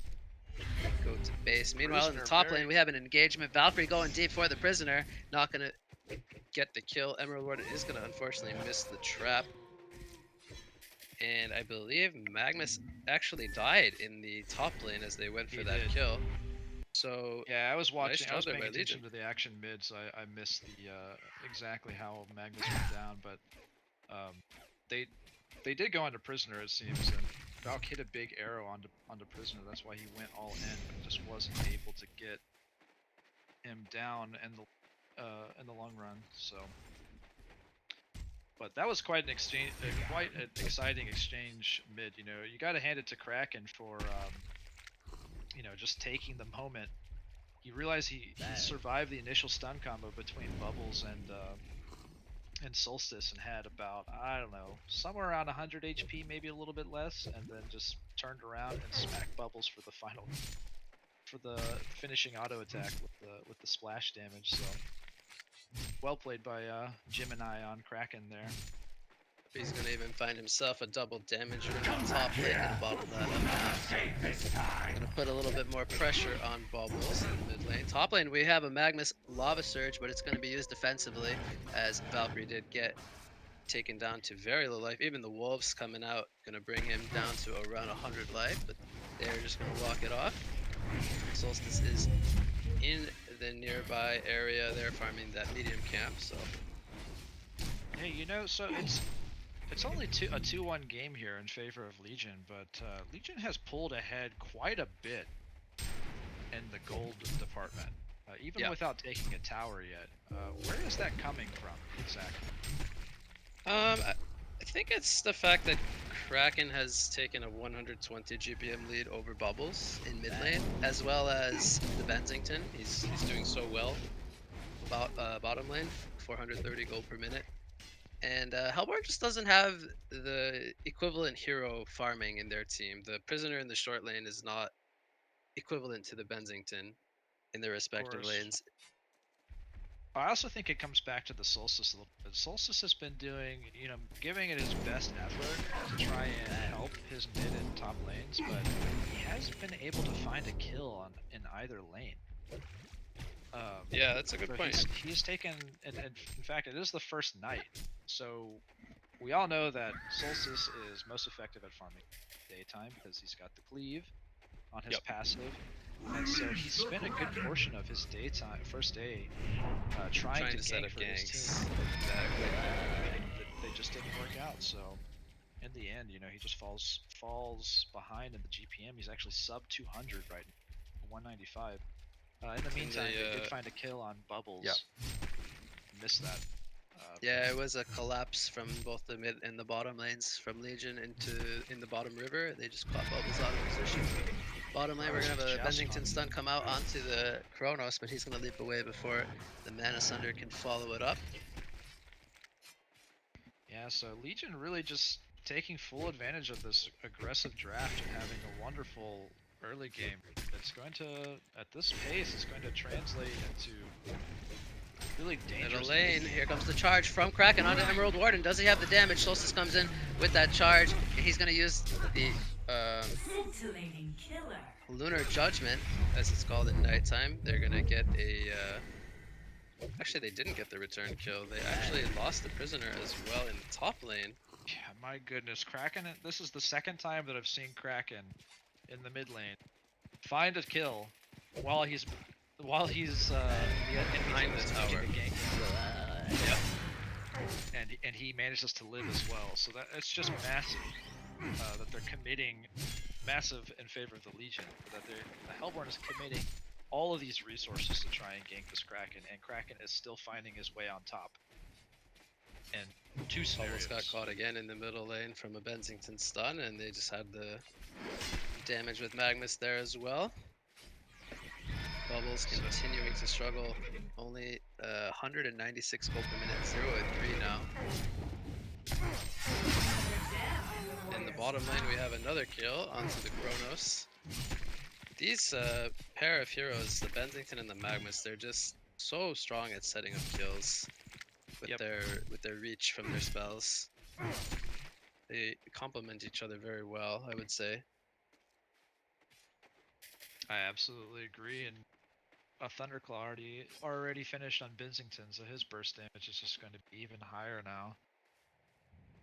Yeah, he's sitting at 570. Looking at Prison Break in the top lane. They're going to catch out Valkyrie with that shackle, and he cannot leap away. Actually, he had already used it, so he got caught, it looks like, with it down.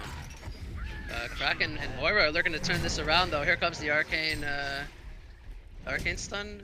I forget what it's called. Shards of Harkon from Moira.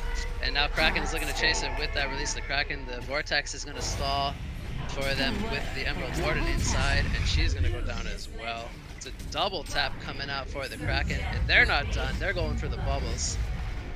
Will they find him in the trees there? The Sunder is wearing off.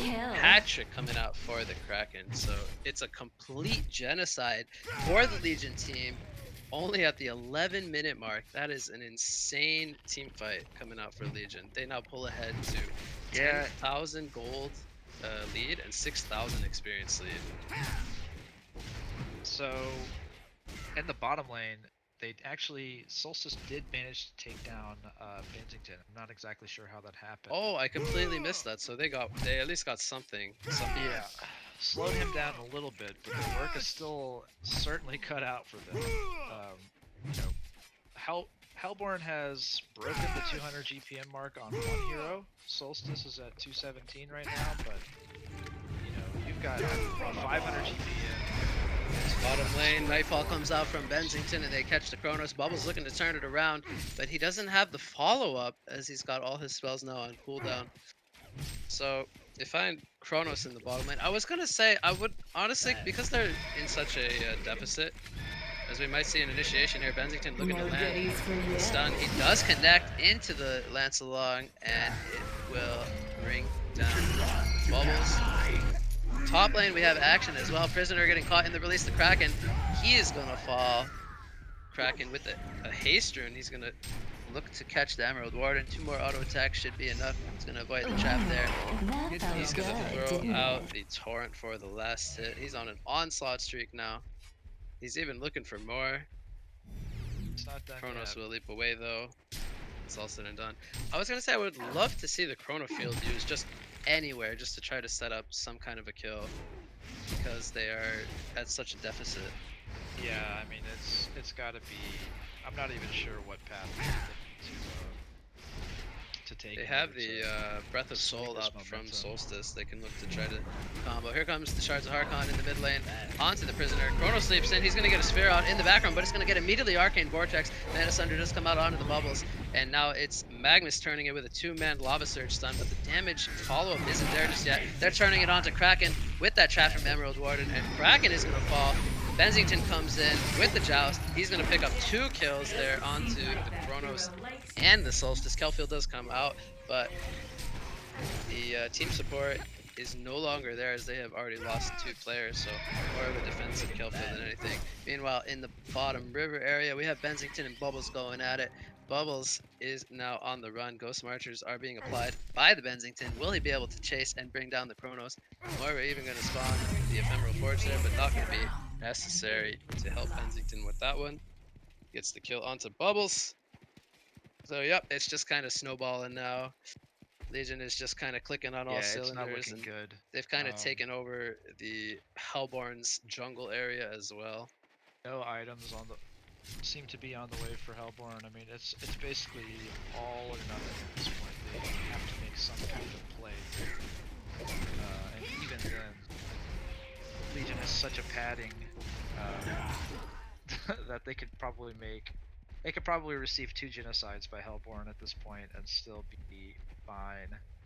So it's a tough game. I'm not sure. I usually don't try to. Lava Surge comes out here onto Emerald Warden. Charge from Kraken gonna follow it up, and that's a kill. Arrow gonna hit onto the creeps. Bang. Look at Temp gonna miss there in the top lane. They do have a Kelfield coming up in 5 seconds, so they could maybe look to try to set something up. Valkyrie Prism is used here by the Legion side. They're going to try to look for some kills in the middle lane. Kraken is going to go in onto the Chronos. Do they have the lockdown? Yes, they do, with that Mana Sunder and Shard Archon from the Moira.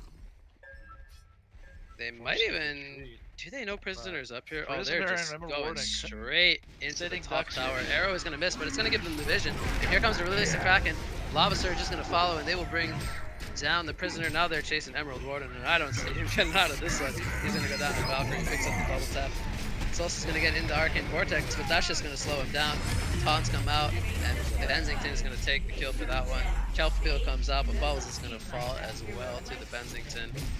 It's another double tap for Mr. Sir Benzington, and he is just sitting up there at 633 gold per minute. Yeah, just finished on head. Lots of spam coming out here, a lot of BM all chat. So, that's the game. KCC vote does come out, and Legion will take I don't the think series. bother with a post-game analysis. It just kind of all fell apart there. Yep, Legion just capitalized on. I would say they capitalized in every lane. I think they did well. Yeah, I think so too. Just came down to a solid draft into a well-executed laning phase. Yeah, it's just unfortunate. Yeah, I don't. I mean, they definitely threw a curveball. I'll say that. With the first pick Chronos, with likely the intention of having it be an off lane right off the bat. I think. Okay, fair enough. So I think we thought it was going to be carry Chronos, but all along it was just going to be a solo off lane Chronos. But I think in order for that to work, your jungler has got to make a because Chronos as an offlaner, it's not doing anything until it's level 6. Any rotation from that hero is just pretty much useless until it has its ulti. And so it really comes down to the other 4 heroes making plays while it scrambles in the off lane to hopefully get level 6 with a decent timing. And it just didn't happen. So. Yep, I agree. All right. Well, that's gonna do it for this series. Hang tight, everyone, and we'll be back shortly with the next series, which will be Aussie Gentlemen versus Farming You. Stay tuned, everyone.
Sorry for the inconvenience, everybody, but it seems like Team Gentleman is not showing up so far. We're gonna give them an extra 5 minutes, and if they don't show up, then we're gonna move on to the next game.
It would seem like the wait is over, and Team Aussie Gentlemen did not show up. It is unfortunate. This means that Team Farming U automatically wins and gets to the next match. Next match is approximately going to be in 35 minutes, 45 minutes. I'm sorry for the inconvenience time of waiting, but yeah, it is what it is, and we will see you in the upcoming next match, which is Lucy's Ducks against Willowmaker Reborn. Stay tuned.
All right, welcome back, everyone. We had a bit of a break there as we did not get to play the previous match, but we are back.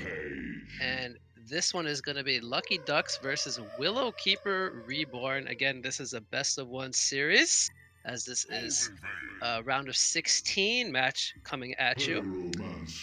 And okay, so we have the wrong hosted mode here, so we're gonna do some quick picks, I believe, into a remake vote. So just hang tight here, everyone, and we will resume very shortly.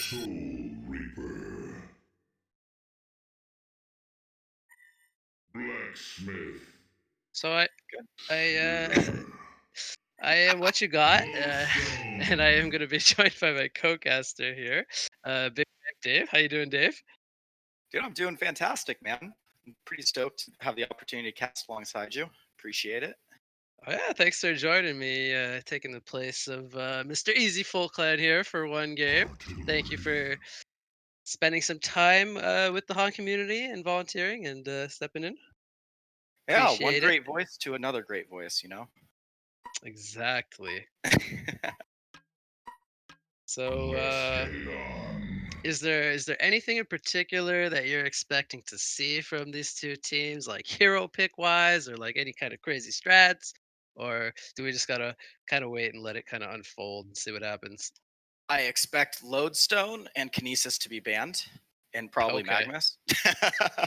Okay, I'm gonna see. I'm gonna take you up on that. I'm gonna see if that's right or not. We're gonna Yeah. test your insight, Dave. And it looks like one of the teams is US West, too. Yeah, I'm not too sure about some of these players, so I don't actually know what regions they're supposed to be labeled as, but we can take their word for it. Yeah. I'm excited. You know, I think it's gonna be good. I followed a lot of Whoop's team. I casted a lot of their scrims, so Hmm. um, I'm curious to see what they've learned from their scrims if they're able to bring it into the matches. Uh-huh. Yep. I know Whoop likes to play Tremble, so I'd like to see Whoop pick Tremble. Okay, so giving a caster shout out pick here of Tremble. Yes, I want to see a Tremble pick. That's gonna be my Whoop special guess is that they're gonna pick the carry Tremble for Willow Um, Tree Gaming. I personally love Tremble. I think he's very fun to watch. He just kind of ports around everywhere, and it's kind of like a big nuisance hero. Like he's just you never know where he is, and he's always like in your face. So I love him personally.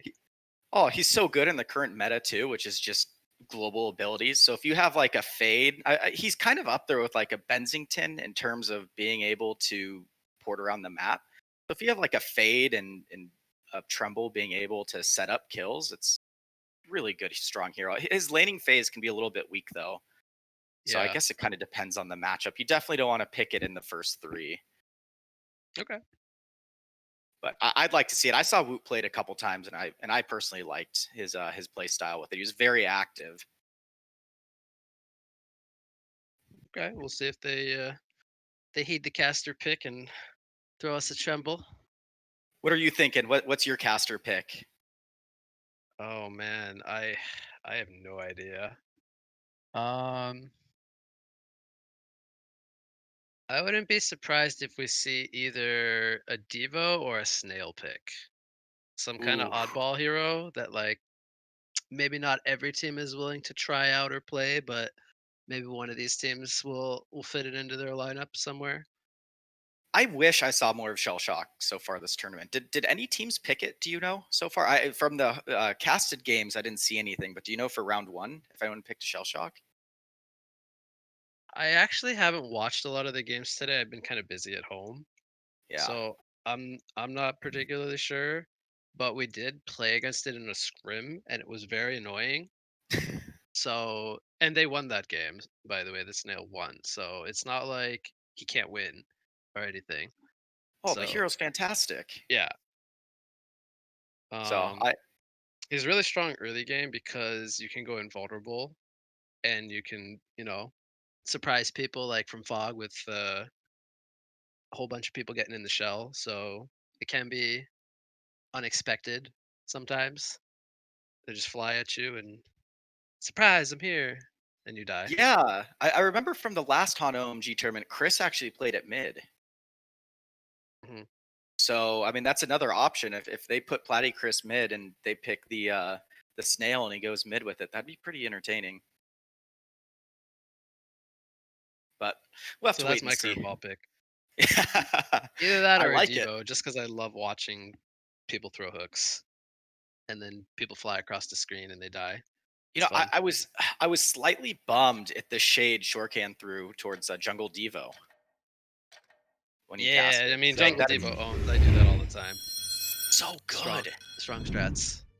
It's so good. So let's see if my bans are actually correct based Okay, off so all the recent games. You said Lodestone and Kinesis and Mag. Magnus? Okay, Yep. okay. All right. Do you think it's even worth? Oh, okay. So far, I'm wrong. You're still not wrong. There's room for all of your Oh. heroes to be banned still. We're So far, you're almost batting there. 100. You got Magnus in there. You just need the last two to be exactly Kinesis Lodestone, and you're set. Okay. Oh no! You were wrong, and I'm a little upset because Shell Shock just got blind banned. So we're not gonna see Snail, No, unfortunately. We both just got wrecked, man. It's disappointing. We did. My heart dropped a little bit when I saw that ban. It's not often you see Shell Shock banned. I will say that much. It's not your typical blind ban. Do you think they were trying to ban Solstice and they misclicked on the Shell Shock? I don't know. And a Monarch. Perhaps more likely Solomon. You love Monarch as a support. It seems like your team's always I do picking love it. Monarch. I think he's a great hero. They do ban him, so it's an interesting ban. That leaves Kinesis on the board. It does, and the Lodestone that you pointed And the out. Lodestone. Two I heroes have a that you feeling. wouldn't like to have been banned. I know. I have a feeling Tree Gaming is going to be picking up. Village Tree Gaming is going to be picking up the Lodestone if Legion doesn't. Okay. They go with the first pick, Bubbles. Okay. Oh. Bubbles is a solid hero overall. He's got great team fight presence and very hard to kill in the laning phase. So he's a good hero to always have in your team. Pretty versatile too. You can kind of go into any lane. You kind of never really know where Bubbles is gonna go, but it's usually it's usually to try to be in a 1v1 matchup. Yeah, and at Bubbles, it's super scary to port or to dive towers against a Bubbles mid too, because he just ports in and he ults you, and you're stuck there just standing at tower. Yeah, he's really good at counter initiation. I agree. Then the Andro, Andro's been picked a ton this tournament as well. I think Andro is one of the strongest supports right now. Yeah, he's been a pretty staple pick. A lot of teams like to tri-lane, and Andromeda's a fantastic tri-lane hero. But that doesn't mean he has to be a tri-lane hero. He can also be played in the short lane with a hard carry. He amplifies damage very well with the Aurora, has a solid setup stun for teammates that otherwise can't set themselves up, but they can follow up very easily. So he's overall just a great hero. And then obviously the swap in team fights for counter initiation is really strong. So he's just a great hero to have in your team. Yeah, I was happy with the buff to his range, because his range was definitely lacking, making his laning phase a little bit challenging. But with the recent buff to his range, it's been great. Yeah, they had to, in response, nerf the ultimate range because he was just having such an amazing catch range. So that got nerfed in the most recent patch. But we still see him picked, so proving to still be worthy of a first pick. And then the Myrmidon. Myrmidon's been picked up quite a bit as well. I love Myrmidon as like a position 4 hero. It's not because you like to go fishing. That's a nice meme, but absolutely. That's a side thing. I don't know, man. Just the buff to W makes Q so much easier to land, and Q's just such a strong ability. I think having the setup from W, it's much easier to hit your Q, and in a tri-lane, Myrm's just super strong. So I could see why they're picking it. And then the Ingi as well. I mean, mines are so good. The fact that you can just blow them up at any time. Yeah, I love the Engie with the Andromeda because there's a lot of synergy between these two heroes. Engineer needs a setup stun to land his abilities with ease. And then not only that, but the swap into energy field and mines is really powerful in team fights. If you're playing like defensively and the enemy comes to you, it's really strong to just pick off one guy really quickly. Yeah. I would love for Legion to pick like a setup hero for the Myrmidon because currently they don't have that. They do go with the Pandemonium, however, as their third pick. Now that's an interesting pick, I would say. It's not every game we get to see a Panda, but he's definitely a strong hero. And what do you think about the Panda pick? Flick into Myrm W could be really strong. That's true, actually. I believe they get automatically stunned because they move through the Flick cast. So Panda can actually like wait to cannonball a bit if Myrm throws the Magikarp immediately while he's while their target's getting flicked. So that's a pretty neat interaction between those heroes. And then the Hellborn go with the third pick, Puppet Master. Safe to say, I think that's a fairly more common pick than the Panda, but a pretty stable pick overall. You think that's a tri-lane, an Andro, Engie, Puppet tri-lane? I think it definitely could be a tri-lane. I don't think it necessarily will be a tri-lane, but I think it can definitely be a tri-lane. And it would be a pretty scary tri-lane to go up against. 3 range heroes, lots of early game damage, lots of stuns. Pretty scary. You know what that tri-lane opens up for?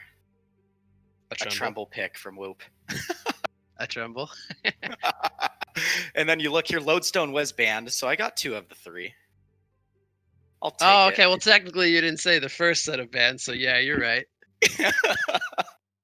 Okay. Man, I'm still so bummed about the Shell Shock. I really want to see a Shell Shock game because it's as a caster, it's super entertaining to see that because it just shows that there's gonna be so much action in that game. Yeah. Because with a Shell Shock, you can't be passive with that hero. Like that hero is great because you have no idea where he is, and if he's not showing on the map, little do you know, like him and a Myrm could be sitting together, and that's like a free kill. Yeah. So I'm just gonna talk about the bans real quick. We got the Madman, Lodestone, and Flux banned here by the Legion side.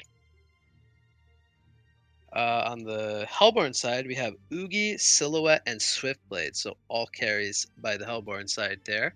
Anything in particular stand out to you? Or are these all pretty straightforward bans? No, I mean the Flux sticks out a little bit. I think they saw the Engie and the Flux scared them, so they decided to ban the Flux. But understandable. But then they pick up the Nymphora, which now you're looking at an Nymphora possibly tri-laned with a Myrmidon and a Panda, which would be really interesting. Yeah, the Flux is like, I think it's been a little bit of a flavor pick because we've been seeing it sometimes, but not always. I think even in my match earlier today, the opposing team picked up a Flux. So whenever there's like like you pointed out, whenever there's like an engineer picked up, you kind of just don't want to play against that combo. So yeah, it's understandable. Yeah, I like the Nymphora pick. The Hellborn team is going to respond here with a Gladiator pick. How do you think they're going to run this Gladiator? Do you think this is going to be a farming Gladiator somewhere, or more of a supportive Gladiator and then perhaps like a farming Engineer? What do you think? Hellborn's draft is really interesting because it can kind of lane it however they want. So I think they can look at the last pick from Legion and decide how they're going to lane it. Because the Glad could be played here as a mid, it could be played as a position 4, it could be played as like their solo short farm hero if they are going to do a tri-lane. Yeah. I mean, I agree. Hellborn's draft is really flexible. Yeah, Gladiator is a pretty good 1v1er because if he's not played as a support, he can just put all his focus on flagellation and then he can just dominate his one-on-one matchup. So he definitely has the potential there. He can also go mid, as you pointed out. They could even tri-lane him, which wouldn't be the most out of the question thing because he does have a decent amount of lockdown between both the showdown and the pitfall in the early game. So he's pretty flexible. Yeah, I agree. Last pick for the Legion side going to be the Malakin. So running that as their hard carry. What do you think about the Malakin pick here? I think it shows that they're going to dual lane. Okay, so you're expecting 2-1-2? Yeah, I'm expecting a 2-1-2. and they might have to rotate down one of the heroes to the tri lane and have the Panda solo. But who do you think wins a? Wow, they pick Calamity. Yep, that's a tree special hero, and they give it to Platty, which he's the guy who plays it. So that's a flavor pick for this team specifically. They love to run that hero. Yeah, so I've it actually looks seen like them run it kind of anywhere. They put it mid sometimes, and sometimes they even put it in the tri lane. But they can also put it short lane. So I'm actually not sure where they're gonna put it yet, but they kind of like it's not set in stone where the hero goes. He can kind of farm in any lane. yeah, based off what I'm seeing, I think I was right about Legion. Them doing the dual lanes. It's super interesting to see the bubbles going boots first. So oh, the Merm is Panda mid? I'm not sure just yet. Yeah, because the Panda has no. Okay, the Panda has no hatchet. Yeah. I'm confused how they're gonna lane it. By the looks of it, it looks like the Panda's mid, and they are gonna do the tri lane top. This is interesting. Yeah. Because So the Calamity's question starting top. is. The question now. Okay, so Gladiator picks up the Striders. That makes me believe he's gonna be like a roaming offlane Gladiator. Yep. So I think is Puppet their mid? He's moving back now. I think Calamity's the tri lane hero, and Puppet Master is gonna be solo mid. Gladiator's just gonna Yeah. start top, perhaps get a Bloodlust, and then maybe rotate bottom once they push the lane or something of this nature. Or they're doing a dual mid strat with the Inji and the Puppet, and then they're gonna have the Gladiator roaming with the Andro, because the Andro has the Ion Stone as well. So it looks like they plan on being super active on Hellborn and just completely giving up bottom lane. Yep, so they actually throw us the curveball. They just send the Engineer mid with the Puppet Master. Gladiator's coming here with the Striders. He's going to try for the Pitfall, but I don't think they're going to follow that up. So he's just kind of making his way from top through mid down to bottom. Yeah, the Engie Keg missed. If the Keg would have hit, I think they could have done something there, but I still don't think they had enough to potentially kill because of Panda Cannonball. Engineer actually has his Orb of Zombos turned off. Okay, he actually realizes it there and he turns it on. So for that first creep wave, I believe he missed all of that extra 4 last hits or 3 last hits that Puppet got from the first wave. Unfortunate, but not the end of the world. Maybe a little bit of nerves. I mean, there's a decent enough downtime from the last games this morning, so. So the thing that interests me the most, I would say, is the fact that Legion is running a dual lane with Bubbles and Myrmidon. We were expecting it to be Panda and Myrmidon. So is there any advantage of putting Bubbles up here and Panda mid?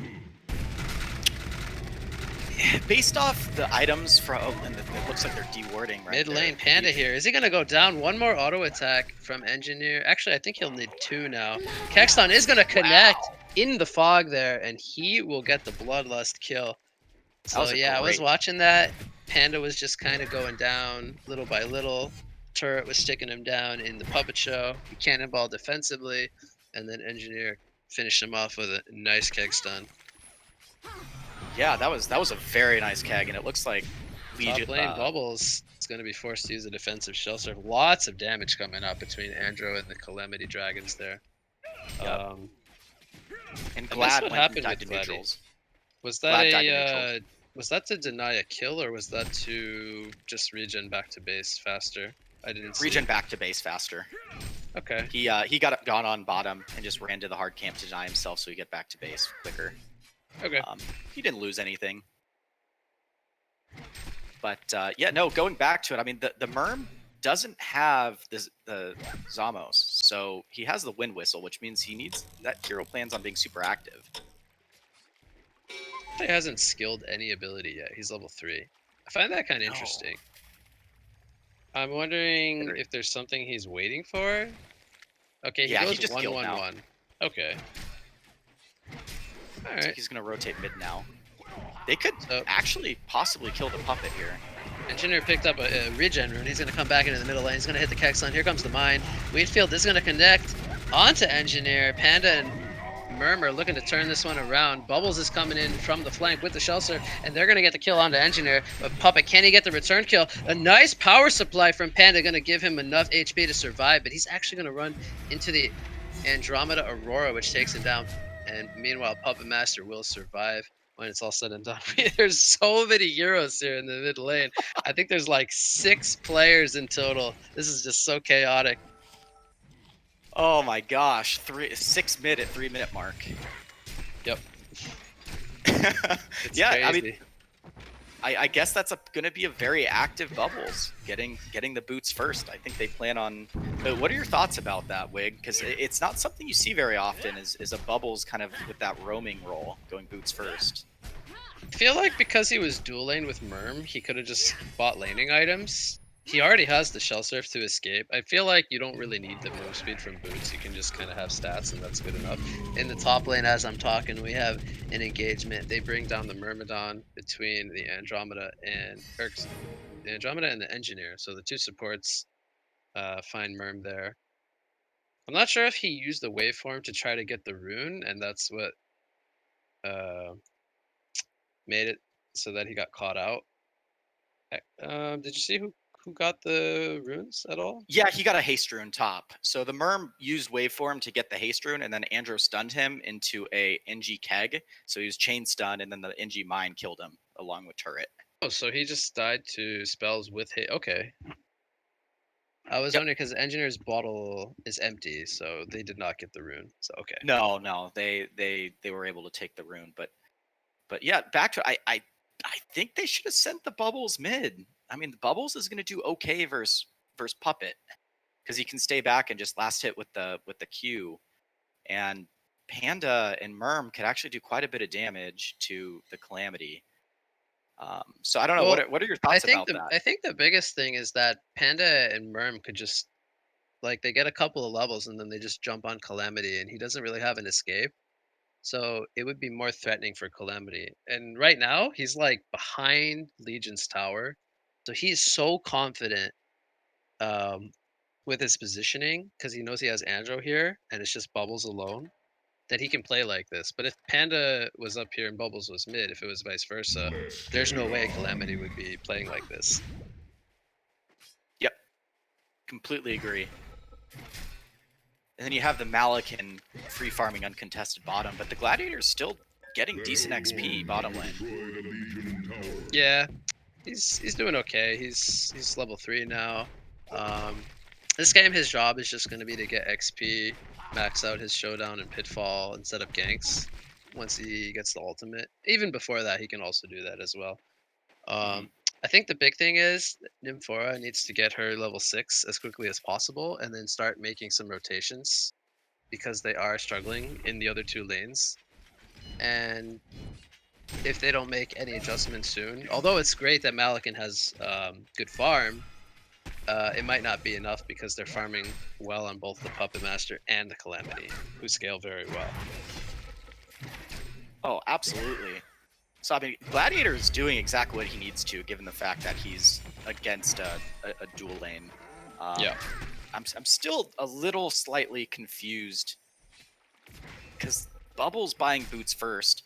He's not really going to be able to. And top tower actually went down. Was it denied or no? Chris got it. No, I don't. Yeah, Hellborn did get it. So they get a nice gold boost to the whole team. Thus, we see them at a 3,000 gold lead early on, 5 minutes in. But yeah, that also comes down to them winning both the mid and the top lanes. So Exactly. They're off to a good start. Nymph is really just focused on pulling the lane right now as well. I almost think that at this point she just starts. She gets the Grave Locket and just stacks the entire jungle for the Malakin, given that the Malakin was uncontested. So with the Malakin being uncontested, he should really start snowballing soon. Yeah, so I think one of the things that the Nymph could have done here a little bit differently was, like you said, instead of go for the Strider, since he hasn't rotated away from bottom, just go greedy and get the Locket. Then he would have been level 6 by now with all the pulling. Yeah, just a little minor setback. Yeah, so far from the laning stage, I'm a little confused as to the Bubbles situation and what it's supposed to do this game. I mean, them losing the tower early top, it at least gives Bubbles an opportunity to recover and get some levels. And with the puppet mid, this Panda Merm combo is not really doing much. The Merm should be running around trying to set up more kills mid, or at least I don't know, Wig. What are your thoughts about that? Because I mean, the Merm pick with the Panda should be doing a lot more than it is. Yeah, I mean, right now it's just 2v2. It's Engineer and Puppet against Merm and Panda. And Merm and Panda are significantly behind in XP. Puppet's already level 6. He's actually going to find an Invis rune here, going to look to try to set up something bottom. If they can get a kill on this Malikan, that's going to be huge. Here comes the combo from Puppet Master. The TP support is coming in. Pitfall did land already. Calamity is here, and Calamity will actually get the kill. They used the showdown on the Nymphora to bring him back. Do they have the follow-up damage? Merm is here. I think he missed the Magikarp. Wheatfield is going to connect onto 2, but it's not going to be enough as Nymphora does go down. Random Pitfall, will it connect? It's not going to matter in the end, as the Dragons from Calamity are going to be too much damage, and Calamity gets a hat trick when it's all said and done. He must have tried to get all 3 heroes with the fish, because the Merm W missed everyone. The Magikarp. Magikarp wasn't very magical. I know it was magicals and it didn't hit anyone, but it was so magical you couldn't see it. No, that's a huge setback for Legion as well, because they literally are putting their entire hopes of winning this game on this Malikan. And with him dying, you can see the GPM just tilting even further away in their favor. Panda mid lane, he's going to get caught out here by an Andromeda stun, followed up by a Puppet Show into the mine from Engineer, and that will be too much damage for him to escape. Here comes the Kelfield. It's a nice Kelfield onto 3, but again, there is no follow-up damage, so it's just going to be used defensively. And Hellborn's going to say, okay, we're going to try to pursue some more here, but not going to find the catch onto Myrmidon, unfortunately. So the Andro and the Gladiator are going to just roam away for the time being. Legion can't really fight right now. They're too far behind to fight. I think they set up bottom and secure Malikan, start stacking for the Malikan, and try to recover that way. They really can't force the issue of anything right now. They need to avoid fights, try to get levels, and just pray for the best as another pause comes out. Yep, they're going to vote a pause here.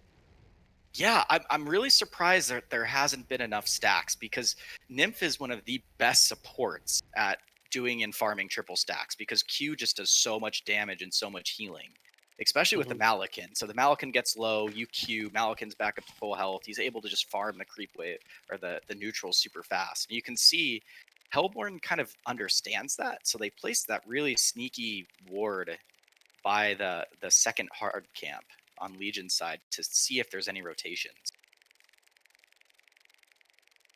So Nymphora has chosen to max E, the Grace of the Nymph. And I'm okay with him skipping the ultimate for now, seeing as how they've kind of lost the laning phase. It might be a little too hard to set up ganks just this moment. But I would much rather see him level the pod over the Grace of the Nymph. What are your thoughts?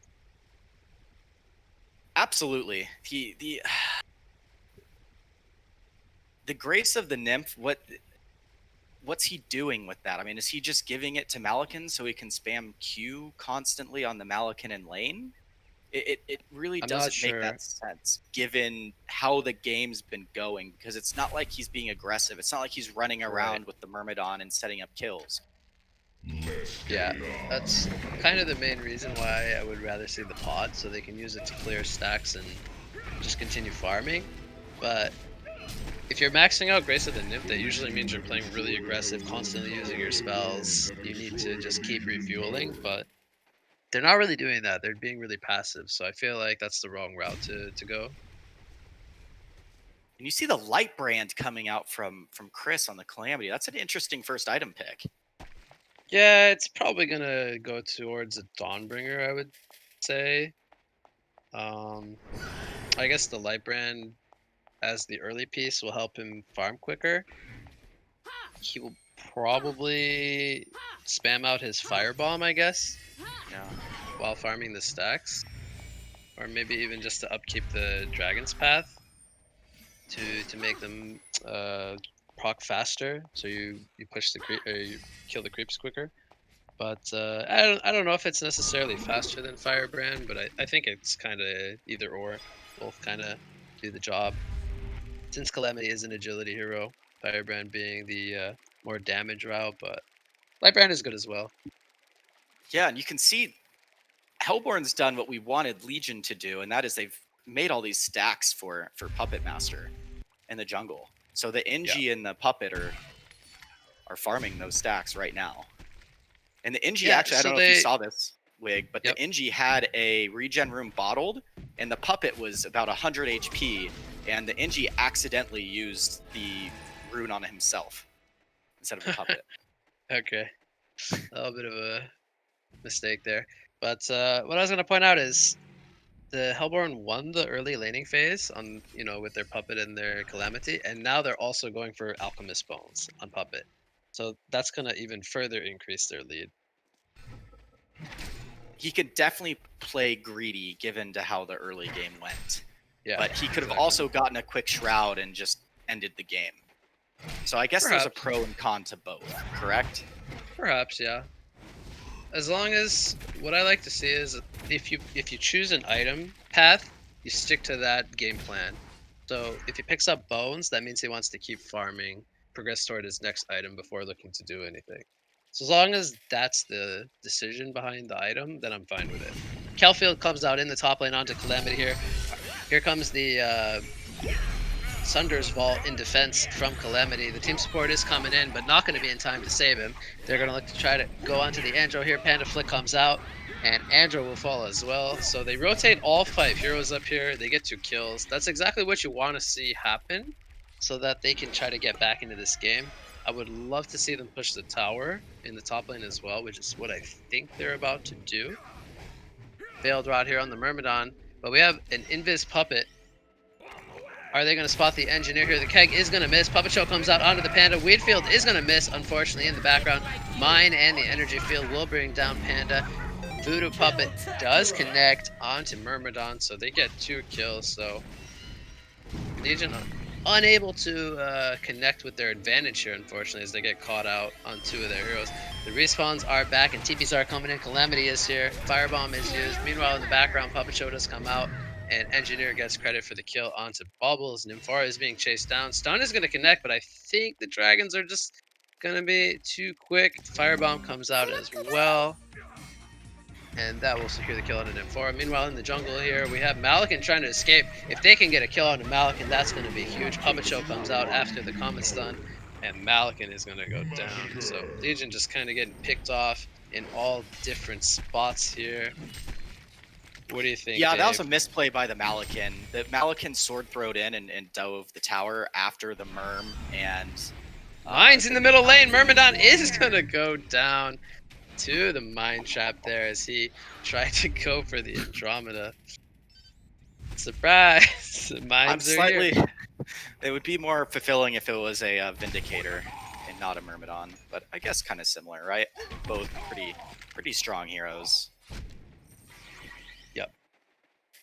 But no, kind of what I was saying earlier, that fight top, the Malakin got really greedy, diving that tower and chasing the Andro after 2 of his teammates Yeah, died. I think he ended up in the trees from his sword throw, so just a mistimed or misused sword throw there kind of cost him his positioning.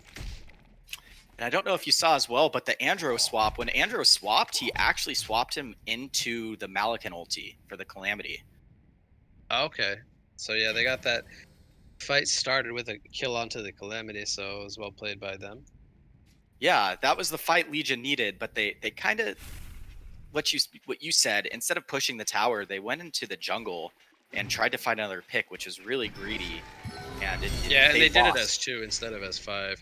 Sunder's Yep. Vault here is going to come out in the bottom lane, but Panda's just going to TP away from that and live to tell the tale. Correct. That's a Dawnbringer going to be on the Calamity, which is actually an insane item on that hero because of the move speed. Trying to run away from those, gosh, I always forget what the the dragon's path is very difficult once she gets that item. Hellborn are going to kind of group up here in the Legion's jungle. They're going to get an aggressive Ward of Sight down. See if they enter their own jungle. But middle lane, we're going to have an engagement here as the Andromeda Comet stuns onto the Malik. And here comes the Puppet Show into the pitfall. Energy field does come down as well. Malik can get it completely locked down. And he will fall to the whip of Puppet Master. Now Nymphora is being chased. Swap did come out from Andromeda. Nymph is going to go down to the mine. Fishes are going to come out from atop the ledge, but not going to be enough to save anyone. Bubbles is going to get hit with a Comet Stun here. Do they have the follow-up damage? Puppet Show comes out. Keg Stun is going to connect. One more auto attack from the Puppet Master. Oh, he attacks the tower, but from the high ground here, the vision comes, and Puppet Master will get the kill when it's all said and done. He is so deep here in the enemy lines, but Pandemonium is choosing to not TP here. So he's just going to keep farming in the bottom lane. And the rest of the team will fall back and soon be respawning. Tier 2 tower is being pushed by the Hellborn side. I think they're going to get this one uncontested. Yeah, Iceland and Go, his kegs have been phenomenal this game. Because that keg, I'm pretty sure that keg again was in fog, hitting the bubbles. So, Yep, I'm impressed with his kegs. He's been practicing. Practicing indeed. Portal key is picked up on the Gladiator. Thoughts on the portal key pickup? Oh, it's such good setup. With how much they're ahead, he can now just X mark, or he can now showdown, and they PK showdown, and whoever at that point is, they're probably not surviving. Oh, is he gonna catch him here? Just in time, the TP comes out with the Fog of War, so doesn't catch Hellborn's the wards Panda. are very good. I like what Hellborn's doing by placing these deeper wards in the jungle.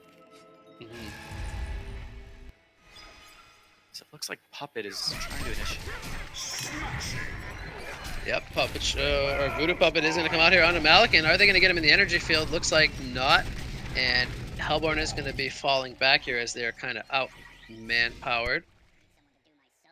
Puppetmaster going to Alkbone the Snotter Boss. Rip Snotter Boss. Keg Stun into the Comet Stun is going to come out here. Panda is going to jump in aggressively. Weedfield does connect on a Puppet, but the swap comes out immediately. Here comes the Volatile Pod. Heal from the Nymphora, and the Chariot is going to connect onto Bubbles, and they're going to bring him down, as well as the Panda. So, wow, it's a 4-0 exchange, actually, when it's all said and done. Double Look tap at these comes out engineers' for items. Puppetmaster. Jade Spire, yep. That No is range. his kegs have been on fire. He again kegged 2 people that fight, and it was actually looking really bad for him when the Bubbles queued in, because if Bubbles got the W off, he was going to die. So I'm thoroughly impressed with his kegs. And the Malikan Kegs went have for been the on point. Insanitarius. Yeah, What are your thoughts on that's- Insanitarius versus T-Claw, given kind of the original laning phase that he had? I think both are pretty solid. I think Insan does make a lot of sense because he kind of needs to frontline, seeing as how his team kind of lost the lanes early game. So he kind of needs to be that frontliner, even though he is the carry. He did finish the Whispering Helm as well. I think he just needs the Shrunken Head, and then he's kind of set to just kind of go in the front lines of the team fight. It's not necessarily ideal, but given the situation, I think that's kind of what he has to do. Well, how does Legion win this game? What does Legion need to do, in your opinion? They need to genocide Hellborn twice, at minimum. Yeah. Showdown onto Panda here into the pitfall. Do they have the follow-up? Comet Stun does come out into the Keg Stun, but it's going to push him backwards. Bubbles goes in with the Song of the Sea. I don't know if it connected, but he does get a nice kelp field, and the energy field comes out to kind of disrupt the pathing there. They're going to kill it pretty quickly. Myrmidon now is in the front lines, Panda as well. Showdown again comes out. Weedfield will connect onto the Puppet Master. Puppet Master is in a bit of trouble here. He will go down. Now everyone from Legion is very low. Can Hellborn get the return kills is the question. They are chasing aggressively on the Legion side as Malikan is now here. He is healing from the right clicks, but will he be locked down? Yes, he will, because he doesn't have that Shrunken Head just yet. Bubbles will get the kill onto Andromeda, but they lost their Malikan. Bubbles will fall as well. And now Hellborn is in full aggression mode. Myrmidon going to be forced to retreat. Nymphora does get caught out here by the Showdown. It's another double tap coming up from the Engineer.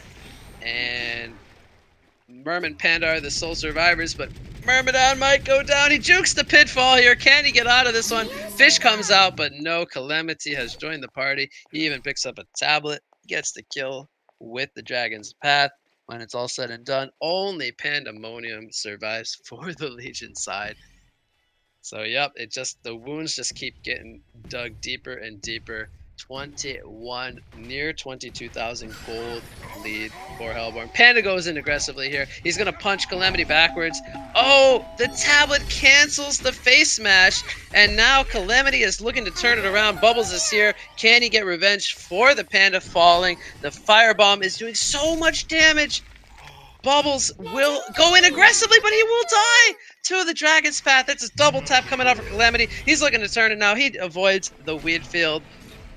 Pot from Nymphora is going to heal up Malakin, but he's taking so much damage from that firebomb. Heal Sword comes out. The lifesteal from the auto attacks.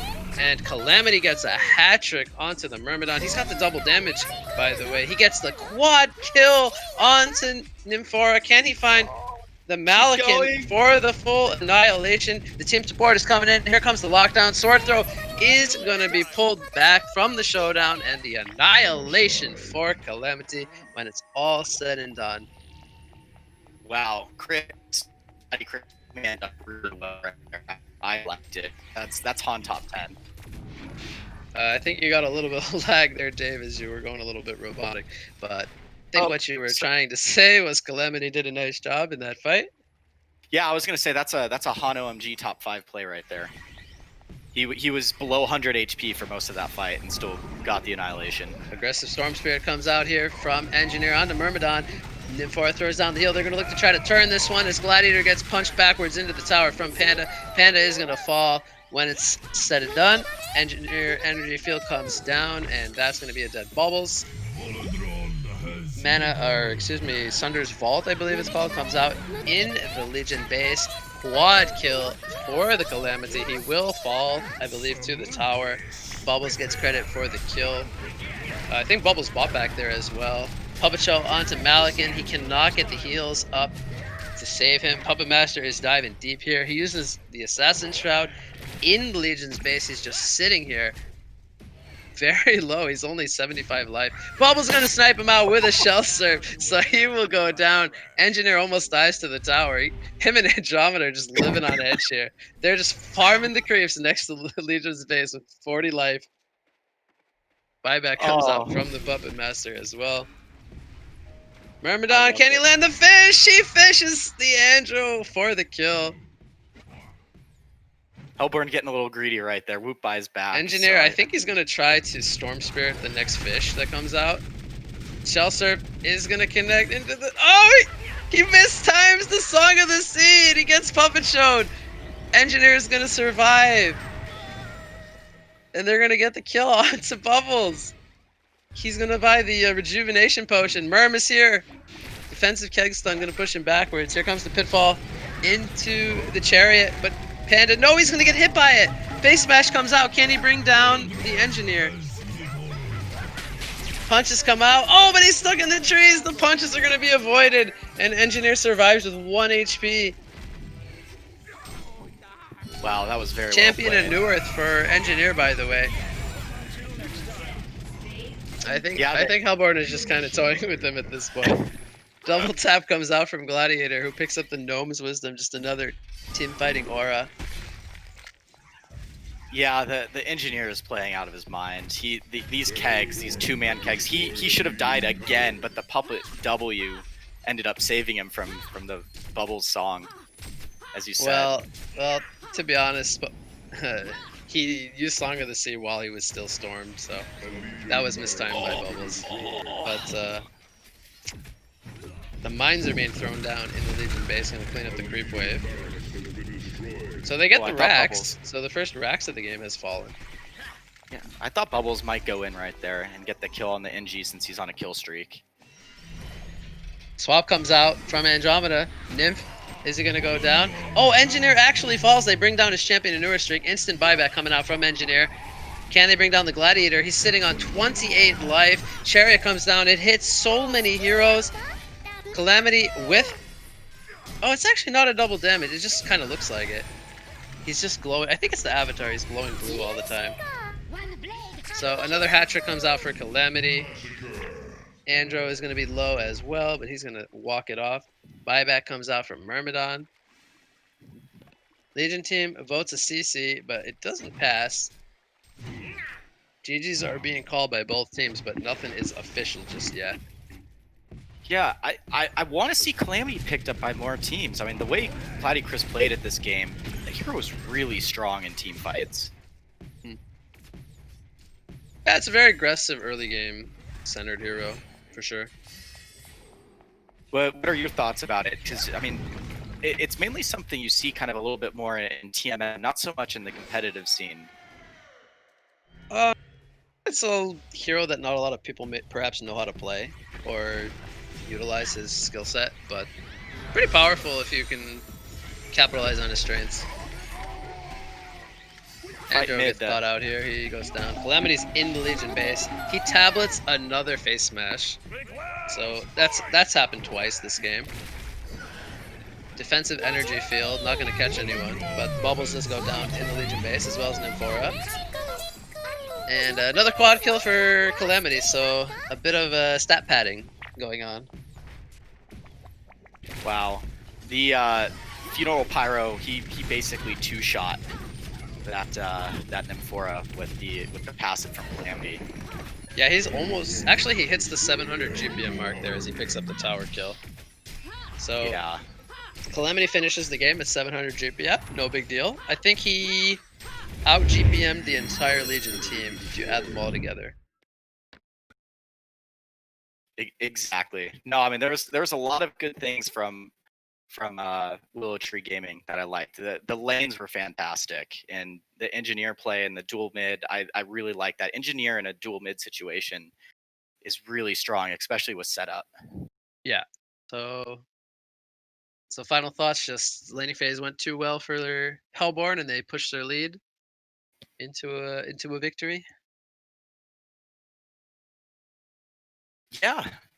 No, they played well. You know, I appreciate the opportunity to cast the game with you, Wig, and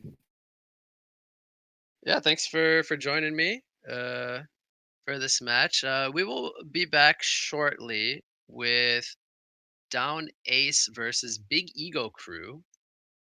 I believe as the final match of the night, starting very shortly. So stay tuned, everybody.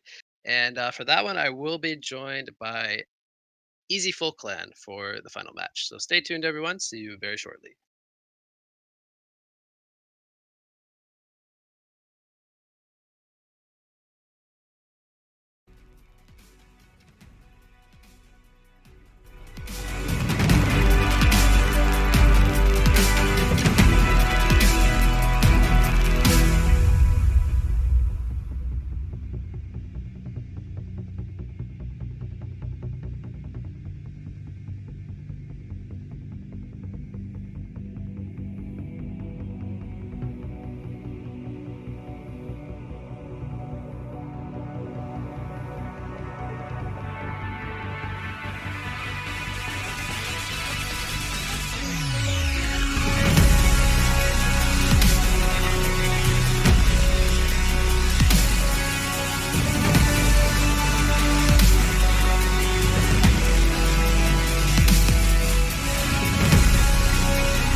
Captain Pick. All right, everyone, welcome back from the short break. We are back to you with round of 16 action coming at you from the HoN OMG Tour Season 2. I am going to be joined by my co-caster, Easy Full Clan. Welcome back, John. Hey, happy to be here. Welcome back, welcome back. So we have Down Ace going to be taking on Big Ego Crew here as the last match of the evening. Very excited for this one. Yeah, I'm always excited to be here in the co-caster seat, sharing my thoughts on the game. And, shout out to Dave for doing a job well done last game. I liked his commentary. Shout out to Dave as well. Any heroes you're looking forward to seeing? We were hoping to see some Shell Shock last match, but it got blind banned, unfortunately. I mean, anybody who, I heard you guys discussing your caster picks. Anybody who knows me always knows that my vote will go to Tundra. That is my Tundra favorite hero. and hidden vote Gemini. Yes, Tundra or Gemini. Two staple easy full clan heroes that I want to see played by others. Well, if it Just makes so you I feel can tell better, you, I so I can love Tundra critique. and Just Gemini kidding. too. So Tarkon's blade is Yeah. overcompensation, if you ask all me. right, so blind bans are underway. We got Kinesis and Magnus banned out by the Legion side. Lodestone and Silhouette going to be banned out by Hellborn side. So anything stand out to you there? I think they're pretty standard except for the silhouette ban. Yeah, I I agree. think the silhouette ban is kind of interesting. Not, I guess they know somebody on the Legion side plays a lot of silhouette. Know who play? I don't really know too much about I gym think players. Huge Soul maybe plays a bit of Silhouette. Huge Soul being Puppet Mex, I believe, the blue player here. But yeah, I think the Silban strikes me a little bit surprising as well. Could Especially perhaps since she save got a that one for recent the later nerf. bans. Yeah, she got a Yeah, recent the swap nerf. swap is not nearly as powerful as the long range swap isn't as nearly as powerful as it used to be, but she's still a pretty nasty laner and team fighter if it gets to that stage in the game. It's kind of frustrating to deal with, so I'm not gonna criticize it at all. In fact, it's kind of just a player decision. I But, mean, Sill's definitely a powerful hero, so absolutely. Worthy of a ban. I think so too. Just perhaps not the first wave, but what's done is done, and now we've got a Nymphora followed by a Moira. So how do you feel about Nymphora as a first pick? Nymphora is an interesting first pick. I feel like when you pick up a Nymphora, it kind of signals that you want to play like this aggressive ganking style lineup because she has the ultimate that TPs people around. So I feel like it kind of tells to your strategy a little bit, but that doesn't necessarily mean you're going to be looking to gank with her because she's great at team fighting with the heal, the volatile pod. So they might just pick a team fighting lineup around her. Yeah, I mean, she's got it's just a huge line stun, the Nymphora Zeal, so she definitely fits well into a tri lane, and like you said, she has that global presence, the global gank potential because of the map wide teleport, but at the same time, that's not even half of what her kit really offers. I mean, she's got, Dave talked about it last game. She's a fantastic stat clearing hero. Offers a lot of in lane harass by chunking up her lane partner's mana pools or topping them off constantly. So yeah, I think that hero's fantastic, and I think it's I usually see kind of these heroes like Cthulhu Font, for example. The second pick on the Legion side is something you expect to be a first pick, but I think I can't say anything bad about a Nymphora first pick. So yeah, so they pair him up with the Cthulhu Font, who's going to be this big tanky frontline hero, and then on top of that, he's going to be getting healed up by Nymph when he charges in. So he's going to be able to just sit there on his target with that obliterate, and just kind of wreak havoc with the Dream of Madness later in the team fights. So I personally love those heroes paired together. They're also going to follow it up with an Aluna, So they kind of get the supports out of the way with the Nymph and the Eluda. So lots of early game burst damage. To me, it just screams team fighting. I love it so far from the Legion side. Yeah, I mean three reliable stun. Well, I guess reliable is questionable. As long as there's a proper setup, Nymphora is going to be landing a Zeal, pretty much guaranteed. Cthulhu Font, it can kind of be hard to land, but actually launching the creeps towards the target makes it incredibly easy to land, just because of how fast the stun comes out when the creeps are tossed. I agree. But yeah, Aluna, clicking point and click stun gives a pretty easy follow-up stun. Follow-up stun, yep. So we have Moira, Myrmidon, and Moraxis picked up by the Hellborn side. So a bit of mixture here of like tri-lane-esque support heroes with lots of crowd control with Shards of Harkon and the Magic Carp into the Weed Field, and then you have this tanky frontline initiator with the Moraxis. What do you think about the Hellborn's draft so far? Right now, I'm giving heavy favorability to Legion. Moraxis, as great of an initiator as he is, far more item dependent than Cthulhu Font, right? Yeah. And so it's putting the onus on the Hellborn right now to perform well earlier in the game to make sure that they get Moraxis with a PK. I mean, that hero has to have a PK, right? I agree. No bones about it. If you don't get a PK, Moraxis's effectiveness is just diminished greatly. So it's far more item dependent. Has to find a way to pull up 2250 gold. Cthulhu Font, while fantastic with a PK, the fact that it actually is a gap closer, his stun is a gap closer in itself, not quite as item dependent. So, and then Moira as well, right? Moira, not necessarily dependent on a PK, but really shines with it, right? Yep, definitely. Whereas Nymphora, just long range line stun, but then on top of pod and global teleport, shines without it as well. Not to say that Moira doesn't perform without PK, but I just see PK dependent heroes on the Hellborn versus Legion, where they're more of a luxury. So yeah, I think it's safe to say if Moraxis was, for example, a Magnus, it would be a lot scarier because then the stuns just kind of connect a lot easier. Magnus obviously being banned away, but Moraxis definitely needs the portal key. So well, even something like a Pebbles, right? Where Pebbles isn't exactly as much of a tanky frontliner like Moraxis is, but just having the range on the stun is really a big difference. Like Moraxis' Quake being tied to the 200 radius around the hero really makes that stun require the PK. Or some heroes can get away with it without having it for a little longer. So. Yep. So second stage of blind bands coming out. We're gonna see Predator, Swiftblade, and the Madman banned out by the Legion side, followed up by Succubus, Drunken Master, and Forsaken Archer banned out by the Hellborn side.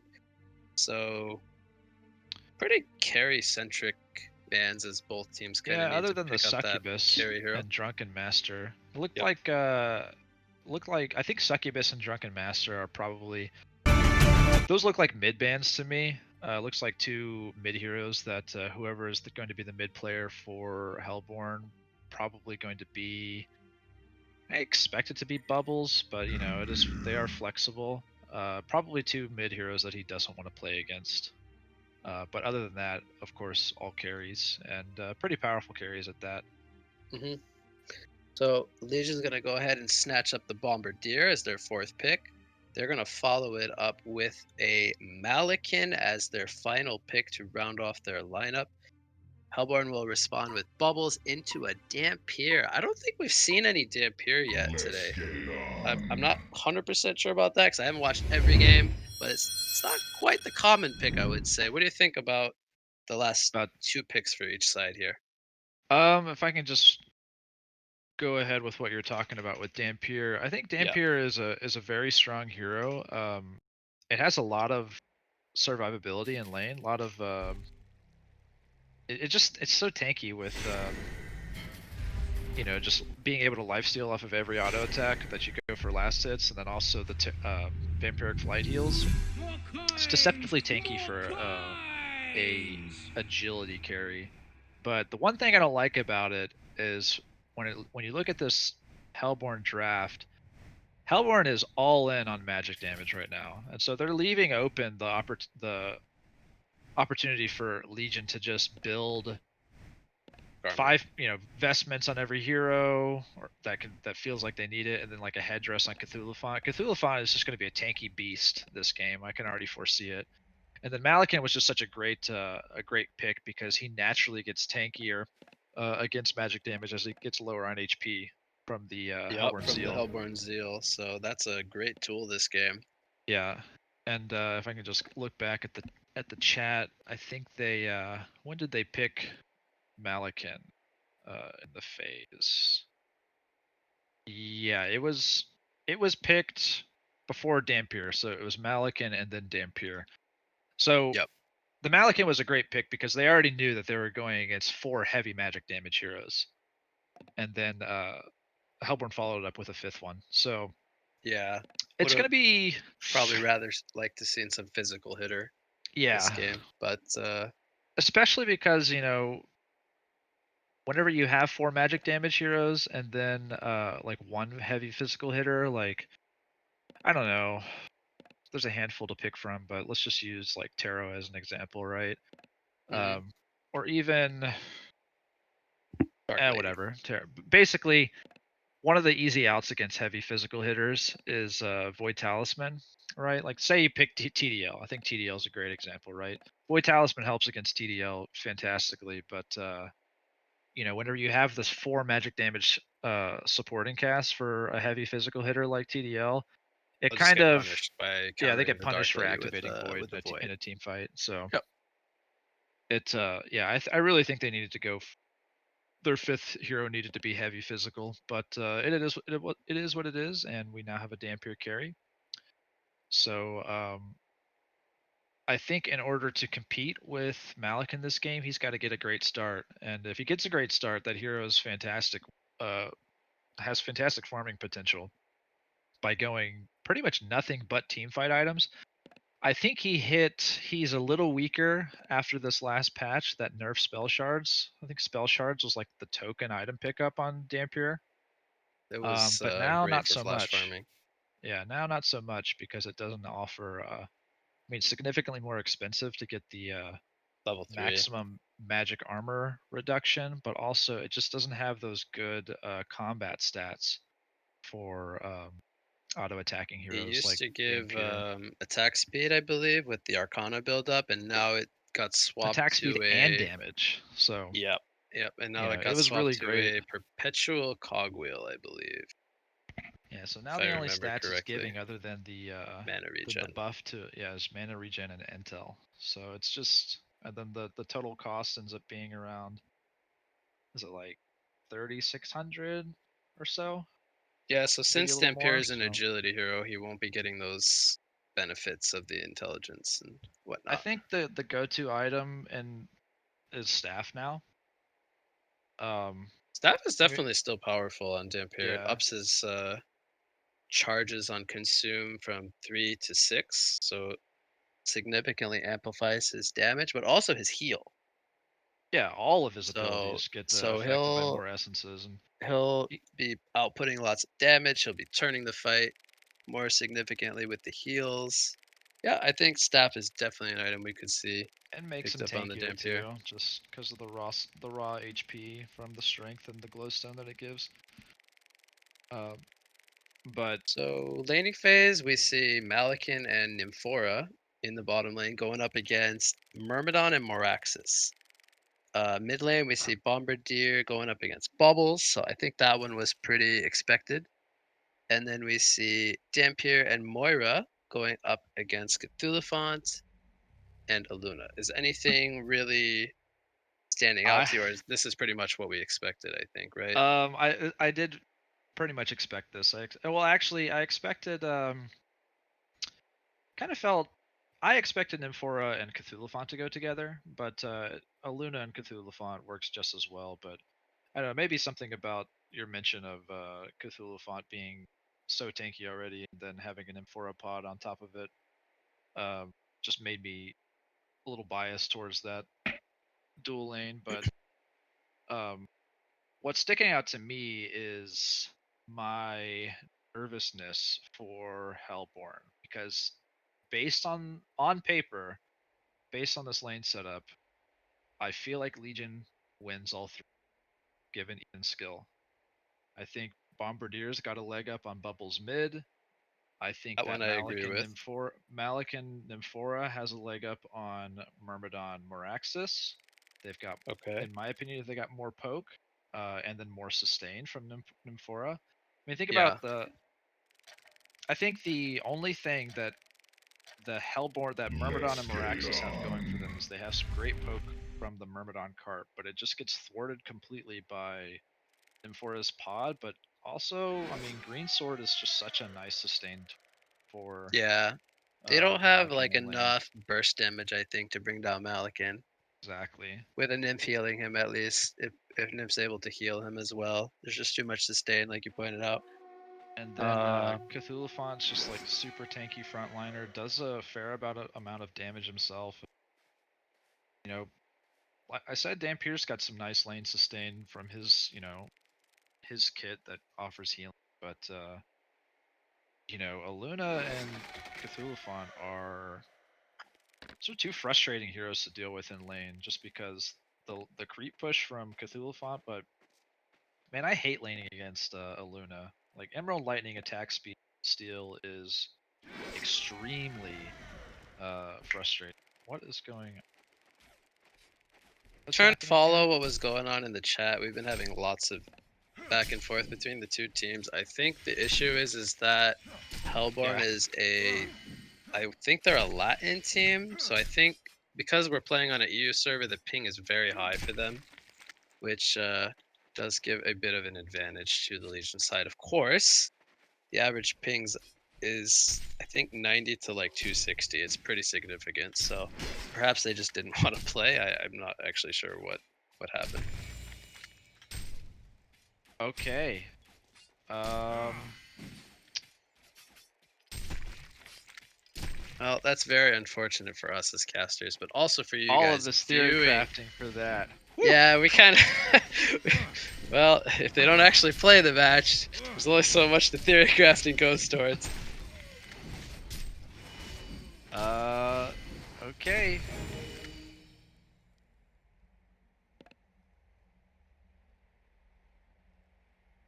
Well, I guess we just need confirmation from the admins here before we make any hasty decision about what happens, but it is looking like we will not have a match in the end. All right. Well, this has been peachy. I'm Easy Full Clan, and I'm what you got. I just, I don't know. I have nothing else to say. It's just So somebody I in the mean, chat we said can it. talk about the matches tomorrow because this is the last. This would have been the last match of the night, so there is nothing to follow it up as far as games goes. There will be best of threes tomorrow. It's going to start with the quarterfinals. Actually, the whole day I believe will be quarterfinal matches. So there will be 4 different series taking place. The first match will be my team actually, ironically, Zero Team CC15 versus Doka. Then we are going to later have Yolandi versus Divide by 5. Then the second half of the evening will be No Boots Gaming facing Farming You, and then Willowkeeper Reborn will face Big Ego Crew. So we are going to have some pretty decent matches. So make sure you guys do come back tomorrow to watch those. Will be streamed same times and same place on HoN OMG's Twitch channel. You have anything else to add, John? Just that I think that the quality of matches tomorrow are going to be vastly superior to what we saw today. Not that today was particularly bad or anything. I just think, Yeah, with the earlier rounds, there tend to be some matches where there's some skill disparity. Um, Well, not just that, but as I we think get that toward the quarterfinals and whatnot, the match quality should definitely improve. Yeah. So I think MOBAs are, in general, things team. How do I want to say this? Things aren't decided well over one match. I'll true, say that, actually. right? Whenever you're Sometimes you talking about just building strategy and seeing who the superior team is, you really got to have those series. yeah, Of at sometimes you just get least thrown a curveball that you weren't prepared for, and sometimes you just don't have the tools to deal with it, or something goes completely wrong, and that's just one game. And then you learn from it, and then game number two, sometimes it's 180, and the other team just capitalizes on what they exactly. took from the first game. So it's So always easy, sometimes you just need it's the always 3 matches interesting. to Yeah, showcase who can win. it's always interesting to see how a team that is behind, down 0-1, flips the script, comes up with a new Yep. strategy, or tailors their bands to completely, because some people, I mean, you never put it past people to just run the exact same lineup twice in a row. See That's it done. true. Sometimes when something And works, so you don't fix what ain't broke. right, That's the and so truth. not Especially if only they don't figure out how to deal with it. If it works exactly, once, they might not know how to beat it. yeah. So I'm really, suffice to say, I am really looking forward to the best of 3 matches of tomorrow. So I hope everybody will tune in for that. I certainly will be, as a caster and a spectator. So that So is my final thoughts on the evening. I'm just gonna close it out with a shout out to the HoN OMG guys for doing a great job. They spent all day setting up the stream and making sure everything was nice for you guys viewing at home. So they did a great job, as well as Shortcan, Dutch, and a Big Wave Dave for being the other casters that aren't here at this exact moment with me and John. They did a great job as well. So thank you to everybody who's been working hard to make sure to put together a nice cast for everyone viewing at home. Make sure you guys come back tomorrow and watch the best of threes in the quarterfinal matches. This is the HoN OMG Tour Season 2 tournament. So You said it, Chris. have a good night, Have a good everyone. night, I'm What everybody. You Got, and my co-caster Easy Full Clan. See you guys tomorrow. See ya.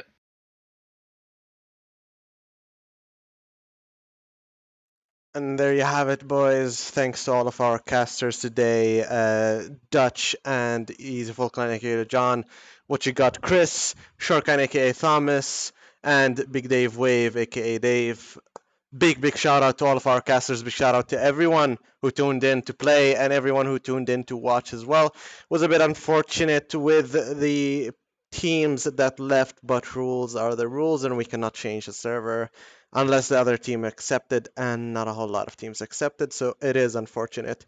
Either ways, thank you everybody for watching. I hope you enjoyed. Tune in tomorrow at 4 p.m. GMT plus 0. So yeah, thank you everybody for watching. See you tomorrow, everyone. Good night.